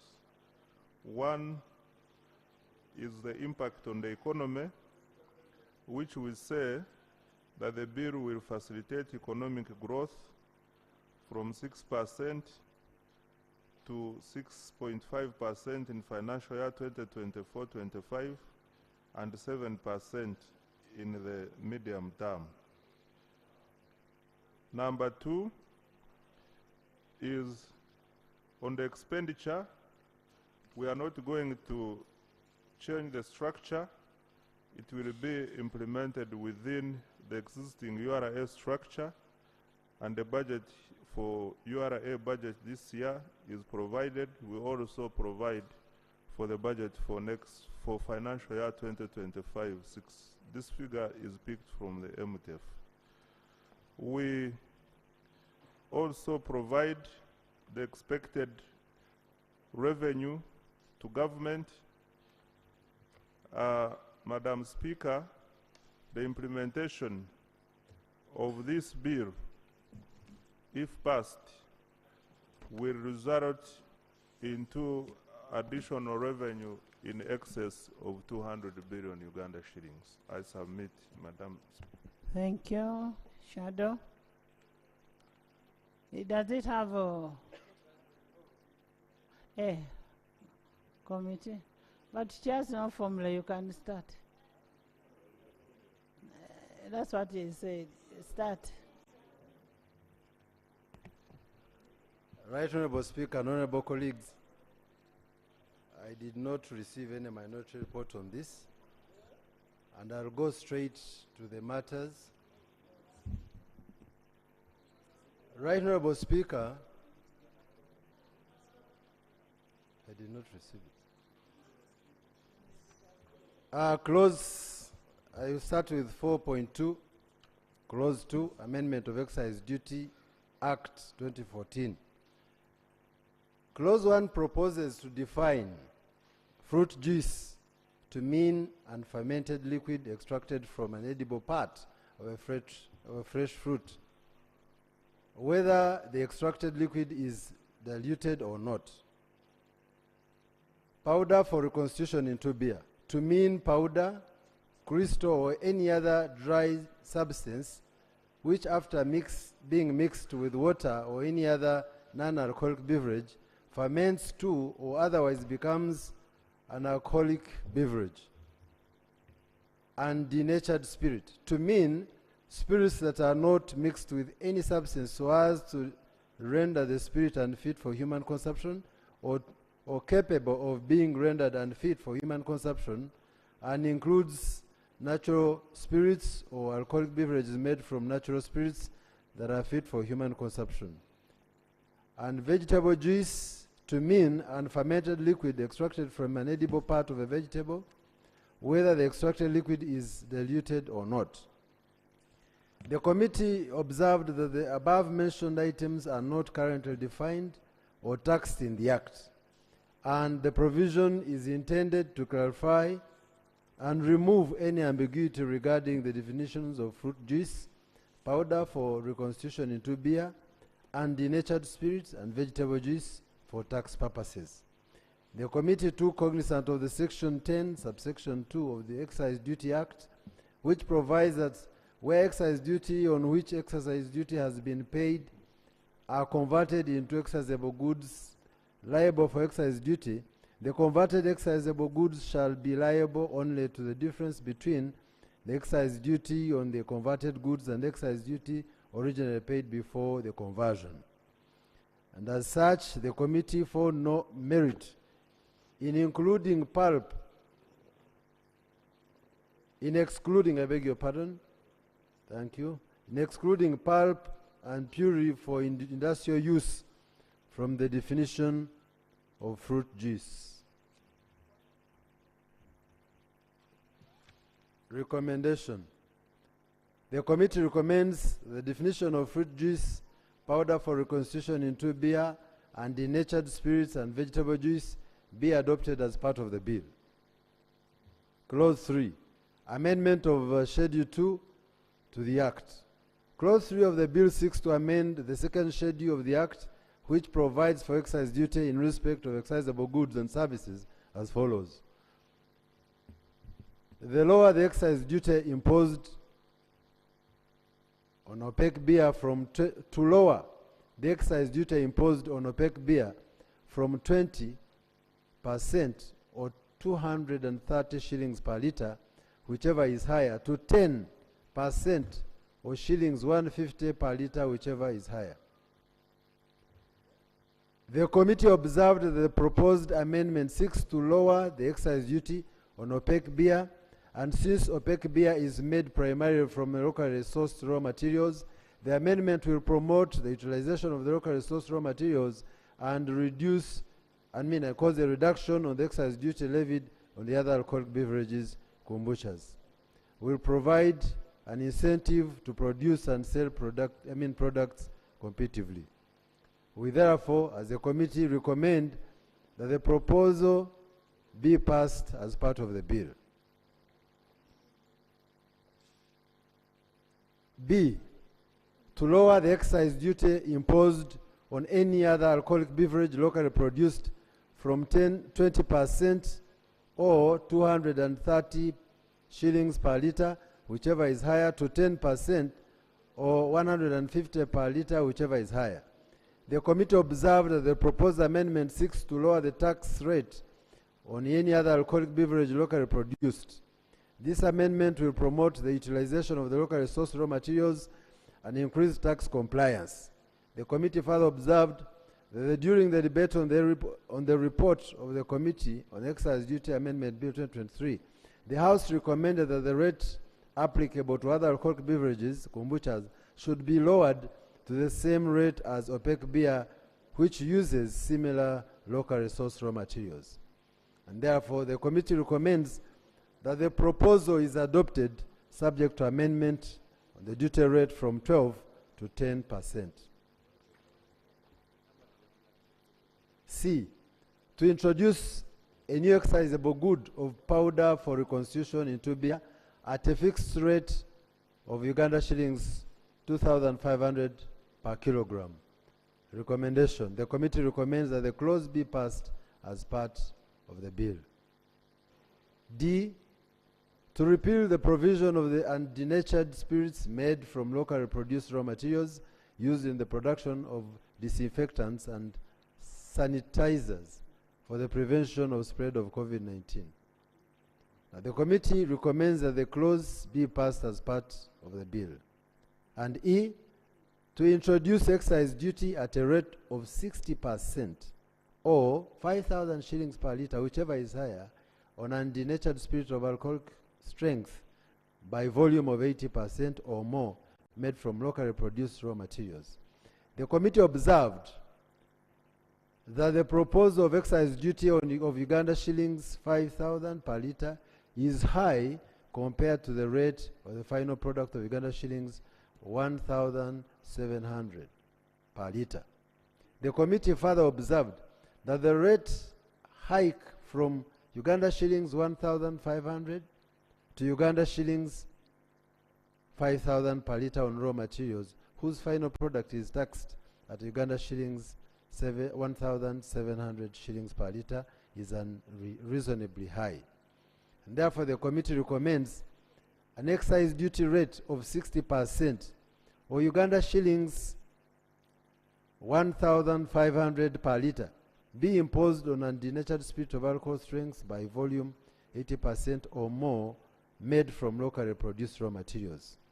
F, to introduce excise duty of 100% or 5,000 shillings per litre, whichever is higher, on undenatured spirits of alcohol strengths by volume of 80% or more from imported raw materials. Right Honourable Speaker and Honourable colleagues, the committee observed that the proposal of excise duty of Uganda shillings 5,000 per litre is too high compared to a rate of the final products Uganda shillings 1,700 shillings per litre. The committee proposes and recommends that an excise duty rate of 100% or Uganda shillings 2,500 shillings per litre be imposed on undenatured spirits of alcohol strength by volume of 80% or more made from imported raw materials. G, to introduce excise duty at a rate of 80% or shillings 1,700 per litre, whichever is higher, on any other undenatured spirits that is locally produced of alcoholic strength by volume of less than 80%, or excise duty at a rate of 100% or 5,000 shillings per litre, whichever is higher, on any other undenatured spirits that is imported of alcohol strength by volume of less than 80%.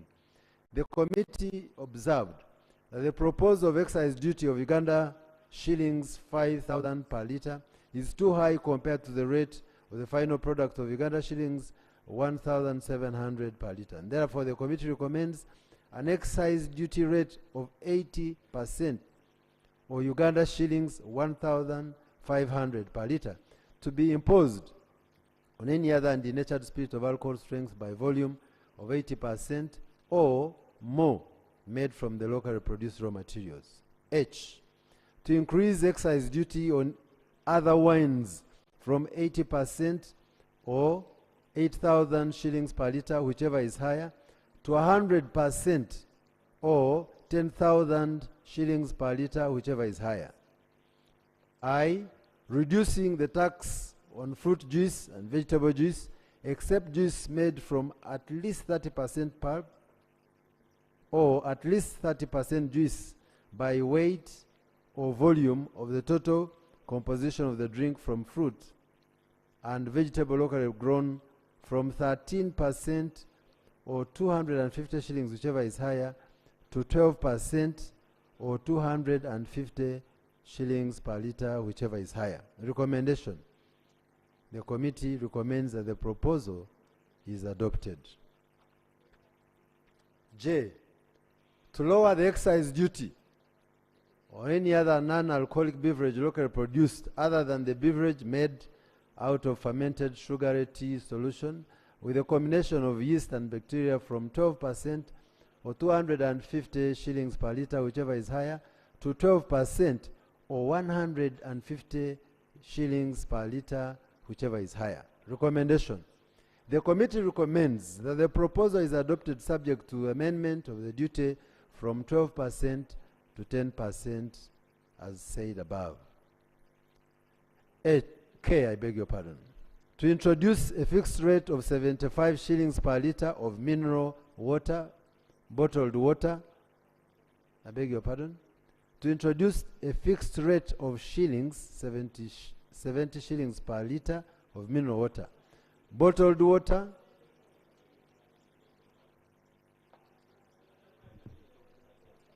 I beg your pardon, honorable colleagues. To introduce a fixed rate of shillings 75 per litre of mineral water, bottled water and other water purposely for drinking, in addition to the ad valorem rate of 10%. The committee observed that the mineral water industry has grown, that this proposal for a fixed rate is to level the ground between the compliant and non-compliant producers of mineral water by providing for both a fixed rate and an ad valorem rate. The committee, however, noted that the proposed rate of Uganda shillings 75 per litre is too high and should be reduced to Uganda shillings 50 shillings per litre to encourage more investment in the industry. Recommendation. The committee recommends that the above proposed amendment stands as part of bill. Excise duty on water be reduced from Uganda shillings 75 per litre to Uganda shillings 50 shillings per litre. L, to expand the categorization of cement to include adhesive grout, white cement or lime, and maintain the excise duty rate of cement at 500 shillings per 50 kilogram bag. The committee observed that under the current law, cement does not cover other existing products on the market with which cement does not cover other existing products on the market with cement in them, including adhesive, grout, white cement, and lime. The committee further observed that the proposed amendment seeks to give clarity on the cement excise duty category by taking into account the cementitious products to include cement, adhesives, grout cement, grout white cement, and lime. These goods are already provided for in the Act, where they are described as cementitious products. Through tax administration, it was established that there is need for specificity in regard to cementitious products as defined within cement. There is no proposed new tax on cement. Recommendation.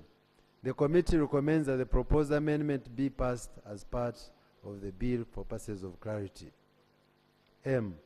To increase the excise duty imposed on motor spirit gasoline from 1,450 per litre to 1,550 per litre. That describes an addition of 100 shillings. N. To increase excise duty imposed on gasoline, automotive lights, amber for light speed engine, from 1,130 shillings per litre to 1,230 shillings per litre, equally an increase of 100 shillings. O. To increase excise duty on eliminating kerosene from 200 shillings per litre to 500 shillings per litre, which would mean an increase of 300 shillings. The committee observed that the amendment increases the excise duty on petrol and diesel by Uganda shillings 100 shillings each, and kerosene by 300 shillings per litre. The committee observed that this increase will affect the low-income earners. And therefore, the committee recommends the clause imposing an additional excise duty of Uganda shillings 300 shillings per litre on eliminating kerosene be deleted. That the proposal on imposing an increase on excise duty of Uganda shillings 100 shillings per litre on petrol and diesel stands part of the bill. P. To remove excise duty imposed on incoming international call services of United States cents 0.09 per minute on calls originating from the United Republic of Tanzania and Burundi. The committee observed that whereas Uganda is already in the one area network in which international calls between Uganda, Rwanda, and Kenya enjoy lower rates of telephone calls between each other, the proposed amendment intends to add the Republic of Tanzania and Burundi into the network within Uganda laws. The effect of this amendment will be the affordability and ease of communication between the persons in Uganda and other members of the states in the ESC community as observed above.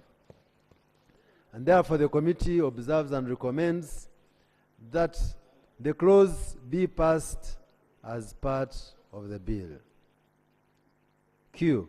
To introduce 0.5% excise duty of the value of transaction on payment excise of withdrawal of cash provided through a payment system but does include withdrawal services provided by financial institutions or microfinance deposit-taking institutions. And I would like to read again, honorable colleagues, and honorable Speaker. D proposes to introduce a 0.5% excise duty of the value of the transaction or the payment of service or withdrawals of cash provided through a payment system and does include withdrawal of services provided to financial institution or microfinance deposit-taking institution. The committee observed that the proposed amendment is intended to provide for an equal tax treatment for both the mobile money for payment services that offer similar services to mobile money. These payment services include cheaper cash and wave transfer, among others.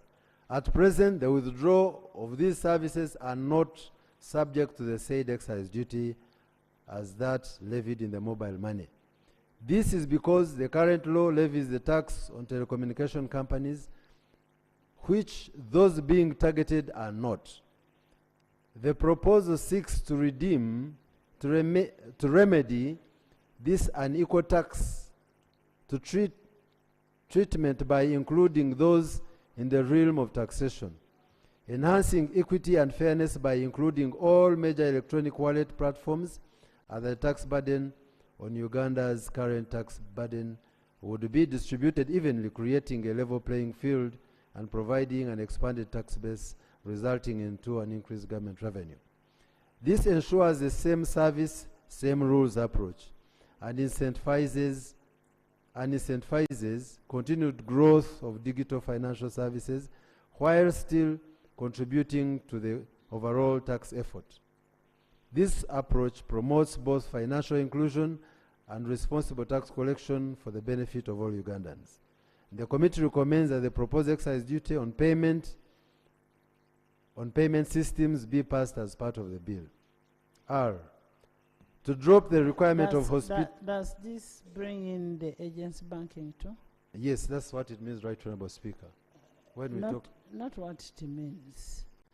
Agency banking is an agency banking. It has a name.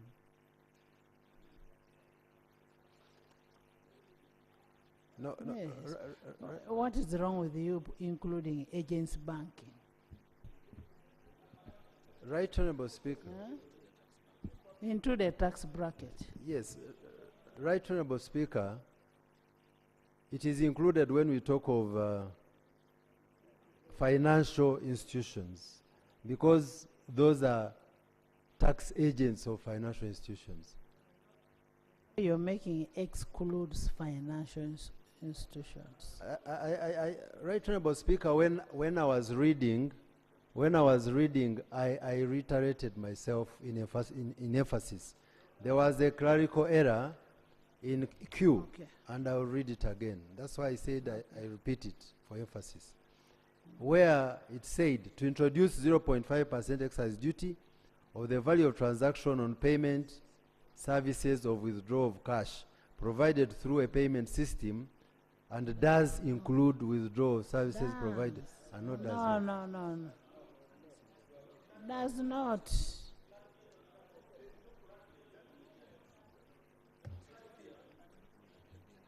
Okay, you finish. First finish the report.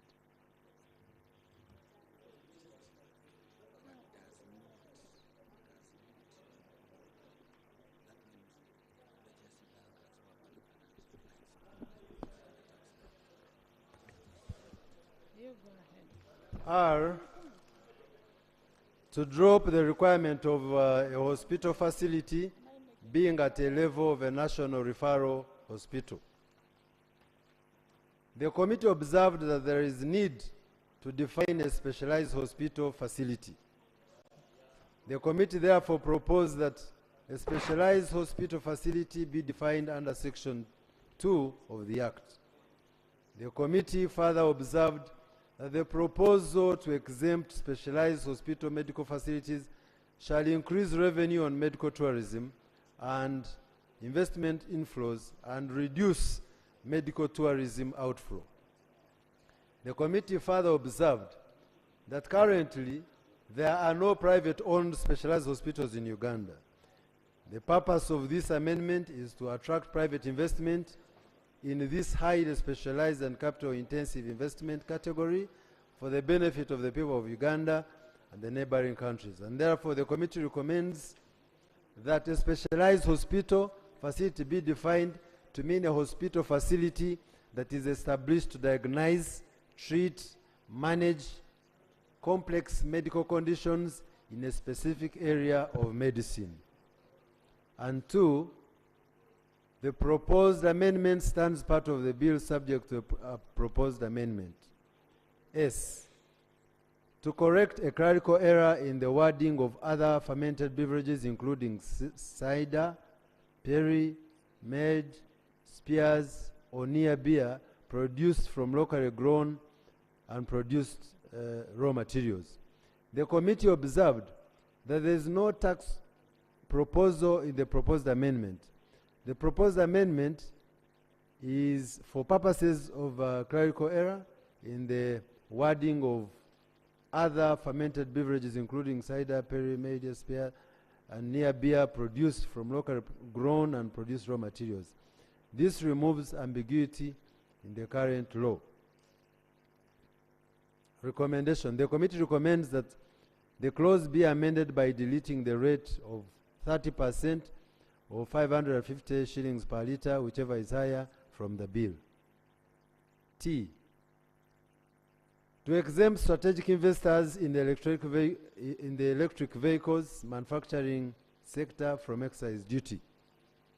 The committee observed that the proposed amendment is for purposes of harmonization of the Excise Duty Amendment Bill 2024 with the Income Tax Amendment Bill 2024 and the VAT Amendment Bill 2024. And the committee therefore recommends that the Excise Duty Amendment Bill be adopted subject to the proposed amendments. I beg to report.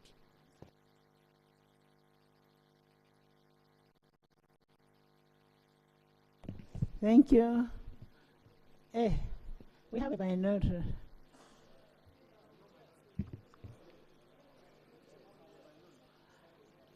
Principle of fairness. Principle of fairness. If they say there is a minority, let's have it.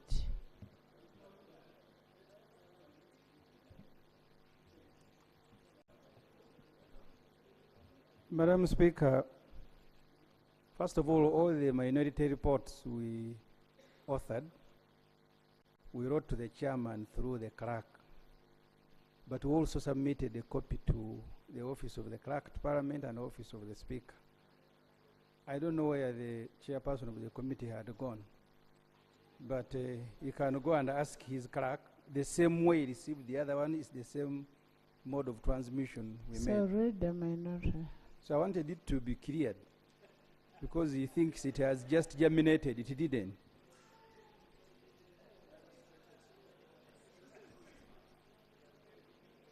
Madam Speaker and honorable members, and I want to invite Parliament to treat this as the most serious proposals. The earlier ones were exemptions, but this particular one is the one that imposes tax. I will skip the introduction. I don't have to read the point number 2, which is on non-compliance with the law, but I want just to restate that actually it does not comply with the law, the certificate of financial implication. I don't have to read the narrative, but the Honorable Musasi is looking at me as if he wants to grab me.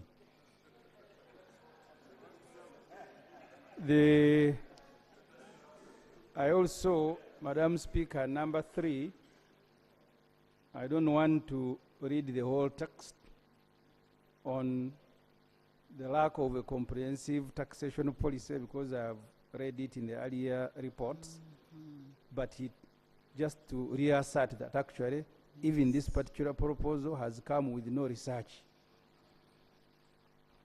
The only area that I want to emphasize, point number 4 in this report, and I'll read, Madam Speaker, very quickly. Timing of the new tax proposals. There is already instability in the tax sector. Traders have just reopened their shops. There is a general feeling of over-taxation with very little to show for it in terms of social services. Roads in Kampala City, Kampala metropolitan districts of Mukono, Wakiso, Mpigi, and other areas in the country have completely broken down. There is a general cry that leaders are swimming in luxury at the expense of taxpayers. This needs to be addressed before any new tax measure is proposed. We need to restore confidence. Stability, as I learned from the Honorable Kate Shumba, is a key principle in taxation. Taxes should be introduced at least every 5 years, not annually like it is with this government. If the country is still crying with the implementation of existing taxes, is your answer to impose new ones? Why don't we first deal with leakage, corruption, and use the savings to finance the budget rather than thinking of new tax measures? You, Parliament, you are going to be blamed for new taxes as you are blamed for the old ones. For once, this Parliament can say no. Let me now go to the specific issues, the tax on fuel. The bill proposes to increase the tax on petrol and diesel by 100 shilling. Government is currently collecting, and please take note, for 1,450 shilling per litre of petrol. That's what we are collecting currently. It is collecting 1,130 per litre of diesel. Annually, government collects 1.6 trillion on petrol alone, shilling 1.1 trillion on diesel, and about 3 billion on kerosene. Taxes on both petrol and diesel is a key driver of fuel pump price. Uganda levies the highest tax on fuel in the region. Tax per litre of fuel of petrol and per litre of diesel. I don't know if these can be displayed, or the Honorable Musasi has connived with those who are displaying this information, because I don't want to read it. But if it is not displayed, I guess all of you colleagues have this report. You can look at it by yourself. I don't have to go, but the point is we are levying the highest tax in the region.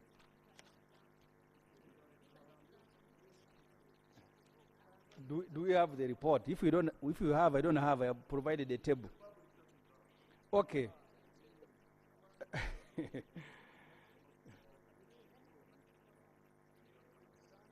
Look at Kenya, for example. Kenya is charging the equivalent of 646 shilling per litre. I have told you we are currently charging 1,450. Then you can read the others. I want to, because I thought the report is uploaded. Honorable Speaker and members, when you take a comprehensive analysis of fuel taxes in East African countries levied on petrol and diesel across 4 East African countries, which I have provided, Kenya, Rwanda, Tanzania, you note that Kenya imposes relatively lower taxes compared to its East African counterparts, especially on diesel. This may contribute to a more competitive fuel market and potentially lower consumer prices. The implication of this increase in fuel prices has a multifaceted impact. First, higher fuel taxes, as exemplified in Uganda, often burden consumers, particularly lower-income households, by escalating the cost of living and transportation and making Ugandans poorer. On the other hand, lower taxes, as observed in Kenya and Tanzania, foster a more competitive business landscape and reduce production costs, potentially enhancing economic competitiveness, something we would admire to have in this country. It is important to note that while we appreciate the crucial role fuel taxes serve as a significant source of government revenue, excessively high taxes stifle economic growth by suppressing consumption and investment. That's the reason we reject further excise duty tax increases on fuel, because we need to balance between revenue generation and fostering economic activity in this country. Honorable Speaker and honorable members, businesses will be compelled to transfer these additional expenses to consumers, potentially resulting in widespread price hikes across various goods and services. This escalation in prices could lead to inflationary pressures and potentially restrain consumer spending. Additionally, such a price surges may provide opportunistic businesses with justification to inflate their prices beyond what is warranted, soiled by the fuel tax increase. The rise in fuel prices inevitably escalates production costs, as noted earlier, presenting challenges for manufacturers heavily reliant on diesel or as an auxiliary power source. The government taxation policies on fuel in Uganda reveal a glaring contradiction between its revenue generation strategies and its responsibility for citizens' well-being, as noted earlier in the Minister of Finance's letter. Despite being fully aware of the adverse effects of escalating oil prices on both production costs and individuals' disposable income, this government under President Yoweri Museveni Tibuhaburwa continues to burden its citizens with exorbitant taxes on fuel. Let me illustrate this point. To transport one batch of matoke from Chazanga, I have used Chazanga because that's where I was born. Just to transport one batch of matoke, it costs 3,000. The batch is at 13,000. And it costs 100,000 to transport a cow from Mbarara. 80,000 transport a cow from Gomba or Ngoma. Please know that the tax increase burden will be borne by the poorer because the trader will factor in transport costs as he buys his matoke or cattle. Government should not be greedy. You are already overtaxing fuel. Why do you turn it into a soft target for tax increments all the time? This Parliament passed a law in November last year, 2023, giving government exclusive rights to import and supply fuel and petroleum products. Government promised that fuel prices will come down after the elimination of Kenya middlemen. Kenya has now removed the roadblock for Uganda to import fuel. Let citizens first enjoy low prices resulting from change of policy before you think of a tax on fuel. Let the prices come down first before any new tax proposal. We continue to warn this government that the consequences are there as fuel prices so production becomes more costly, hindering economic growth and potentially leading to job losses. Moreover, the average Ugandan faces a significant reduction in disposable income as higher fuel costs trickle down into increased prices for goods and services across the board. This scenario not only jeopardizes individual financial stability but also undermines consumer confidence and investment, exacerbating economic instability. The more reason why many businesses close every year. Furthermore, the lack of consistency and transparency in fuel pricing within Uganda reflects a failure of regulatory oversight. Despite being the responsibility of the Minister of Energy and Mineral Development, there is a noticeable absence of effective intervention to curb speculation and ensure fair pricing practices. The result is an environment where citizens are left vulnerable to the whims of market forces and profiteering by fuel dealers. In light of these concerns, the government's insistence on maintaining or increasing excise duties on fuel amounts to a blatant disregard for the welfare of citizens. Such a policies prioritize short-term revenue gains over the long-term economic stability and well-being of the population. Therefore, we call upon all members of Parliament to reject any further tax hikes on fuel. Tax on mobile money withdrawal. There is a 0.5 tax on mobile money withdrawal already. Government through this bill is expanding the net to include other platforms such as Mcash, MyCoropay, Wave, etc. Before this expansion, government must present a study on how introduction of a 0.5 tax on mobile money withdrawal affected the population, especially the poor who receive money in this form. A 5.0% tax on withdrawal means a shillings 50 per every 10,000, 0.5%. This is what it translates in, a 50 shilling per every 10,000.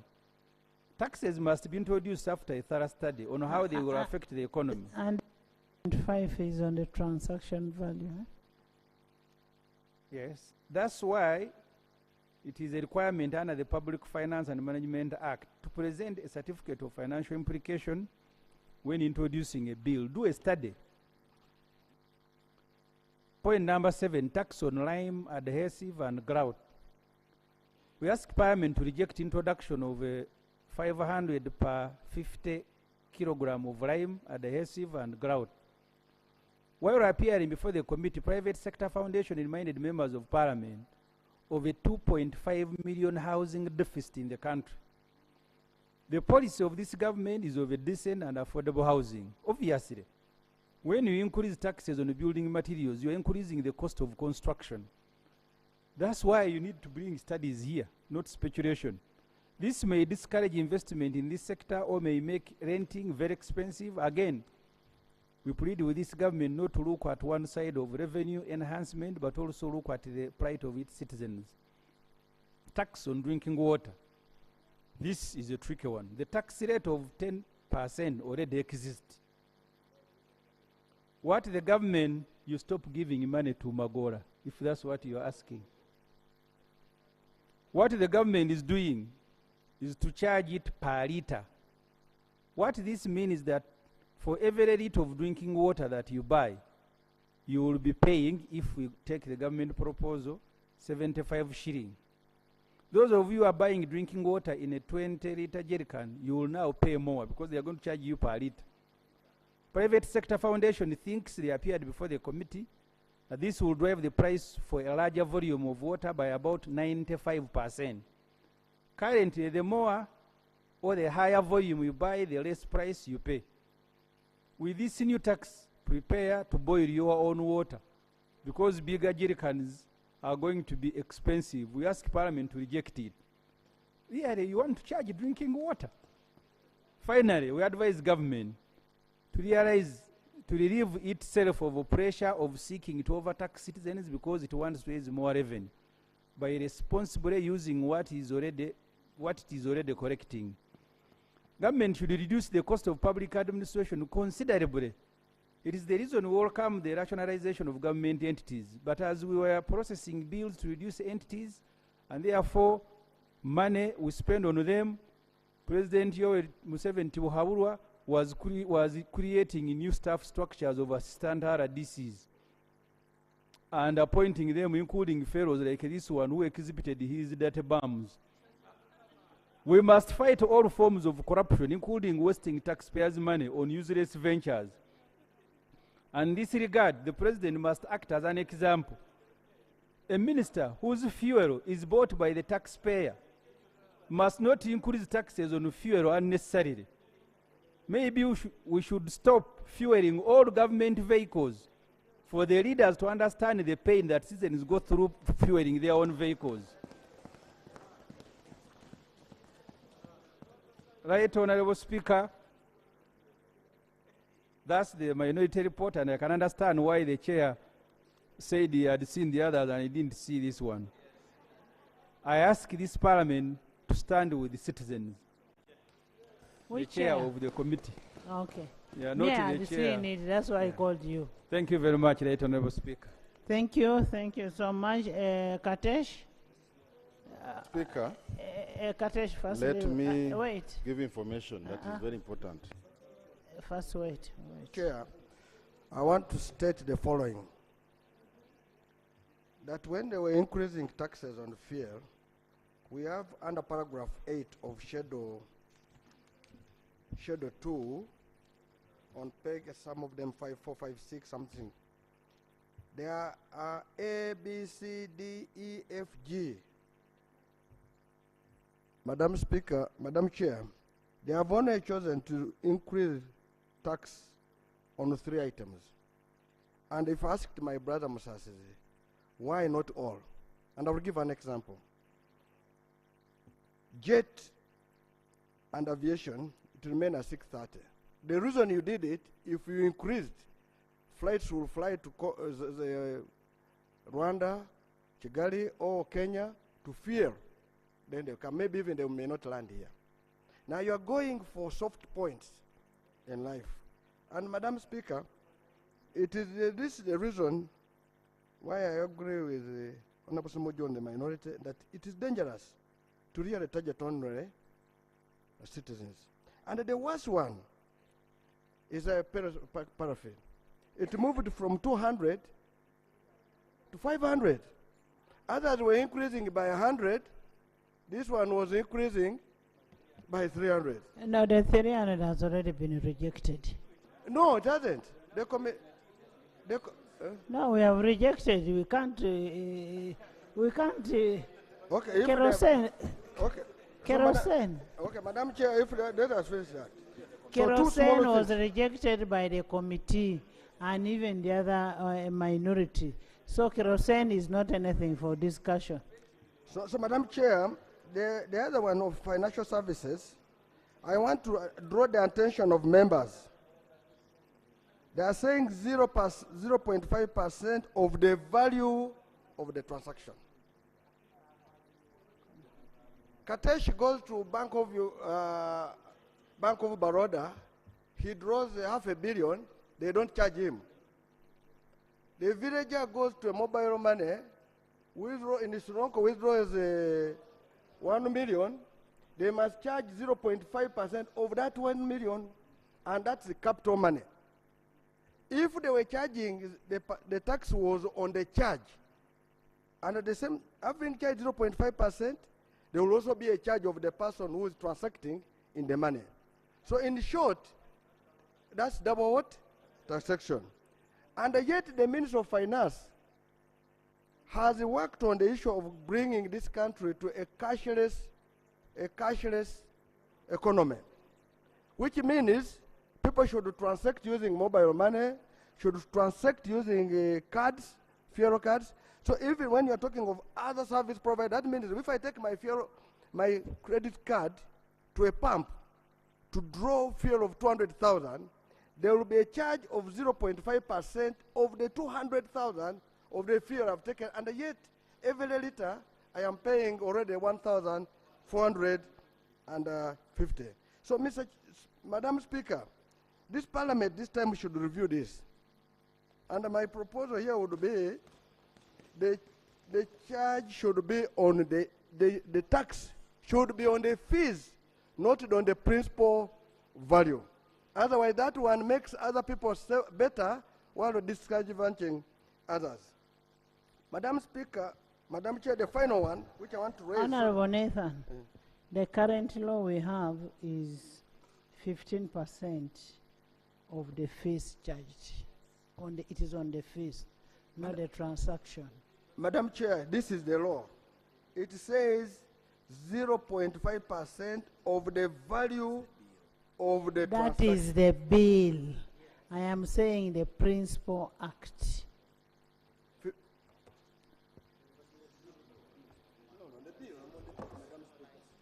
Madam Speaker, what you are and saying... what we are saying, why should they change from what was there? Exactly, that's what we are saying, that you don't go for a value. You go for what? A charge.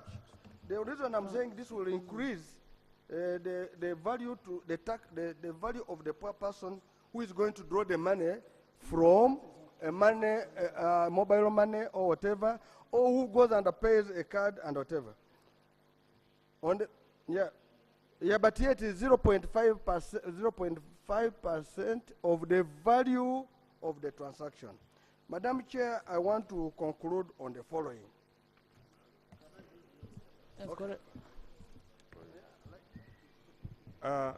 Thank you, Madam Speaker.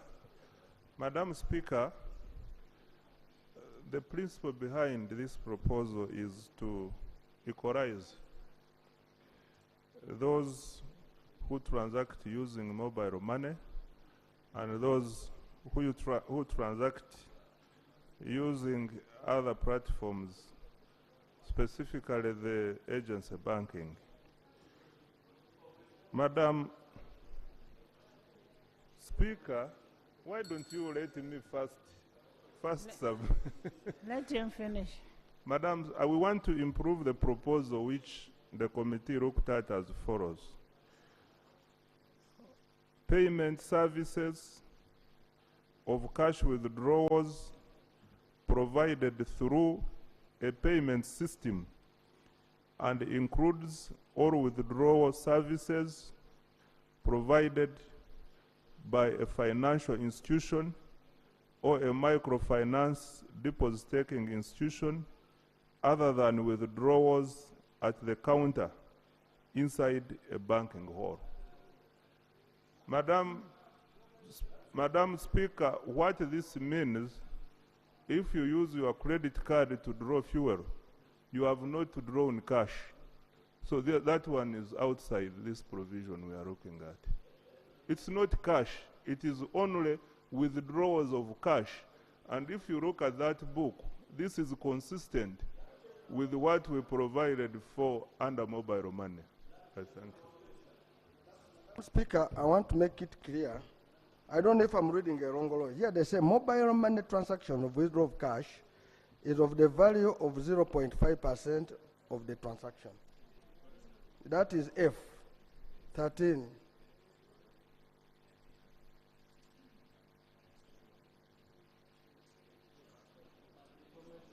So that's number one. Number two, Madam Chair, which I want to put across as we're looking for that. Yeah, the other point, Madam Chair, agents banking. Madam Chair, give me agents banking. Agents banking is no different. Let me give an example. An agent of Centenary Bank, he is more or less the counter of Centenary Bank, but he is in Nsereko Town Council. So there is no difference. You cannot charge, because again, you are telling me that somebody should get in a border to go to Mbale Town to withdraw. Agents banking, the agent is working on the behalf of the bank. So there's no reason, Mr. Minister, to bring again agents banking in this bracket.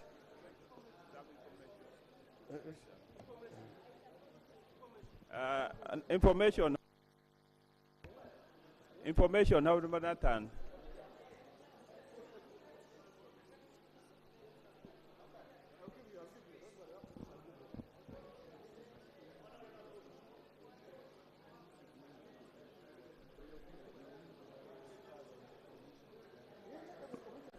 Madam Speaker, the principle under which government enacted the law to create agency banking, it is to deepen what we call financial inclusion.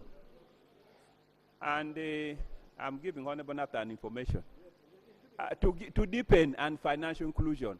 My dear brothers and sisters and honorable colleagues, this agency bank has tried to create jobs for the youth. And the profit margin is very, very small, very, very small, let me tell you. And you need a big capital. You need a capital of 50 million shillings to get a smaller profit margin.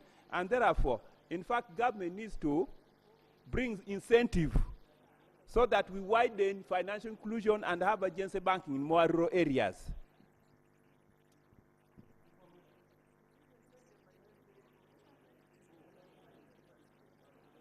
Why are more people not in agency banking? Because the cost of transaction, the equipment, the facility needed, the security requires a big capital.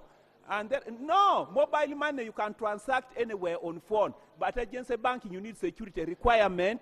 I tried to open agency banking for my community in the village. The banks require you to have a center, to have a camera, to have security moving money from the bank to those rural areas, and you need to have guards, you need big capital. Madam Speaker and colleagues, if we really want to create jobs and support young people and save them, there should be no tax on mobile money and agency banking. Honorable Nathan. Thank you very much. Thank you. Right Honorable Speaker. Right Honorable Speaker. Honorable Nathan. I am giving you to talk. Thank you very much. Thank you very much, Honorable Nathan. Right Honorable Speaker. Honorable members, I'm not hearing you. Right Honorable Speaker, thank you Just so much. hold on.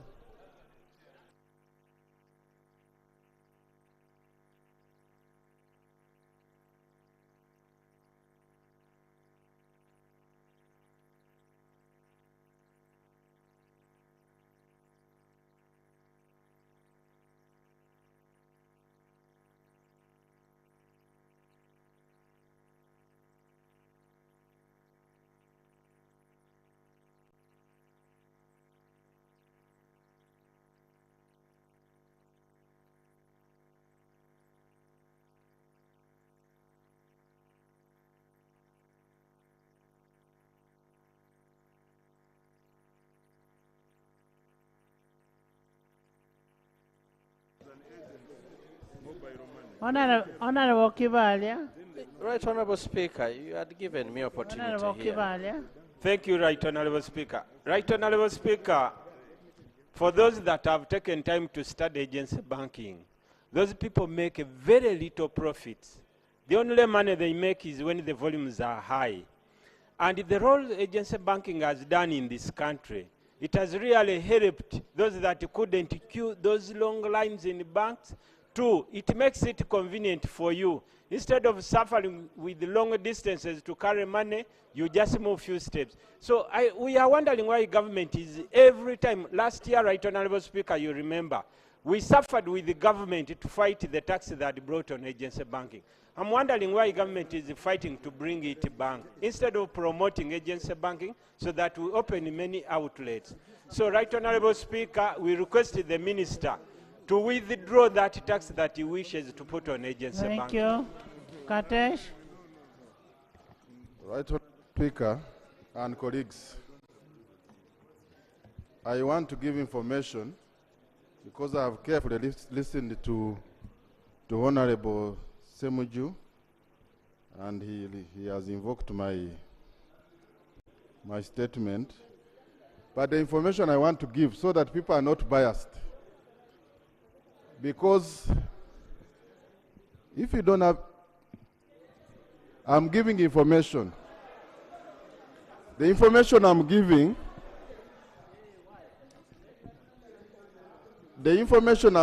because the Honorable Ssemujju has given information about fuel. Members, have respect for each other. He is making a correction of figures. Right, Honorable Speaker, I don't know if this is how we are going to proceed, but thank you.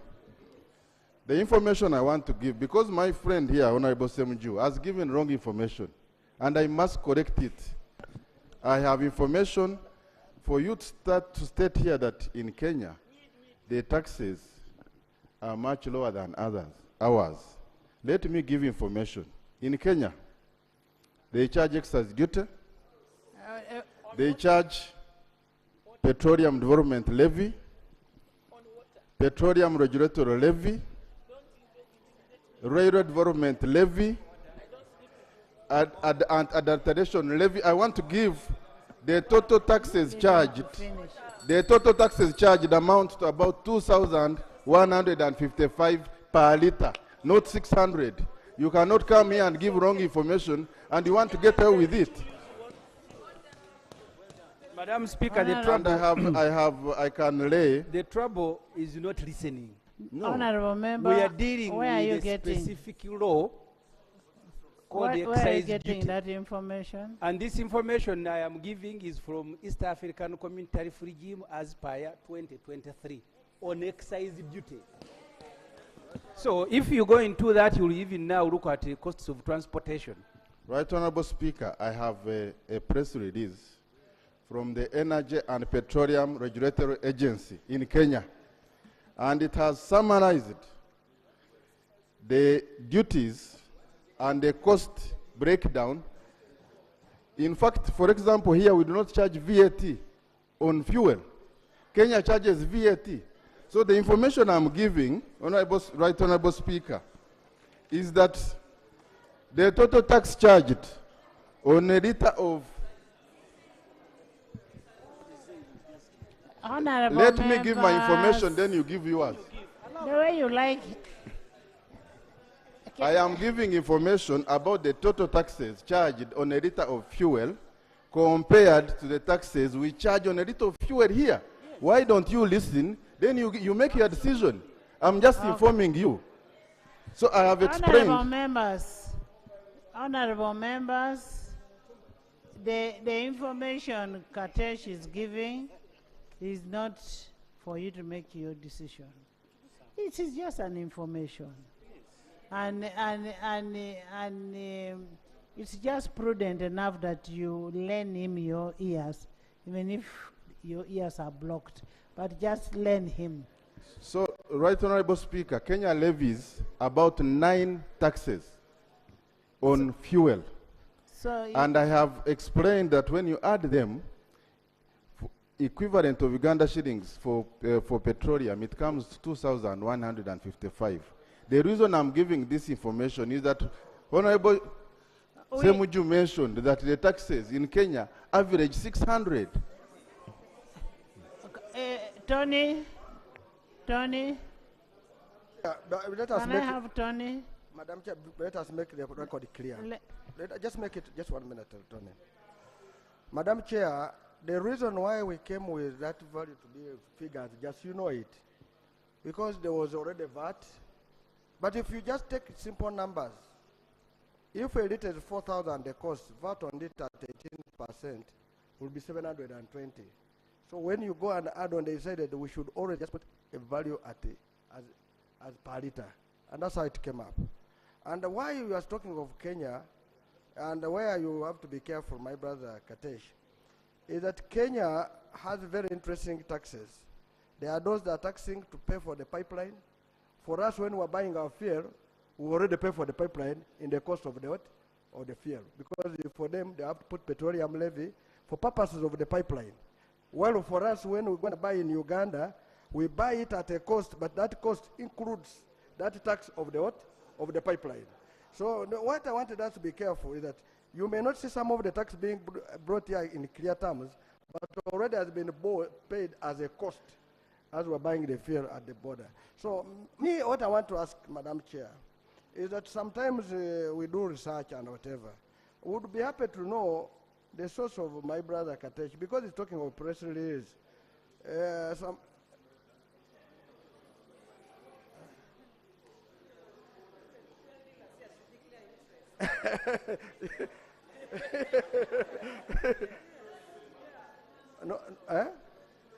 No, me, I'm giving you information because I know the sector so well.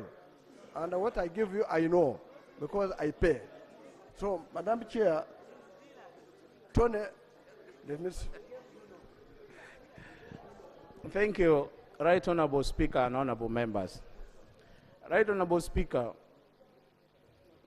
in the Committee of ICT and National Guidance, we had the opportunity to interact with the MTN. Honorable members, listen to ICT. We had the opportunity to interact with the MTN, Airtel, and looking at the charges on mobile money and also other online transaction companies that has come up. You hear Yo, More Pesa, More what. Now, when we're having a discussion with them, they were able to explain that their business has kind of gone down. That so many young people are getting out of business. And then the number of transactions have gone down as compared to before, when the tax was moved from 2% to 5%. Now, when we're asking them, now what do we do, charging the agency banking and all these other online transactions? Now, they welcome that, but only said, if the tax by government would only come down from 0.5 to 0.3, then you'll have widened the number of people paying tax. Many people would find it easier to transact on mobile money and all those other online transactions, and you would get more money. Because right now, we have reduced mobile money and all these other to petty transactions. 100, 200, 300,000. But if you are transacting 1 million, 3 million, 4 million, 5 million, the charge is so high that people do it painfully. So, Right Honorable Speaker, I would think if the ministry had done a baseline survey, they would have actually captured how many companies are coming on board right now doing online transactions. Then you reduce the tax from 5% to 0.5 to 0.3. Then you get more people transacting on this online, and you'll have created opportunity. So I would think for Parliament, we are doing this on behalf of the people. We are not the only people paying this, but there are people outside there suffering. So, Right Honorable Speaker, I think Parliament should ask the Minister to review this, and we don't increase any tax on that. Instead, look for a way of reducing but widening. Then on fuel, Right Honorable Speaker, We are talking about increasing now additional tax on fuel. But who are the people who are going to pay this? Is not the people in Kampala. Everybody, whether motorcycle, whether generator, but at the same time, the cost is already high for fuel. And people are already complaining. And this law we are passing is for the people of Uganda. So the question is, are we listening to them or we are listening to ourselves? So, Honorable Minister, I think let's not over squeeze it even when somebody is saying, you are pressing my neck. Then you say, no, that's not yet even enough. You squeeze in more. This is my prayer that Parliament and government should sit and weigh the situation and take action. Right, Honorable Speaker, I thank you.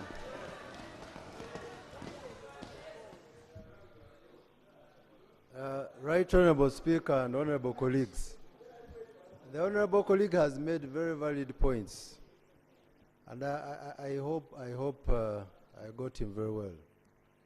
You see, the issue is many of our youth who operate mobile money stores, they equally do agency banking transactions, majority of them. And there is an element of lack of an equalizer. What I hear from him is that rather than propose a 0.5%, what the telecoms proposed is that equalize for equally agency banking, since we do the same thing, and reduce to 0.3%. Just a moment, let me finish. So the proposal here, and indeed when we interacted with the telecoms and the banks, is that there is a tilt skewed to one side, disadvantaging telecoms, where money now, you get it through mobile money and then put it to the bank. And then the bank is not charged, and then this one is charged. So the purpose of this proposal, honorable colleagues, it was cause a level ground, as earlier said. Madam Speaker. John. Thank you, Right Honourable Speaker. Right Honourable Speaker, the taxes we are talking about, we should look at the list.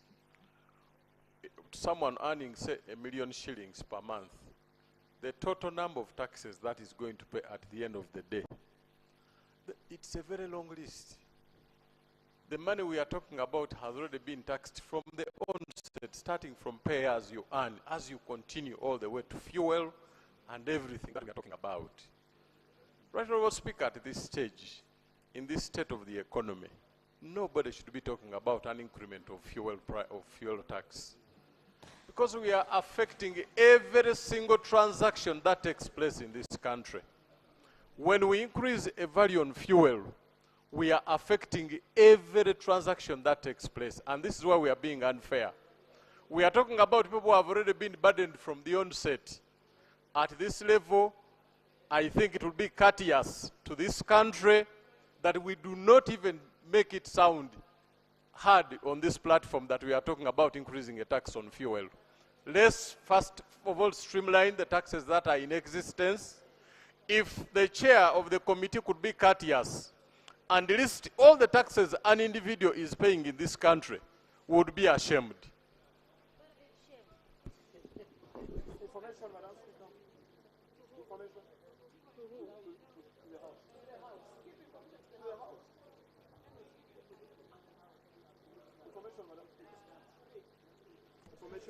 Feta. Thank you, Right Honorable Chair. I would like to seek clarification from the chair to give me a difference between a teller in a banking hall and an agent bank somewhere in the village. What is the difference between a teller within the banking hall and an agent bank down in the village who has taken services closer to the people?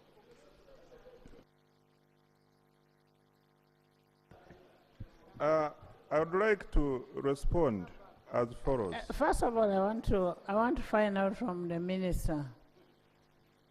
is an agent banker part of the bank, commercial bank or microfinance bank? Are you a minister?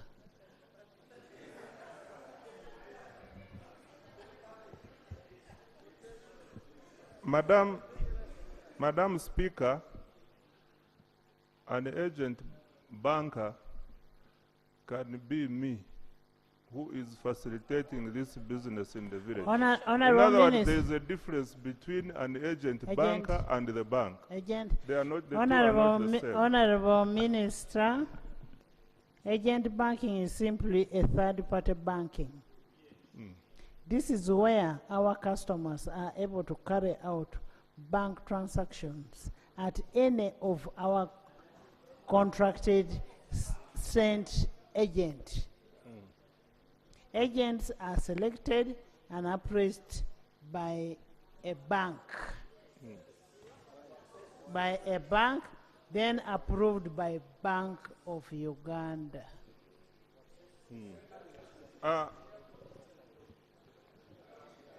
Madam Speaker, what is the issue here we are dealing with? I come from Hamurwa. There is a trading center there. In this trading center, there is a bank agent. I think here we respect each other.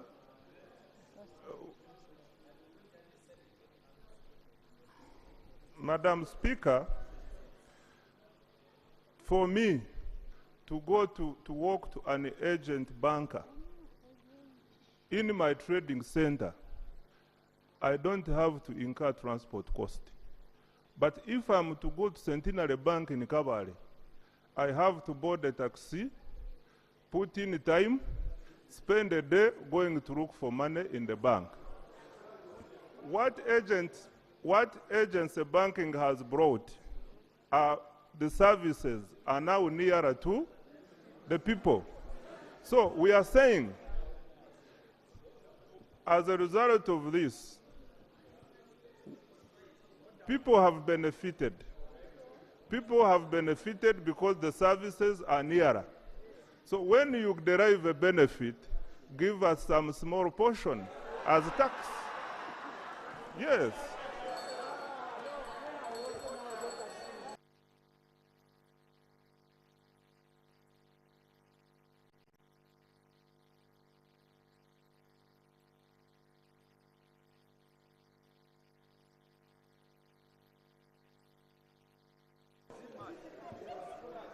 Clarification, Speaker.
Right, Honorable Speaker.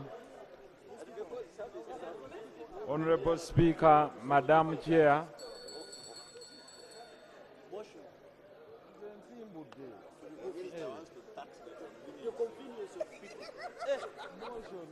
You are judging. So government wants always to be convenient. So any convenience is a chance.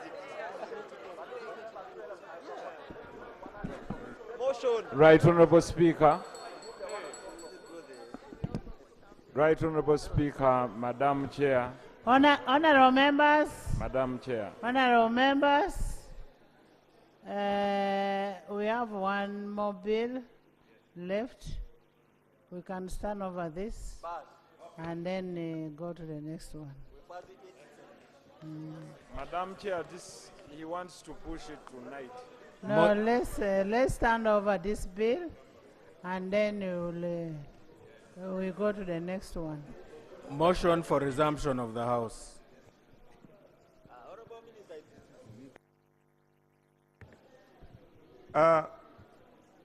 Madam Chair, I beg to move that the House do resume and the committee of the whole House reports thereto.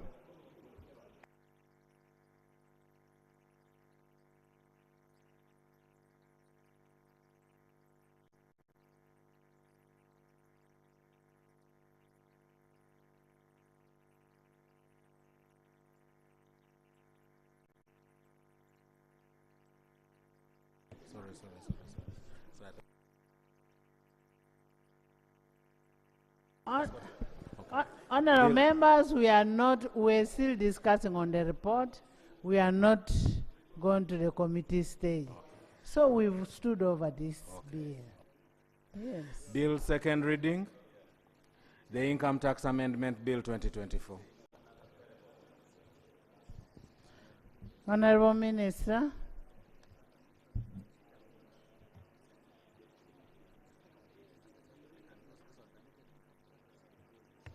Madam Speaker, I beg to move a motion that the Income Tax Amendment Bill 2024 be read for the second time. Seconded?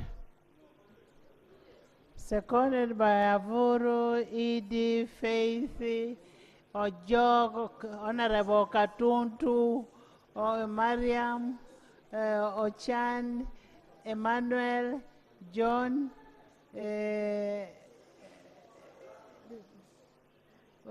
Osnail, Silas, by the majority.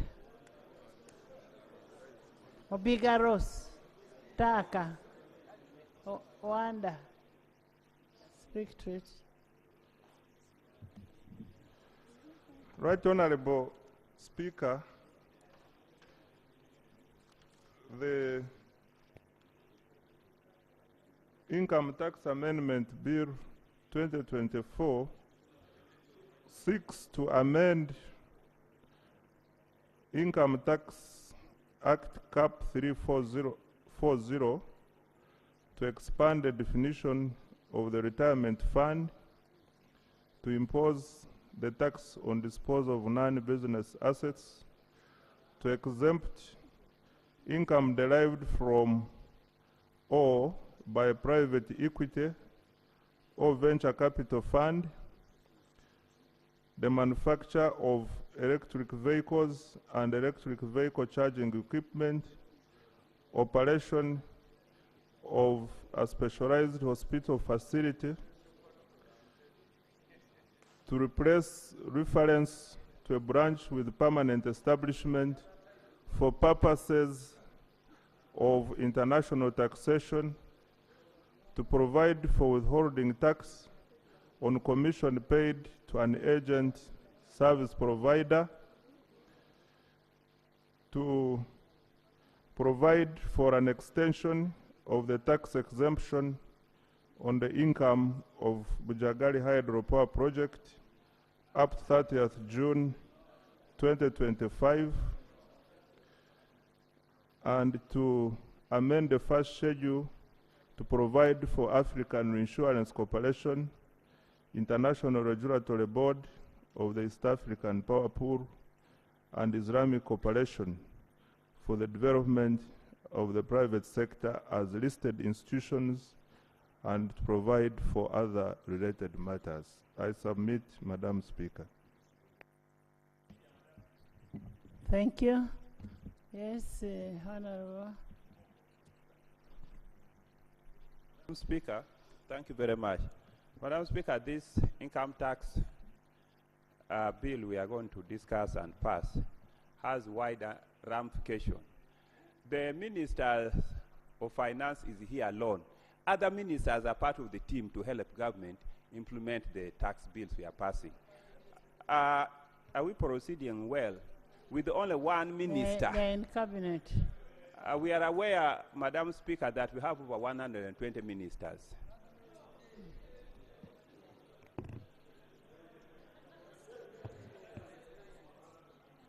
I know Eki is about to commit suicide. You know, he's very good at suicide. Honorable members, I received a letter addressed to me, and the reference is proposal to insert an amendment to Clause 4 of the Income Tax Amendment Bill 2024 to extend Bujagali hydropower project's income tax exemption by 1 year. I'm reading the letter. We refer to the ongoing tax amendment process and the letter dated March 20th, 2024 from Bujagali hydropower on the above subject. Copy is attached. Right Honorable Speaker, I am seeking your indulgence to insert Clause 4 of the Income Tax Amendment Bill 2024, a proposed amendment to Section 21 of Income Tax Act as follows. 1. By inserting immediately after Clause 4A of the bill the following. 4B. Income of Bujagali hydropower project up to 30th June 2025. 2. By renaming Clause 4B of the bill as Clause 4C. The rationale for this proposal is to avoid escalation of the end-user tariff, since tax is part of the formula for computing the end-user tariff. As we await for the audit being conducted by the Auditor General, signed by Minister of Finance, Planning and Economic Development, Kasaija Machia, MP, and a copy of the letter is given to the clerk, and here is the letter. I'm not reading my own words.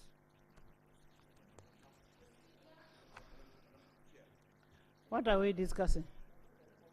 What are we discussing? Let's have the report. Let's have the report.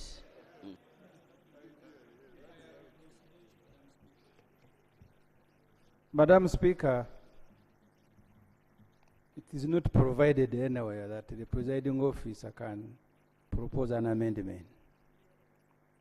You've read a letter from the minister. In the processes that you are handling, where does that fall? The letter does not say I am the one proposing the amendment. The letter is only written to me that the minister intends to make an amendment in the bill. It's simple. Maybe I translate it in Luteso. No, Madam. Can we have a report? Then you will either accept the So proposal or not. That's all I wanted from you. Yes. That's why I asked, where do we factor in the processes going on? A minister will know where to factor in. Me, I'm giving you information. Can I have a report?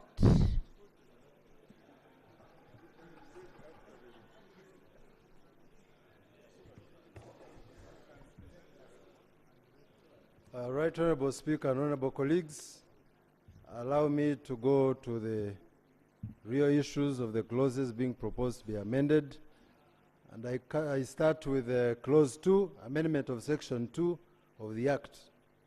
The proposed amendment seeks to amend Section 2(3), which provides for the definition of retirement fund to mean a pension or a provident fund established as a permanent fund and maintained solely for either the provision of benefits for the members of the fund in the event of retirement, or the provision for benefits of dependents of members in the event of the death of the member.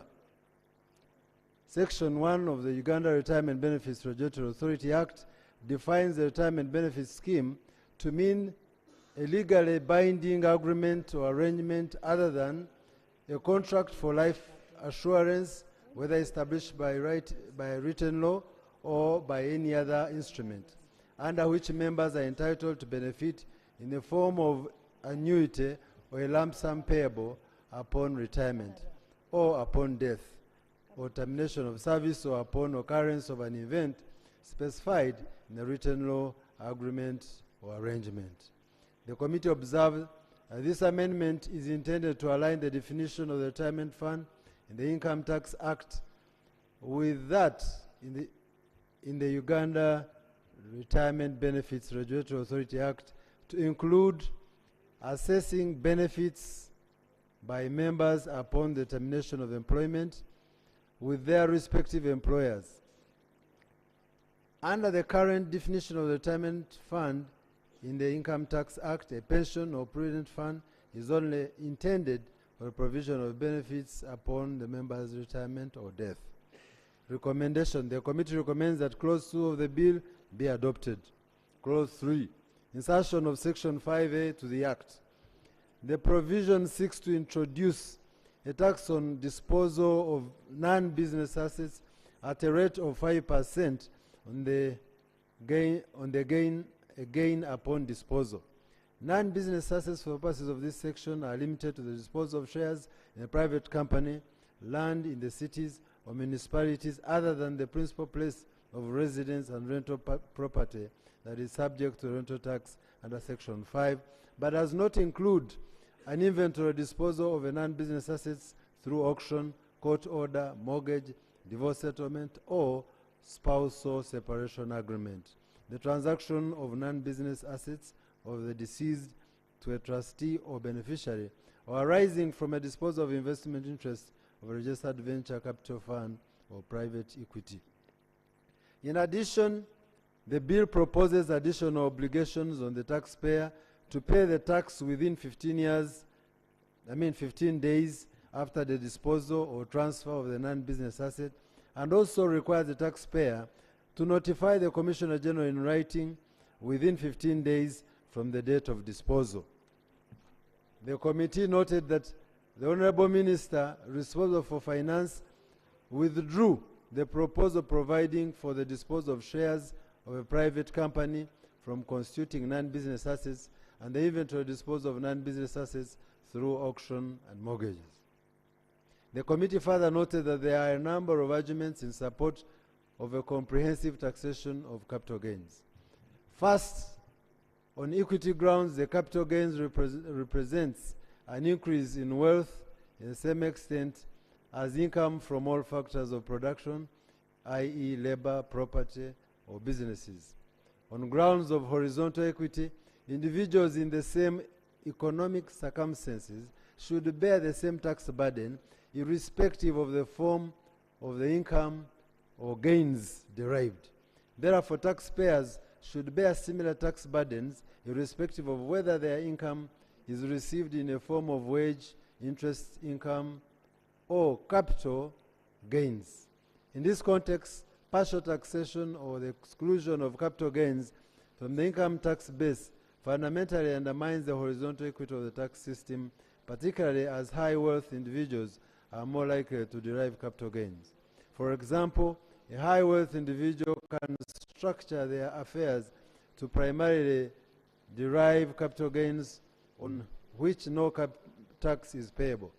An individual deriving similar amounts as income is fully taxed on the income. On grounds of vertical equity, taxpayers with high incomes should bear a greater tax burden. International experience also indicates that the biggest share of capital gains tax revenue can be attributed to the wealthiest individuals. Hence, taxing capital gains attributes to the progressivity of the income tax system. Therefore, the absence of a comprehensive capital gains tax encourages tax planning through the structuring of transactions to derive tax-free capital gains rather than income. The scope for this capital gains tax. The proposal intends to expand the capital gains tax to cover sales of the following: shares of the private company, land in cities and municipalities, and rental property. The second aspect of this reform is to impose a due date for payment of the capital gains tax, 15 days after disposal of non-business assets, in order to ease the compliance and administration. The third aspect of this reform, is to oblige the buyer of the liable asset to notify the Commissioner General immediately after the transaction has taken place, or else they are liable to pay both the tax liability and the penalty. The committee observed that the taxation of the capital gains is already catered for under Section 21 of the Income Tax Act. In addition, the committee observed that the proposal for the expansion of the scope of capital gains tax to include land in cities and municipalities does not fall within the principles of vertical and horizontal equity in taxation, and as such should not stand part of the bill. The committee further observed the difference between the cost of administration of the tax and expected revenue was not so significant to warrant the proposal in their current reform. The committee therefore recommends that Clause 3 of the bill should be rejected. Clause 4 and 5, amendment of Section 21 of the Act. Section 21 of the Act provides for the categories of exempt income. The proposal seeks to include the following new exemptions under Section 21 of the Act. A, income derived from or by private equity or venture capital fund regulated under the Capital Markets Authority Act, Cap 84. B, disposal of government securities. And C, manufacturers of electric vehicles, electronic battery, or electronic vehicle charging equipment, or fabricates the frame and body of electronic vehicle, and D, specialized hospital facilities. The committee observed that the proposed amendment is intended to attract investment in the provision of specialized medical services. This is expected to support potential investment in the specialized hospital facilities by reducing on the burden of borrowing and profitability. The proposal has the potential to promote development of specialized services in Uganda, which will reduce medical tourism and support tourism in Uganda from patients coming from the neighboring countries. Recommendation. The committee recommends that Clause 4 of the bill be passed. Number 2, Section 2 of the Act be amended to define a specialized hospital facility as a hospital facility that is established to diagnose, treat, manage complex medical conditions in a specific area of medicine. 3, Section 2 of the Act be amended to define complex medical conditions. Clause 6, 7, 8, and 9, insertion of Section 78A and 78B, and amendment of Section 79 and 83 of the Act. Clause 6 and 7 seeks to introduce new provisions, Section 78A and 78B, to provide for permanent establishment and calculation of chargeable income of permanent establishment. The amendment further seeks to broaden the category of pension or annuity that continues to include, constitutes income derived from sources in Uganda to include annuity paid by a permanent establishment. The committee observed that the proposal seeks to align the definition of branch with the definition of a permanent establishment under the UN Model Double Taxation Agreement and Uganda Double Taxation Agreements. The concept of permanent establishment is used to determine the right of a state to tax profits of an enterprise of the other state. Specifically, the profits of an enterprise of one state are taxable in the other state only if the enterprise maintains a permanent establishment in the latter state and only to the extent that the profits are attributable to the permanent establishment. The committee further observed that the proposal expands the tax base by imposing a tax at a rate of 15% on every non-resident deriving an annuity from sources in Uganda. It is aligned with the proposed tax on annuity to be paid by permanent establishment under the proposed sections 78A and 78B, and therefore a consequential amendment. The committee recommends that the clause 6, 7, 8, and 9 are passed as part of the bill. Clause 9, amendment of section 83(5), interest on debentures. Section 83 provides for a tax on international payment, and inter alia imposes a tax on every non-resident non-resident person who derives any dividend, interest, royalty, rent, natural resource payment, or management charge from sources in Uganda. The proposed amendment in clause 9A aims at expanding the scope of taxation under section 83(1), I beg your pardon, of the Principal Act to include annuities derived by non-resident persons. This amendment is intended to update the international taxation rules in the Income Tax Act to align with international best practices. It is, therefore, a consequential amendment arising from the amendment of Section 78 and the introduction of Clause 78A and 78B in line with the Uganda Double Taxation Agreements Policy and the ESC Model Double Taxation Treaty Policy, and specifically Article 5 of the United Nations Model Tax Convention, Uganda's Model and ESC Model Tax Treaty. Clause 9A, 9B, I beg your pardon.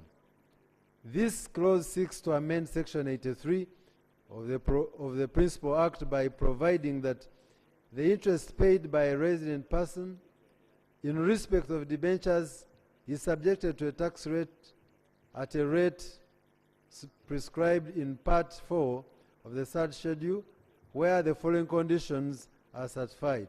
The interest is paid to a resident person to a financial institution.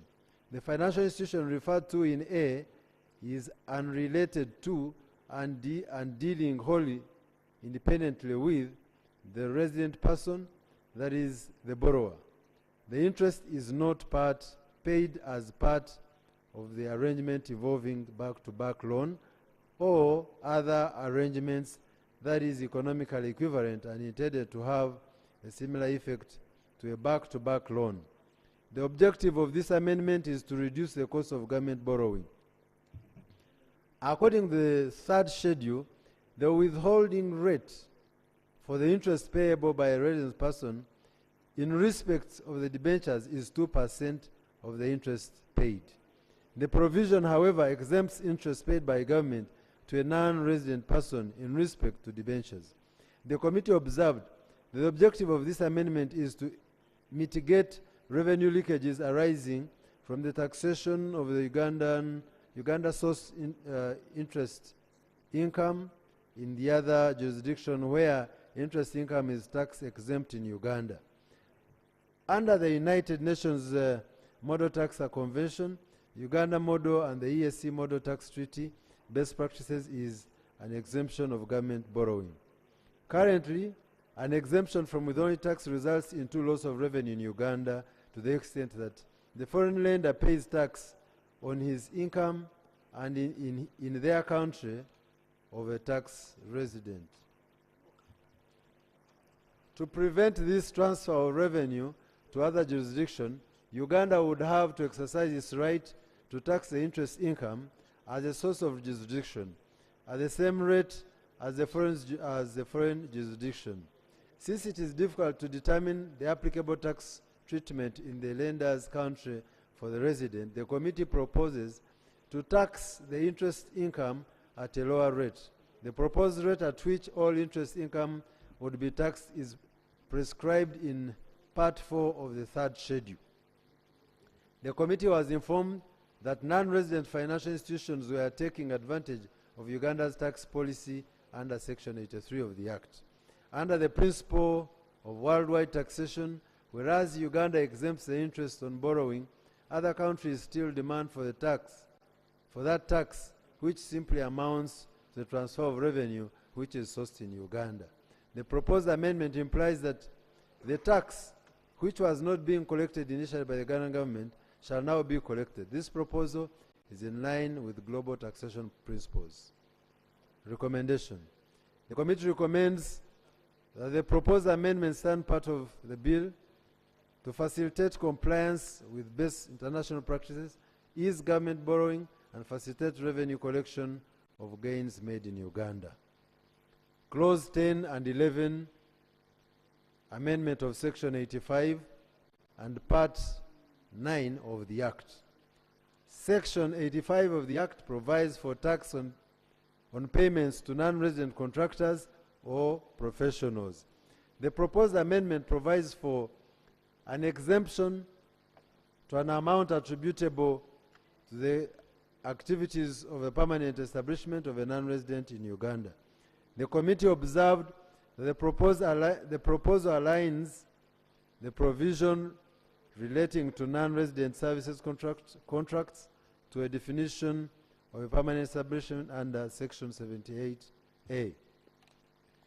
The proposed amendment excludes an amount attributable to the activities of the permanent establishment of a non-resident in Uganda, sourced in Uganda, from being subject to a gross taxation on the permanent establishment, shall be treated and charged to tax in terms provided by Section 17 of the Act. Section 17(2)(b) provides that the gross income of a non-resident person includes only income derived from sources in Uganda. Clause 11 is a general consequential amendment replacing the word branch with permanent establishment throughout the Act. Recommendation. The committee recommends that the clauses 10 and 11 stand part of the bill. Clause 12, amendment of Section 90 of the Act. Section 90 of the Act provides for transactions between associates. The Act defines associates to mean any persons not being an employee, acting in accordance with the directions, requests, suggestions, or wishes of other persons, whether or not they are in the business relationship, and whether those directions, requests, suggestions, or wishes are communicated to the first mentioned person. Both persons are treated as associates of each other. The committee observed that the amendment is intended to enhance tax administration under the category of business between associates. More especially, the proposed amendments will create a requirement for all persons who are part of the multinational enterprises to submit information on association dealings at the time of submitting their self-assessed returns.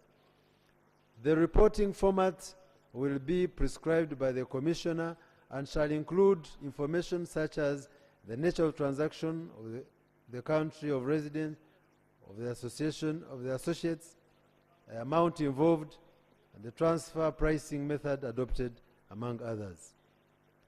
This amendment is also intended to enhance the tax compliance of multinational enterprises to whom Section 90 and 89(1) of the Income Tax Act apply by requiring them to file their transfer pricing documents at the time of filing their returns to allow tax administrators to verify their transactions were at an arm's length, conducting quick risk profiling and in-time transfer pricing reviews. The committee recommends that Clause 12 stands part of the bill. Clause 13, insertion of Section 118(1) of the Act. The proposed amendment introduces a new provision to provide for withholding tax paid to payment services providers.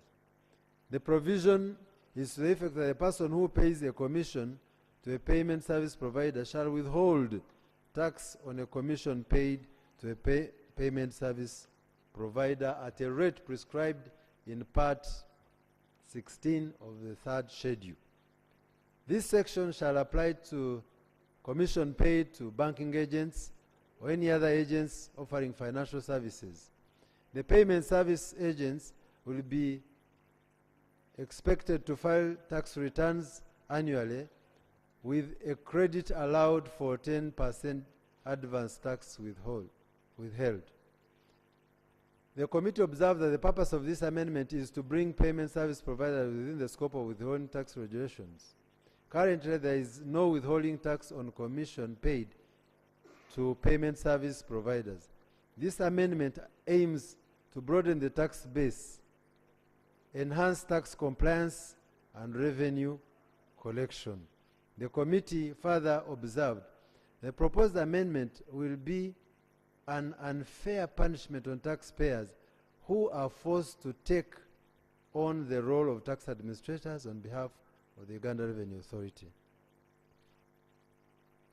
The committee recommends that the clause stand part of the bill. Clause 14, amendment of the first schedule to the Act. The first schedule of the Act provides for listed institutions. The proposed amendment seeks to add on the listed institutions exempted under Section 21, which provides for exempt income, and these are the following: Africa Reinsurance Company, Africa Re, International Regulatory Board of East African Power Pool, and Islamic Cooperation for the Development of the Private Sector. The committee observed the proposed amendment exempts the income tax liability of the three institutions above under Section 21 of the Act. The purpose of the proposed amendment is: A, Africa Reinsurance Corporation to incentivize the development of insurance and reinsurance industry in Africa, to promote growth of national, sub-regional, and regional underwriting and retention capacity, and to support Africa economic development with the ultimate objective of facilitating and enabling Africa economic development agenda and social transformation. International Regulatory Board of the East African Power Pool. Government has committed to promote investment in the power sector and facilitate smooth cross-border energy initiatives within the East African region. Islamic Cooperation for Development of the Private Sector.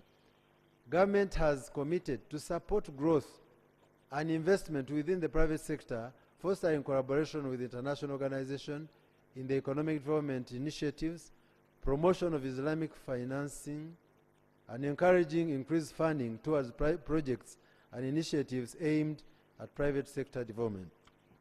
The committee recommends that Clause 14 stands part of the bill. Clause 15, amendment of the third schedule to the Act. The proposed amendment seeks to amend the third schedule to the Act, which provides for rates of tax applicable under the following categories of persons. A, under Part 4, which provides for income tax rates for non-resident persons by providing for withholding tax rate for interest payable or interest payment by resident persons in respect of debentures under Section 83, subsection 5 at 2% of the interest paid. B, under Section 8, which provides for withholding tax and commissions paid to the payment service provider at a rate of 10%. The committee recommends that Clause 15 stands part of the bill. Hereby submit, Right Honourable Speaker and members. Thank you. Thank you, Chair. Shadow.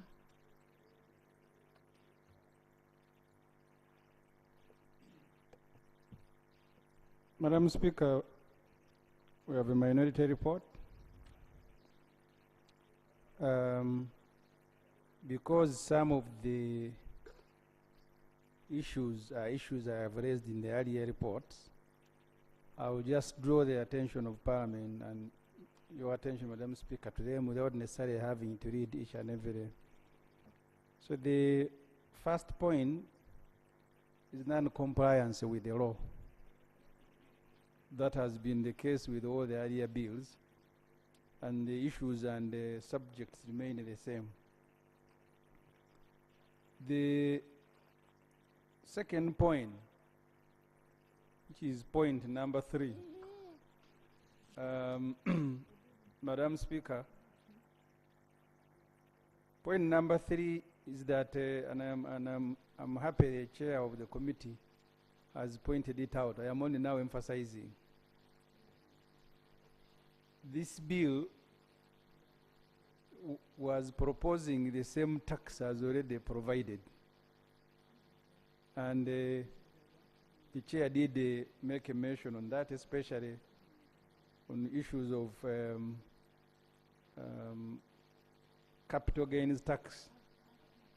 So this point simply illustrates how lazy finance minister and his team are. That even a tax already provided, another law they are bringing here, only to be told by the committee that, hey, you guys, what you are bringing, it is already provided. That's why it is important to draw the attention of Parliament to this. The third point, which is the area of dissent, is tax exemptions. We have already presented on tax exemptions. But just to mention, this manufacturer of electric vehicle, battery, charging battery, frame and body, as well as a specialized hospital. Our fear is that these particular exemptions seem to be targeting some people. What they didn't do is to write there their names. The letter that has come in as we are processing this bill about Ujagali actually confirms in these particular proposals what is missing are the names of the beneficiary. But the one of Ujagali makes it very clear. Madam Speaker, I am drawing your attention to this as you are being disturbed. That in the case of electric vehicle and specialized hospital, the names are not, and beneficiary are not specifically provided, like it is explicitly provided in that letter that this one is to benefit Aga Khan of Ujagari. Because I said I don't have to read each and everything, but just to remind Parliament that tax exemptions are costing us 1.4 trillion. And finally, the last paragraph on this point, as I said, is that this exemption looks like a Pineti, Aga Khan, and the Chiramoto tax exemption law. Only their names are missing. Moreover, all these three have benefited from free land, tax holidays, including free money. We've given them free land, tax holidays, and we keep budgeting to go to these Chiramotos, Ruwoa, and Aga Khan. You remember we used our petroleum fund before we started Ujagad. Now, by law, we are saying, everything you take here, you just take, we don't mind.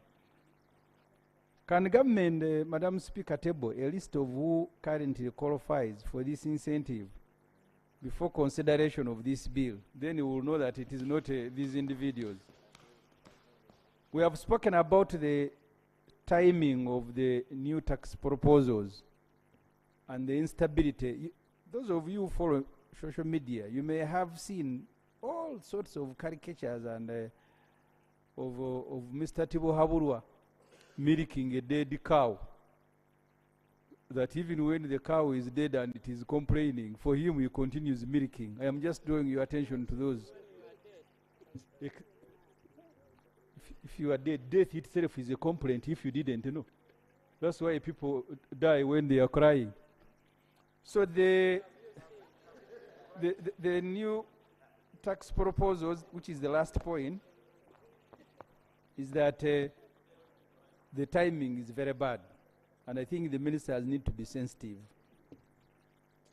So finally, Madam Speaker, and I want to invite colleagues to always be looking at the certificate of financial implication, especially these brief ones by the lazy ministers.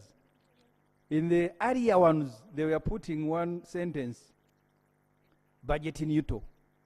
In this one, they are saying, no, the money is already provided. But to draw your attention, what government intends to raise as a result of this proposal is 40 billion.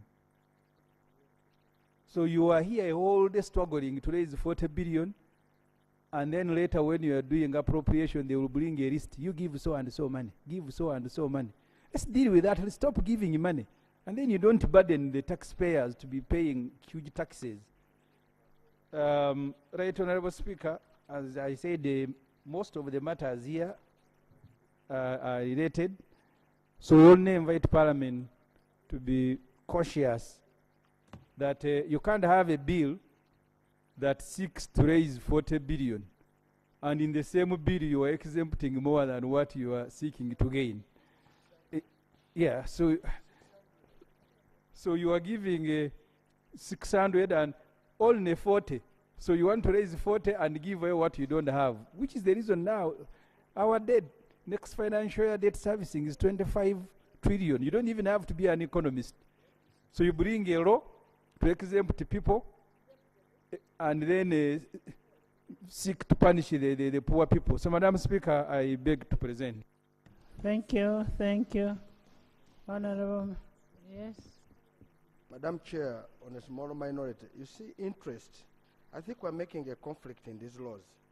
We have just passed a law saying the bench raising capital is exempt from stamp duty. Now here, the committee again is coming. It says interest paid by a resident company in respect of a debenture under the current law is exempt from tax. Now you are turning, in the other law you are exempting, here you are coming, you are saying now it should be what? Taxed. I think what I wanted, Madam Chair, to put Parliament to not understand that. That's clause 85, that's clause 9.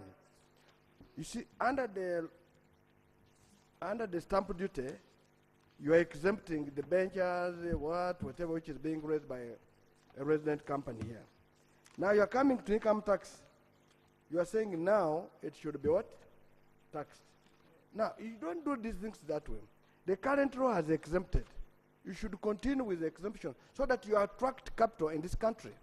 And it is saying a non-resident person bringing money in this country, lending a company in Uganda, not outside, it's contradictory. So, it is true. From the explanation, shabby as they are, they said when you are bringing in, they are not taxing. But when you make a profit and you're going away, they can tax. Isn't that what they mean? What we're saying here, what should be taxed is already catered for. That is, there's already an exempt. Dividends, loyalty, dividends, interest, and whatever. But this is where my say they're bringing 2% a charge. You are seeing it? It's a 2%. It's here. Third schedule on the knee. That's number one. Madam Chair, the rest, yes, you have read a letter for us. We want to thank you for reading. But also, if the Auditor General is having no manpower, we should give him manpower to do the audit.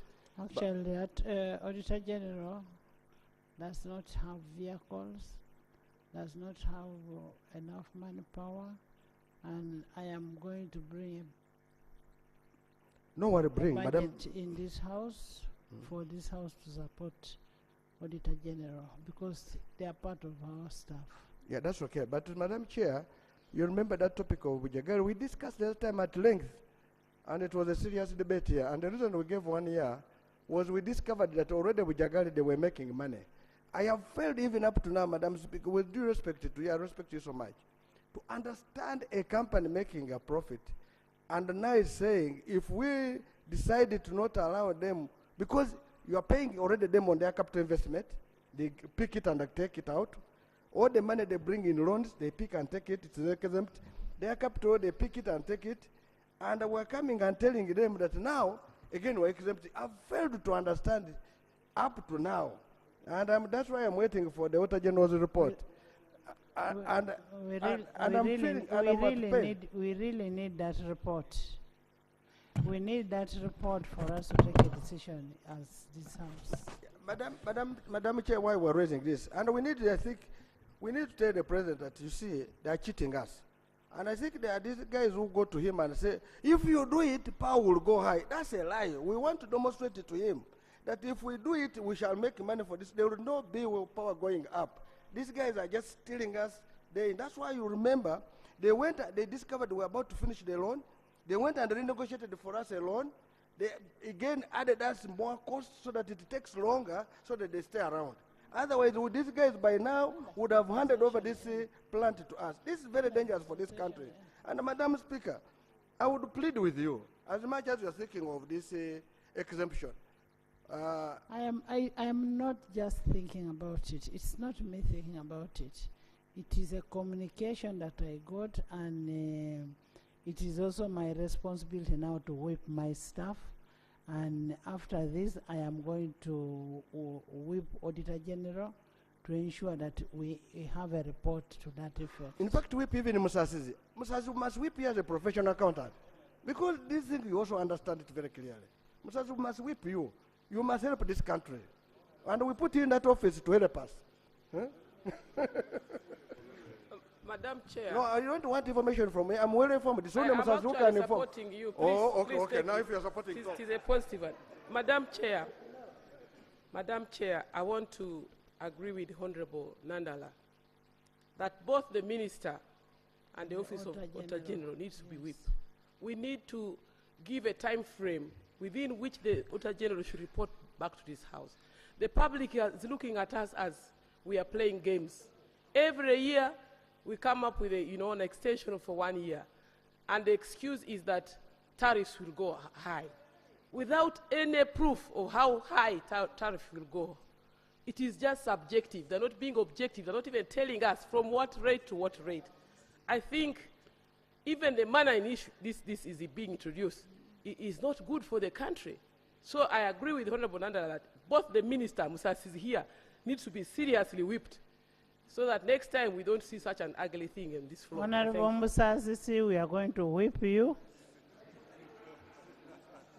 And Auditor General. Speaker, that's why God made you to be in that office. To work for people. Right Honorable Nanda, more information. Right Honorable Speaker, I was the Shadow Minister a few months ago. It seems the same reason I've seen in that letter are the very reason they gave last year. Even last year, they came here with an extension of 1 year. The other year we said, let's give them 1 year and conduct a parliamentary investigation. Me, Honorable... We actually did a parliamentary investigation. Yes, we did a parliamentary investigation. And Honorable Kateshi, myself, Honorable Nandala, and the Tayewa spent many months investigating Bujagali. We did not only establish that Bujagali could pay tax, corporate tax, profit tax, is that actually they were making money out of, and they ought to pay Uganda money. Now, you begged us, we give them 1 year. And I remember even you personally begged, 1 year, accept 1 year, so that they can clear their house. They're coming back to say, we now beg you for another year. Those will be now 3 years. And before we know it, they would have achieved the 5 years they wanted. Right Honorable Speaker, I think right now, enough should be enough. Let tariffs go high. Even after all, we have a lot of power on our grid. Let us now take leverage of the dams which we have built and refuse this extension of Bujagali. Because what is happening, Right Honorable Speaker, is becoming impunity. They take this parliament for granted. They don't respect the processes. Last minute, they sneak in a caleta. After all, this parliament will say, yes, let us refuse and see what will happen in this country. Otherwise, enough is enough. Madam Speaker, I would have been persuaded by number one, if the audit report was ready, and number two, if the former Shadow Minister of Finance, my friend Honorable Chivumbi, wouldn't have said that let the power price go high. Madam, you know the mistake the Katesh group made was to recommend that Auditor General should do a forensic. Huh? You can answer from this side. Madam Chair. Let the chair As is answer. coming, okay. Honorable Speaker, I think that Ssemujju will be fine. You have nowhere to speak from. Right, Honorable Speaker and colleagues, I think that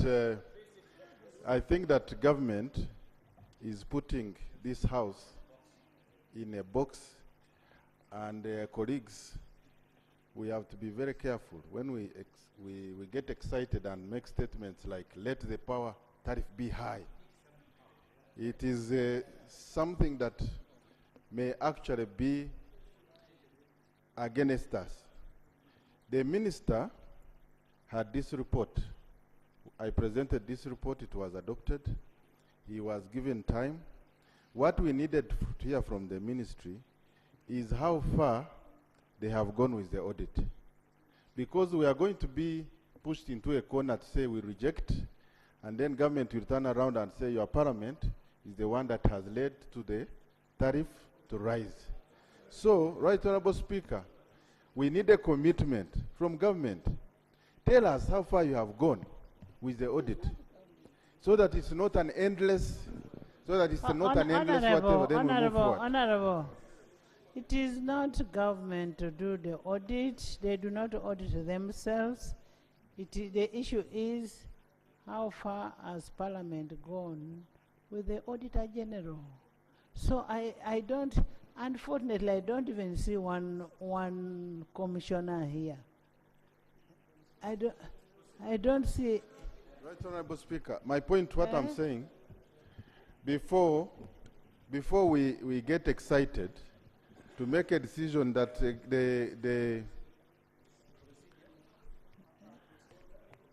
Madam Speaker, it is important that when you are dealing with a matter as complex as this one, you go back to where it started. The agreement we signed with Jagari first was that we are going to buy all the power generated whether we use it or not. 2, the total price of Jagari was meant to have been $500,000. It rose by more than 100%.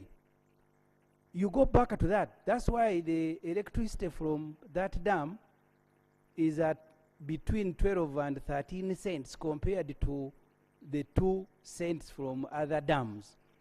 So you cannot blackmail Parliament that if they don't extend the exemption, that now there will be the reason why the tariffs have gone up. You go back to those who committed the original sin of signing those agreements, committing Uganda, and the president was involved 100% in it. Kibalia. Thank you, Right Honorable Speaker. Honorable members. Information. Let me first hear from Kibalia. Thank you, Right Honorable Speaker. Right Honorable Speaker, we are debating this issue in the same way we debated last year. This House, Right Honorable Speaker, would maybe wish to know as to why the audit report is not out by now. And you were asking that none of the commissioners could be around. We have our chief whip here. Right Honorable, we would request that you give him a minute to call one of the commissioners so that by the time we continue with the debate, we are updated why isn't the audit report out. Can we first go to other clauses as we leave that one? So that we are able to finish. Let me give whip. Not whip. L.O.P. I'm sorry for calling you whip. Right Honorable Speaker, 2 things. It's important, as colleagues are saying, that we don't get blackmailed as Parliament. The tariffs are high already. People actually keep complaining of the high tariffs. So when we say, if this is not passed, the tariffs are going to go higher, people are saying, wait a minute, the tariffs are already high. It's a problem.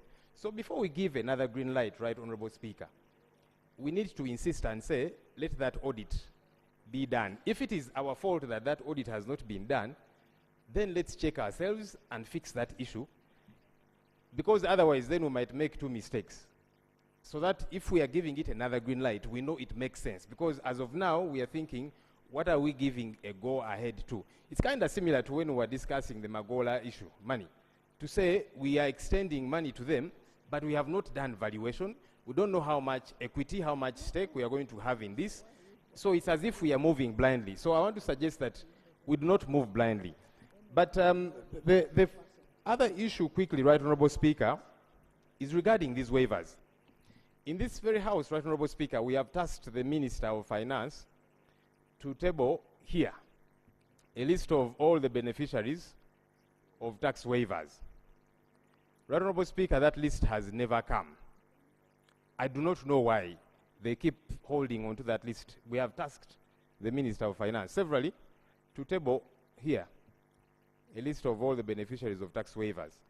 So as the minority report is actually asking specifically about those to benefit from this one. The current list of the tax waivers, the current one, we didn't have any.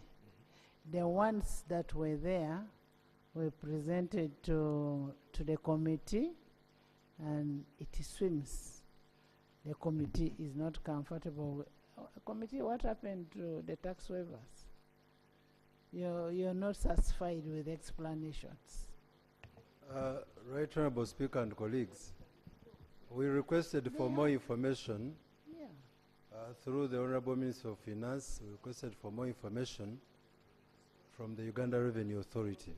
So this information was brought at the tail end when we were so much engrossed in these tax bills and the rationalization bills.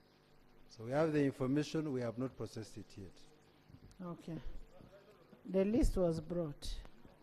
Actually, some members on this end are saying that list was not provided. So maybe for us to safeguard the minister, I think it would be good that he tables it here, so that tomorrow no one says that list was not tabled, and then it gets to be sent to the committee. Leader of opposition. Yes, Right Honourable. It was tabled here. I forwarded it to the Committee of Finance. The issue, Right Honourable, we have always wanted and I think maybe you're not just sharing information with your shadow. He needs to get to know what is there. Right Honourable Speaker, the issue has always been completeness of everybody that gets to be a beneficiary. And that's been our okay, let me take this information.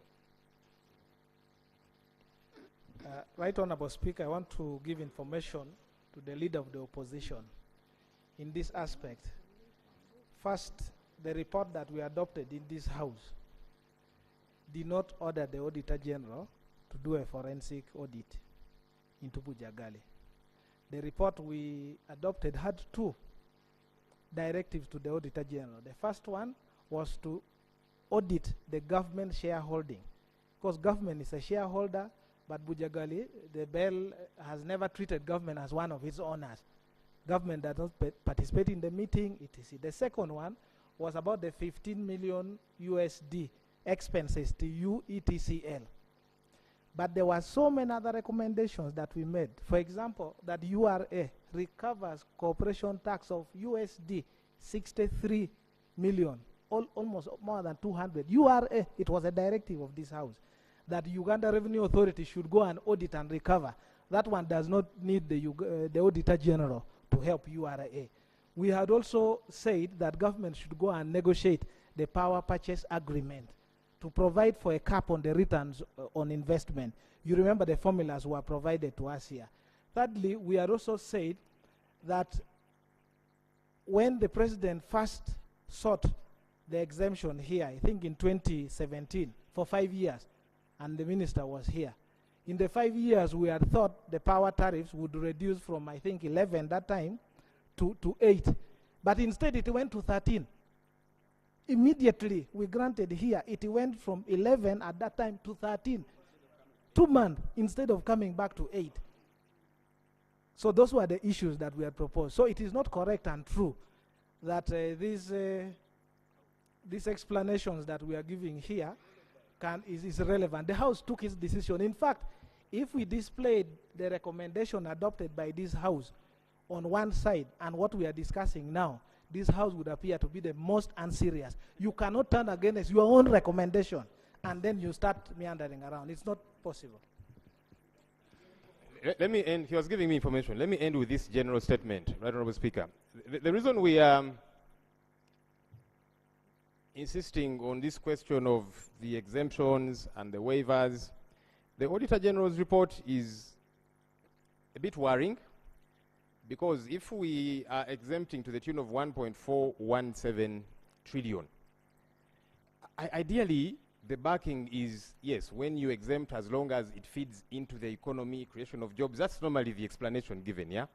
But you see, these are people we are giving free land and all these other incentives, and then there's waivers to the tune of 1.417 trillion shillings. In the meantime, we are now going after the ordinary folks, increasing tax on fuel and all these different things. There is a problem when we don't balance these things up. And that's why it would be good that ultimately we get that processed report from the committee of who these exemptees are, how do they get to qualify, because that's important for this House to get to know. And then we are sure these people do qualify, it is justifiable, because at some point we'd hear there are companies whose proprietors are unwell, there are companies which are heavily indebted, but the business people downtown are saying they're also heavily indebted. They get loans from banks and so on. So if you're exempting these ones, how about the others? So there's got to be a proper balancing act. Let me take that information in 30 seconds, with your permission. Thank you very much, L.O.P. Thank you very much, L.O.P. L.O.P., the information I wanted to give you that the tax exemptions for Bujagali started in 2012. And they were meant to last for only 5 years. And they were supposed to end in 2017. These extensions have been going on since 2017. They added another 5 years up to 2022.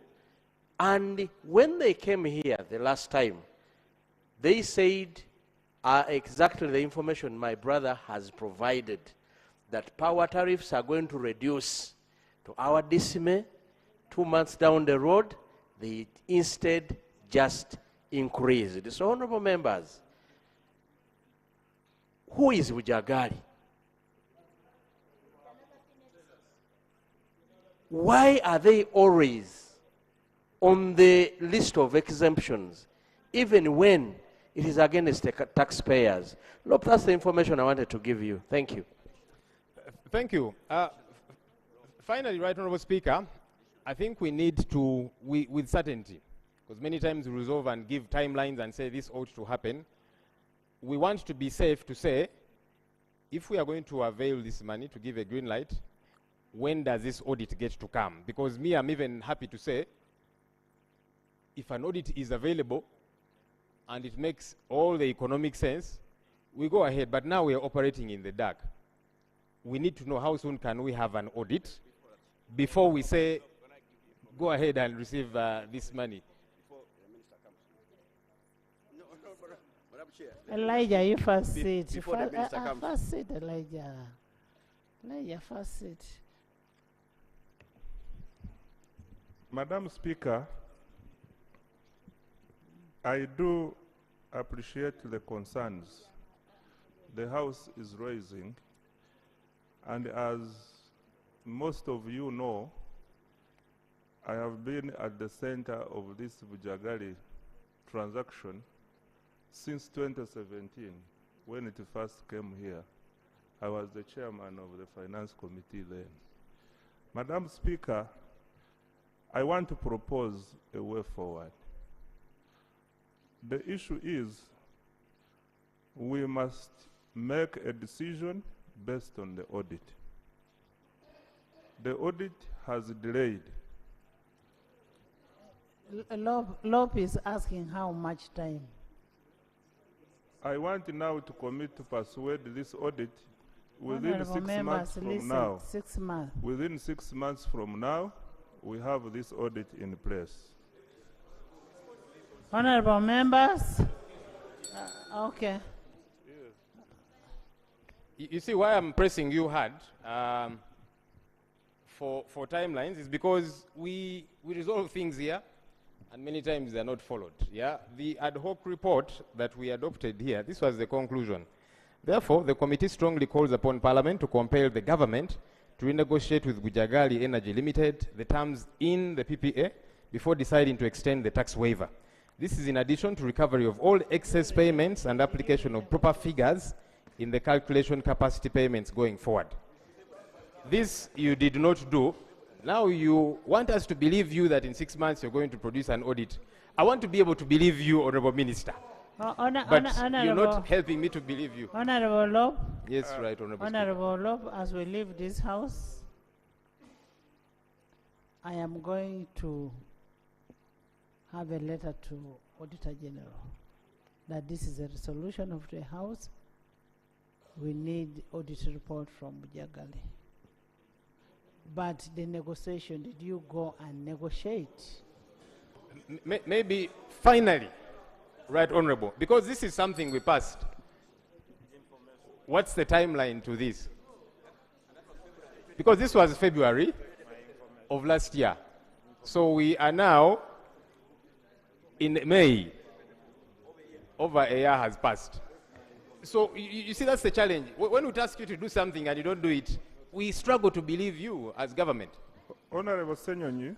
And we'll give you a copy of the letter. Honorable Ssenyonyi, I'm sure me and you know that we still have the best years ahead of us. There are things I wouldn't want to put on my profile by promising what we cannot deliver. I want to pray and I want to beg you and colleagues that let me go through this budget process good enough next week. God willing, we are concluding the budget process, and then I follow. Clarification.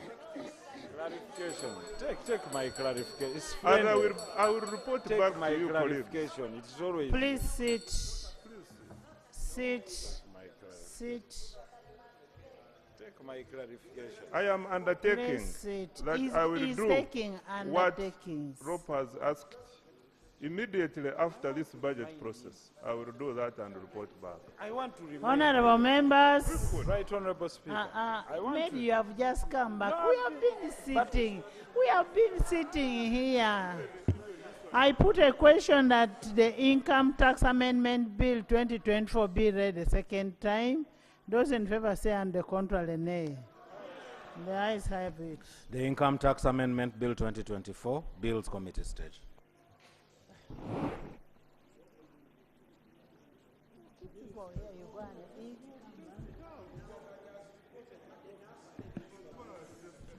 Clause 1. Clause 1. I put a question that clause 1 stands part of the bill. Those in favor say and the contrary nay. The ayes have it. Clause 2. I put a question that clause 2 stands part of the bill. Those in favor say and the contrary nay. The ayes have it. Clause 3. Deletion.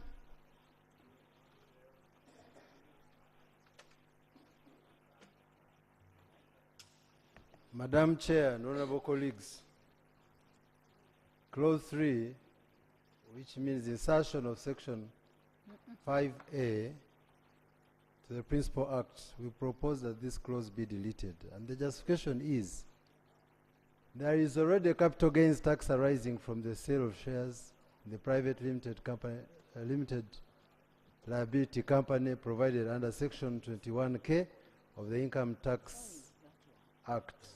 Imposing a rate of 5% will cause a conflict in the implementation of the provision. 2, land being a factor of production should not be subjected to a tax since it has it has the effect of increasing the cost of doing business. 3, the proposal is discriminatory and not equitable since it proposes a tax to tax land in cities or municipalities. The proposal imposes challenges on tax administration and causes challenges of under-declaration. Capital gains is on capital assets used in businesses, and as such, land is not a business asset. Rental property is subject to rental tax under Section 5 of the Act. The proposal to impose a 5% tax upon disposal is unjustifiable and ambiguous. I beg to submit. Thank you, Honorable Minister.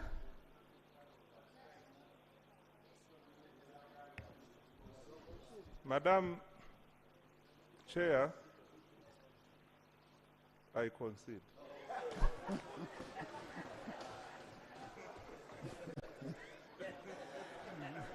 I put a question that clause 3 be deleted as proposed. Those in favor said the contrary, nay.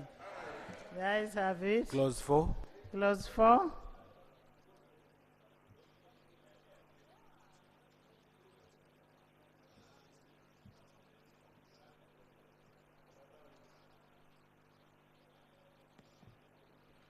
Madam Chair, I propose to insert in clause 4 of the Income Tax Amendment Bill 2024 a proposed amendment to Section 21 of the Income Tax Act to read as follows. 1.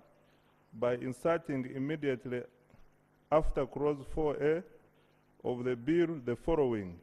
4B, the income of Jagali Hydropower Project up to June 30th, 2025, and by renaming clause 4B of the bill to read to become clause 4C. I submit, Madam Chair. Chair.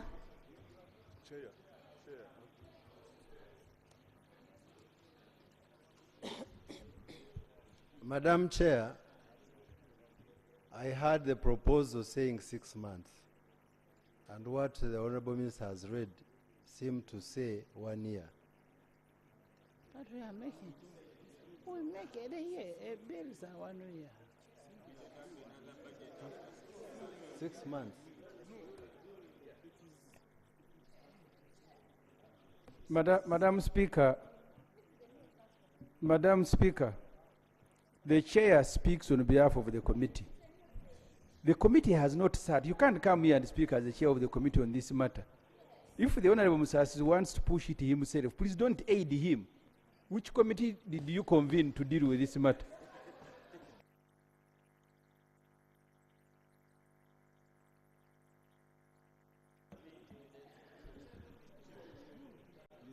I will slap it.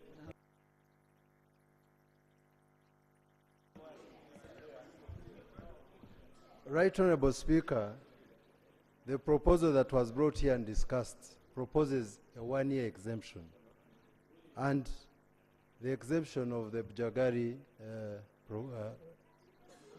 dam, and we therefore I agree with what the Minister has proposed.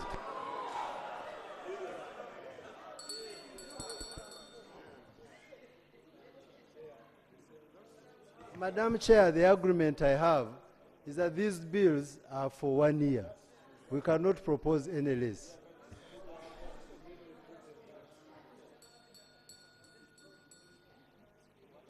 Honorable members,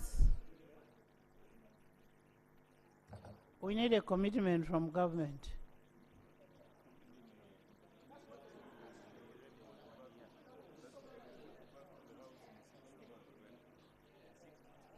Wait, and I hear from government.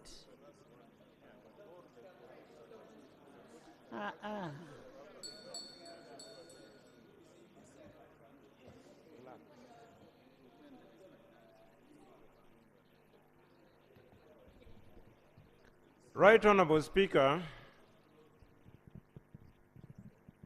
In addition to what the Minister of Finance has stated, we all know that we amend the tax-related laws every financial year. But we wish to pray that within 6 months, the Ministry of Finance will update the House on what the House requires in terms of reports from the Office of the Auditor General. Madam Speaker. Madam Speaker, Madam Chair, you remember what Honorable Jonathan read? Yes. The L.O.P has mentioned. There was another issue of negotiation. No, and those were reports we remember here. The Attorney General committed that he will do it. The Minister of Finance committed, and whatever. Now the remaining part was for Attorney General to audit the tail end. What the minister should come at, what you were told to do, how far have you gone? Don't go to Attorney General. Attorney General is Office of Parliament. Let us deal with you on the refund.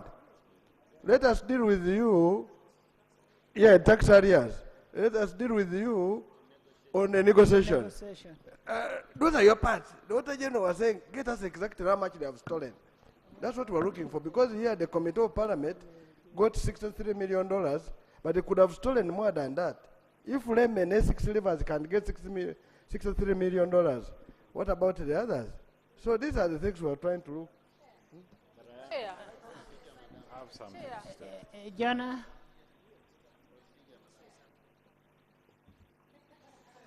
I was here. I request. Jonah. Because Jonah didn't stand up. I know, I was standing. After that, Budu will speak. Yeah. Madam Chair, I first want the House to address its mind on how bills from government find itself to this House. A bill from government like this would have been discussed in Cabinet. And a Cabinet white paper presented. There is no way a Cabinet would miss that. The casual nature in which this proposal is coming is suspicious. Very suspicious. And I want to invite your attention.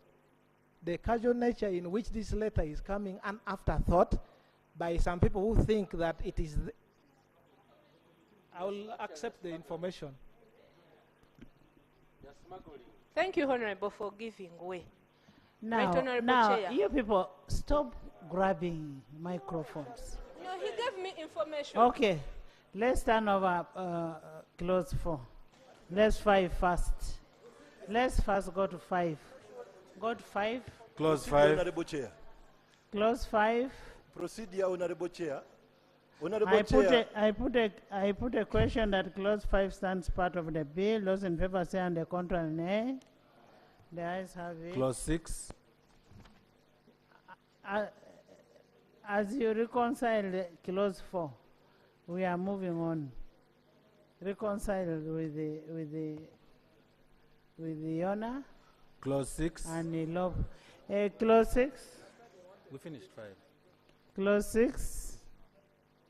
I put a question that clause 6 stands part of the bill. Those in favor say and the contrary nay. The ayes have it. Clause 7.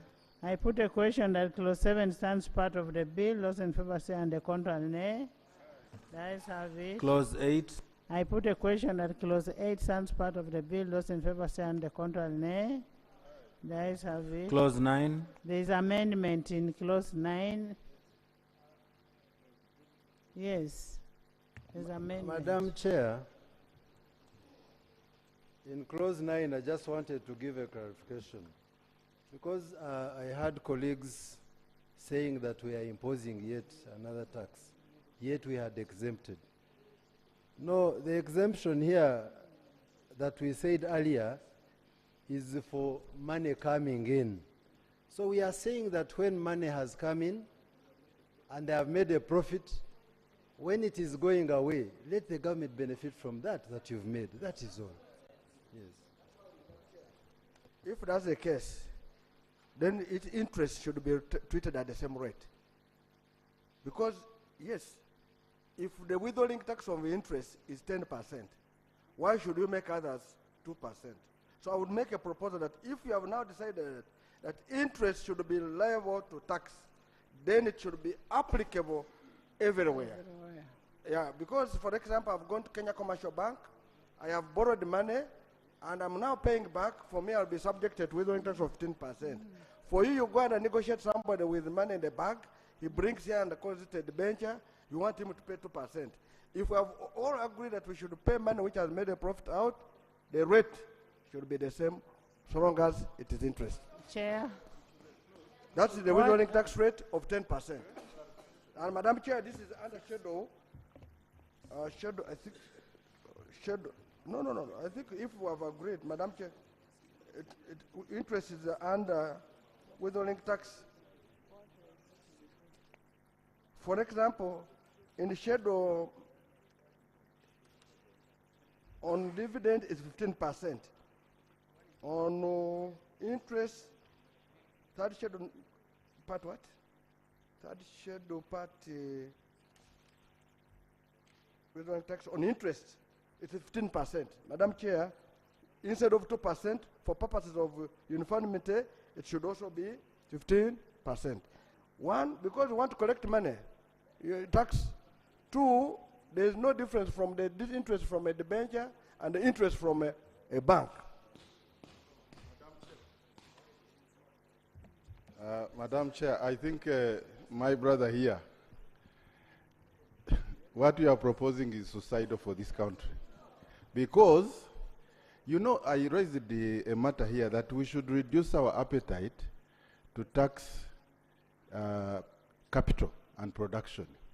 The proposal you are raising automatically will lead to very high interest rates. So how do you expect the economy to survive? So I think for me, because the moment you put interest... we are taxing interest. Yes, you see, you are trying to make Uganda a competitive destination for capital. Now, if you want to raise you put high taxes on interest rates, money will go in other jurisdictions.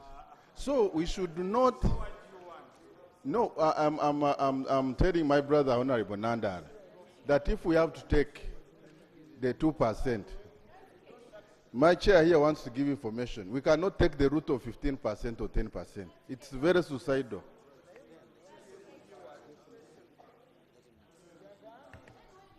Honorable Chair, Madam Chair, and honorable colleagues, when we understand the genesis of the money that we are trying to attract, cheap money into the economy, and the reason for which we've given an exemption for money that is being brought here, then you understand that the tax that is applied when they are taking out the interest has a direct bearing and effect on the money when he's bringing it, because he's privy to how much we are going to charge him when he's taking out the interest.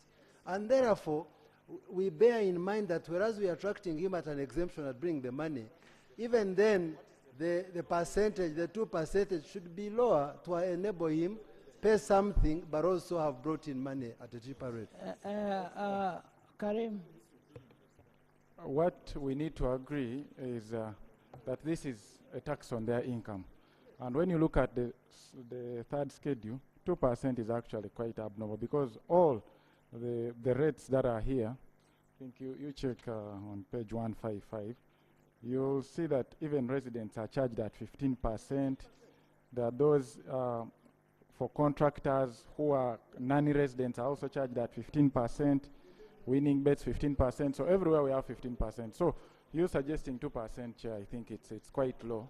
It's quite abnormal, because this is a percentage on the profit, their income, not on what they are bringing into the country. Just a second. Madam Chair. You first hear from Mehdi, then you respond. Thank you, Right Honorable Speaker and Madam Chair. Madam Chair, I would like to refer to the submission of the Honorable Kate Shumba and the Chair. When we are trying to resist the temptation for exemptions at stamp duty, they said, please desist from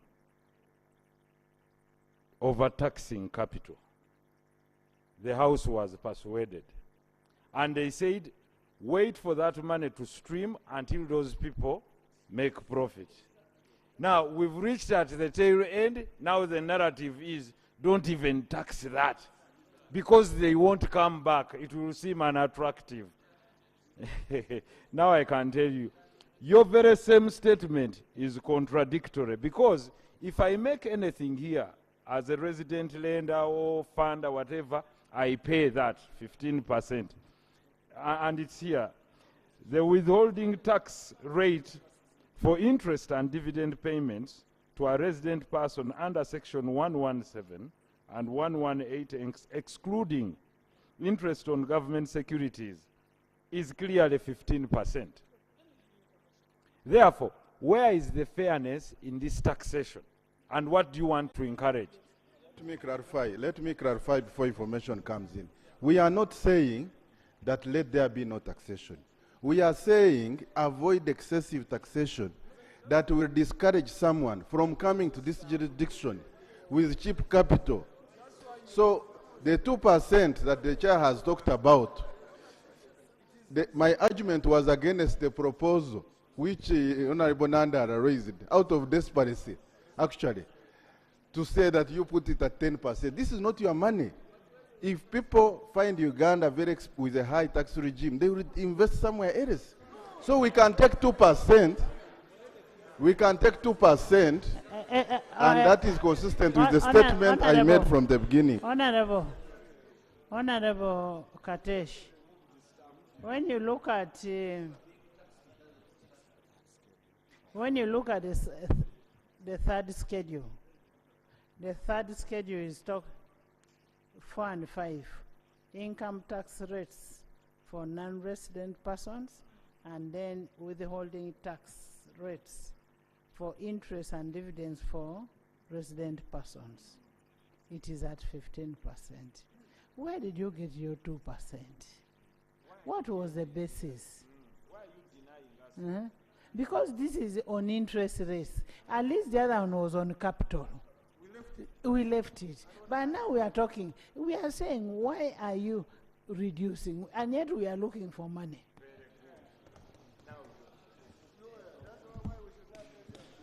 Madam Chair, I beg the indulgence of colleagues that we thank you. Madam Chair, the argument of Honorable Katesh was that can we create an environment of allowing a capital to come in? Yes, which the House agreed with. Madam Chair, I have consulted with my technical bench and would like to drop this proposal.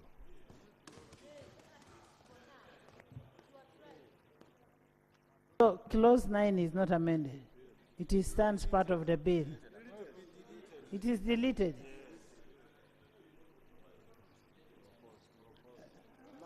Madam Chair, then now let us make a proposal. You see, sometimes that's why you need to study these laws and to do research. So, Madam Chair, I want to move an amendment that clause 9 be deleted. I put a question that clause 9 be deleted. Those in favor say and the contrary nay. The ayes have it. Clause 10. Clause 10, I put a question that clause 10 stands part of the bill. Those in favor say and the contrary nay. The ayes have it. Clause 11. I put a question that clause 11 stands part of the bill. Those in favor say and the contrary nay. The ayes have it. Clause 12. I put a question that clause 12 stands part of the... Madam Chair. You see, you see, we're creating weaknesses. Clause 12. Clause 12. This is again bring laziness in your area. This they said that a person who to whom is this shall time of filing returns submit transfer. That is your job. My job is to file my return, tell you I did my business, and it is up to you. And Madam Chair, this is bringing your incompetence in the URA. I want to move an amendment that clause 12 be deleted. Yes. is it really in order for a committee member to come here and start arguing and bring amendments after failing to attend the committee meetings and yet following the committee rules? Is it fair? Madam Speaker, is Honorable Nandala in order?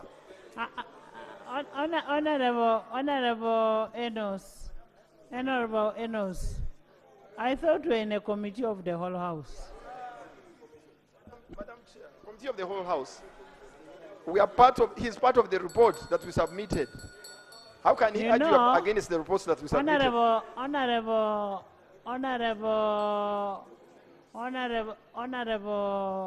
Katuntu Abudu, I think you didn't do a good job. Could that have been me? It's That's not what I'm possible. wondering. What happened? Yes. First advise the member.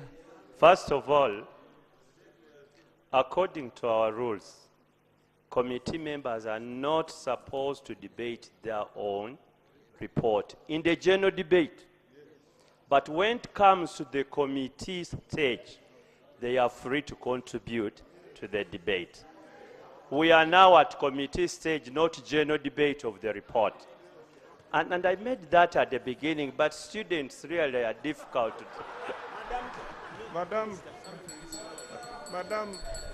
And let's remain focused. honorable members, we told the Honorable Katuntu to make amendments to the rules. Kindly, if you have an amendment, I don't know if you're still open.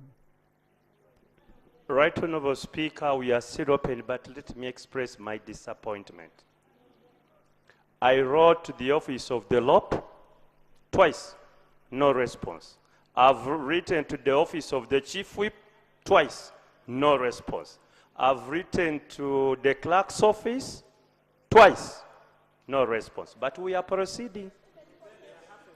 And I wrote to the Dean of Independence, actually, and all the whips of parties. There is nobody we have not written to, and twice, and none has responded.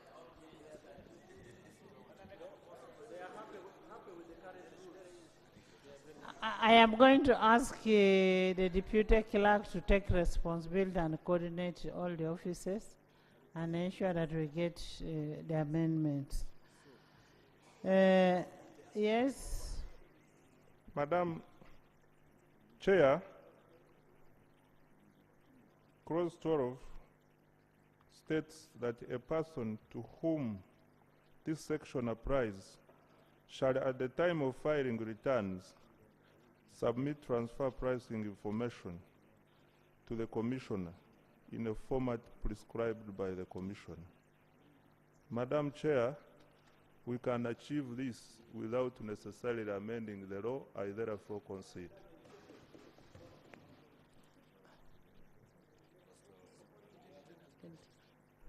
Make the proposal. Madam Chair, that's why I said this Musasizi went as our accountant. So, Madam Chair, I want to move an amendment. I want to move a proposal that clause 12 be deleted from the bill. I put a question that clause 12 be deleted as proposed by Honorable Nandala and Honorable Musasizi. Those in favor say under control, nay. The ayes have it. Clause 13. I put a question that clause 13 stands part of the bill. Those in favor say under control, nay. The ayes have it. Clause 14. 14.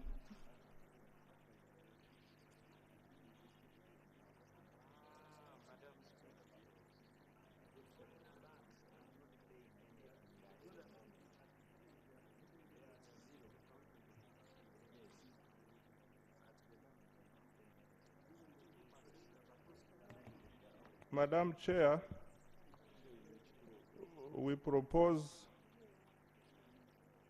to replace the word international with the word independent, and the new reading to be as follows: Independent Regulatory Board of the East African Power Pool. I submit, Madam Chair.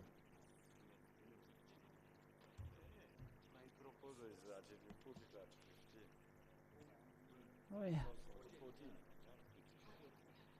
Clause 14, I put a question that the proposed amendment by Honorable Minister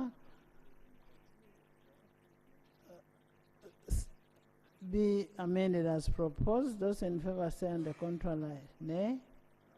The ayes have it. Clause 14 as amended. I put a question that clause 14 as amended stands part of the bill. Those in favor say on the contrary, nay. The ayes have it. Clause 15. 15. Chair, part 4, the proposal is 2% on interest paid, and our proposal is that it be streamlined to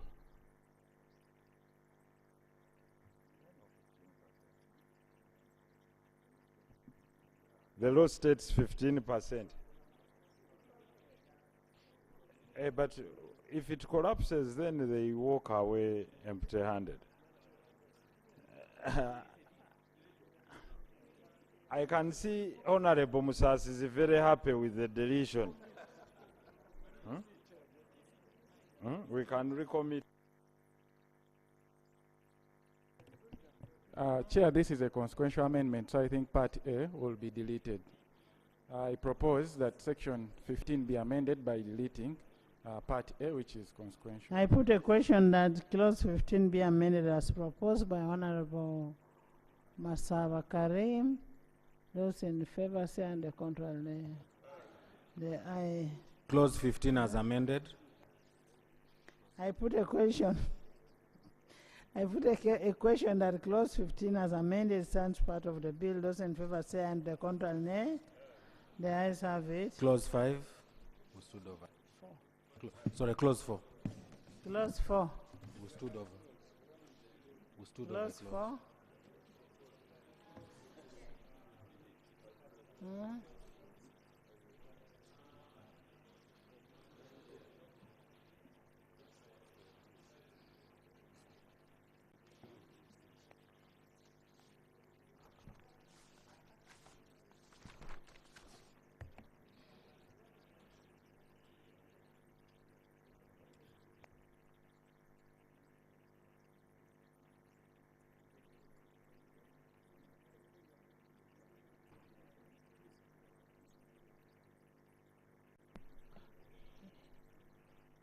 Chair,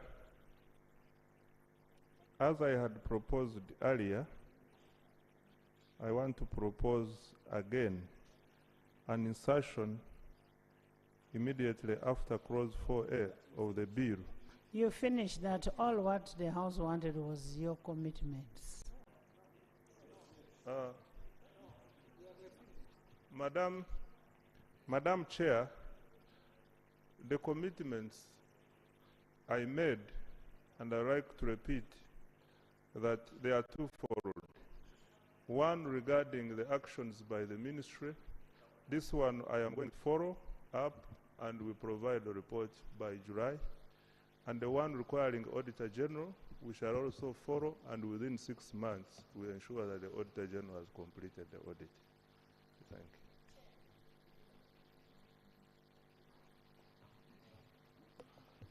Thank you, Madam Chair.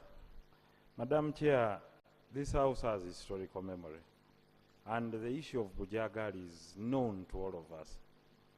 Year after year, the same commitment has been given to members.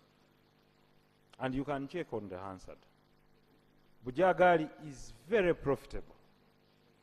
And the threat they always issue in presentation of this exemption is that the tariff will go high. And the issue is factorization of the taxation into the cost of the end user tariff for power. We are talking about the income of Bujagali. So it's a profitable company. You're looking for revenue. Where are your priorities? Because you told us not to tax capital. We exempt the capital. Now on the profit, we don't even tax the profit. Now we are exempting the income. what are the priorities of this nation towards growth. Otherwise, day after day, we go in for borrowing, committing Ugandans to pay interest when we exempt those that are making and reporting profits in this very country. Therefore, what will we tell the posterity, Honorable Musasizi?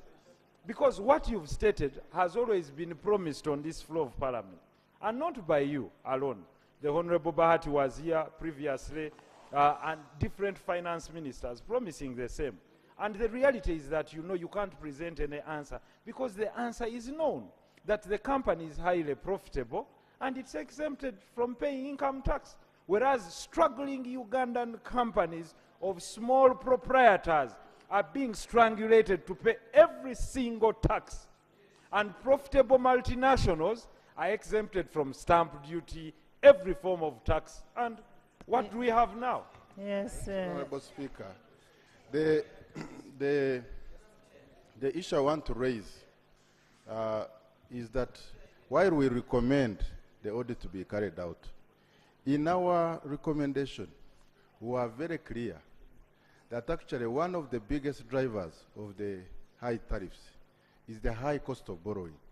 And I've seen His Excellency the President talking about it, even in the previous statement he wrote. So we would like to encourage government, even as you negotiate this window, look at the possibility of borrowing money to pay off that loan so that we stop this high rate of return of 19%. It would actually end the story once and for all. And that was one of the key recommendations we made. So that government owns it. Government will owe, that will be automatically bring down the rates. Madam Speaker, if you can allow just information, I think the Honorable Musasi should be kind to some of us. This letter has found us here. I want to be helped to understand. So when we exempt, how much exemption are we making? Say that we make a decision knowing that we are exempting, it can be 10,000. Yeah, why should I have a problem with 10,000? So tell us how much will our decision mean? And then as you explain that, the President himself had said we are looking for money to buy out Aga Khan. And he said that many times.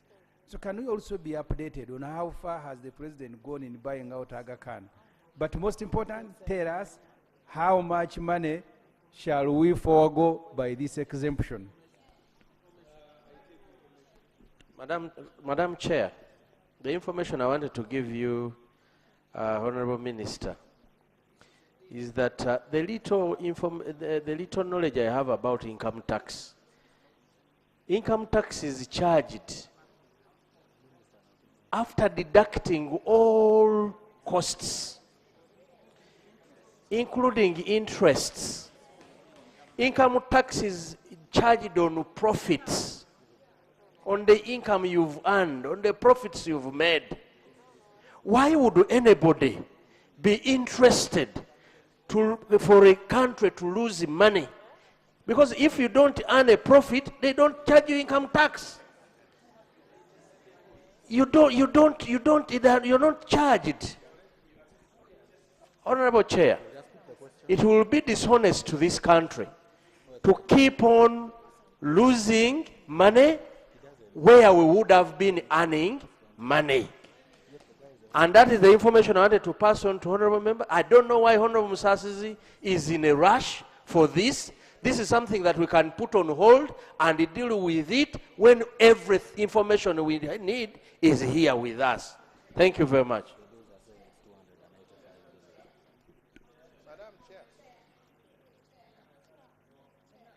We first want to let's answer the question of Honorable Ssemujju. Then we get Honorable Katuntu. Madam Chair, the tax foregone as a result of extending this exemption will be 74 billion in financial year 2024-2025. Honorable Katuntu. Thank you very much, Right Honorable Speaker. I have sat patiently listening to the arguments being raised by colleagues. Right Honorable Speaker, is it the case that we tax those we are not supposed to tax, and then don't tax those we are supposed to tax? It looks like. Let us agree. If we commissioned the Auditor General to do the audit, I've not had anybody explain whether that audit took off or it didn't, first of all. And if it didn't, what were the reasons? That's number one. You know, talking generally, in economics, they say you forego this. So if we forego the 74 billion, and I don't know whether that's from audited accounts, or it is an assumption, because that figure is also doubtable, Honorable Musasi's. So really, we may pass this bill without this particular request. However, you still, if you can come with the proper figures, I'll take the information. So the information I want to give you, Honorable Abdu Katundu, is that when you look at the certificate of financial implication for the value-added tax, government says the whole of this bill will raise 74 billion. That's the information I wanted to give you, that the whole of the value-added tax that we have just processed will raise 74 billion. And we still have another 74 billion to forego. So really, we are talking about zero raising. So, Right Honorable Speaker, I propose this, because we need to listen to them if they have a case. But they must present a good case. And this is not the time for them, because I don't think they have the facts. So we can pass this bill, come back with all the details, with an amendment to that bill, we subject it to scrutiny by the committee, and they come with a report, and we discuss something in detail. Other than saying we are passing something which we are not sure of. So we are not closing the door. The Honorable Minister, Honorable Musasi's.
Honorable Nsereko, I'm on the floor.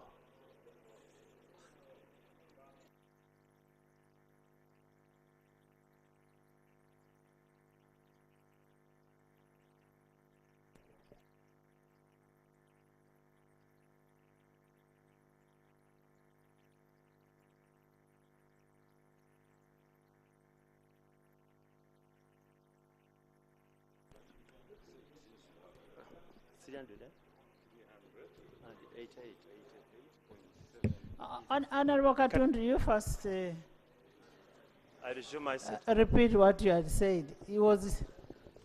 I was saying we want to listen to him, and we want to be open, but he doesn't have the facts. Since we first gave the waiver, we have foregone 380 billion. 380 billion. We are now seeking even to forego more money.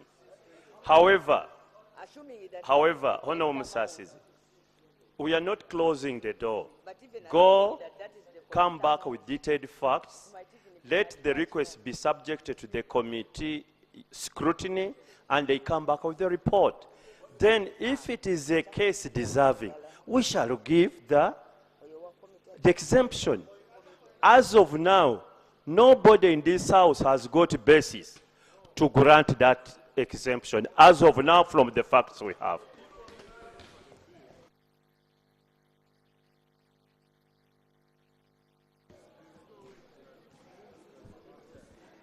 You come with a meeting.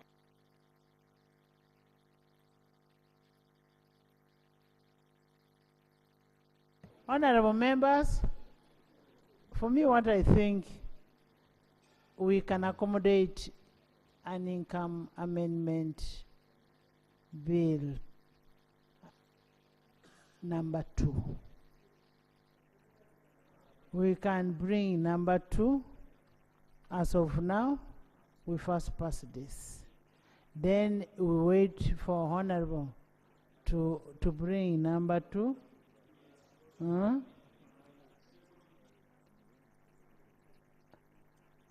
I put a question that clause 4 stands part of the bill.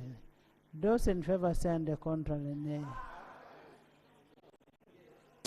If you don't understand what I'm saying, don't dilute my legal language. The ayes have it. Title. I put a question that the title stands part of the bill. Those in favor say on the contrary, nay. The ayes have it. Motion for resumption of the House. Honorable Minister. I beg to move a motion that the House do resume and the Committee of the whole House reports thereto. I put a question that the House resumes and the Committee of the whole House reports thereto. Those in favor say on the contrary, nay. The ayes have it.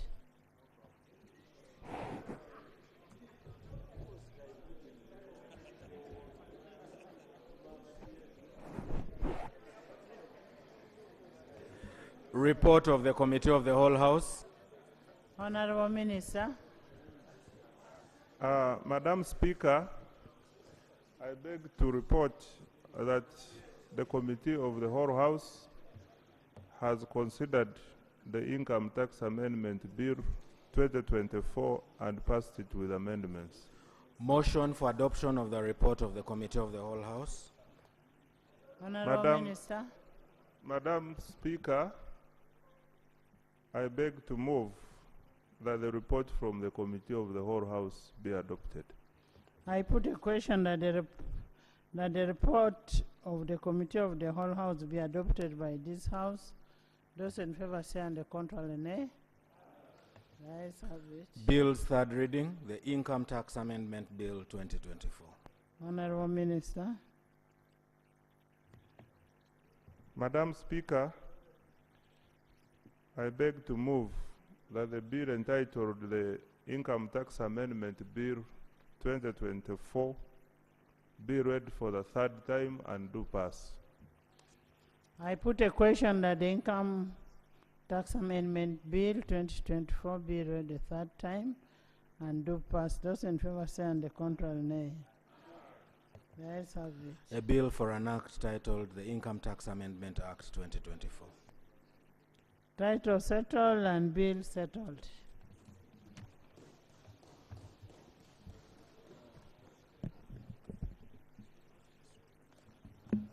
Honorable members, remember we have stood over one bill and we'll still expect Income Tax Amendment Bill number 2 from any case.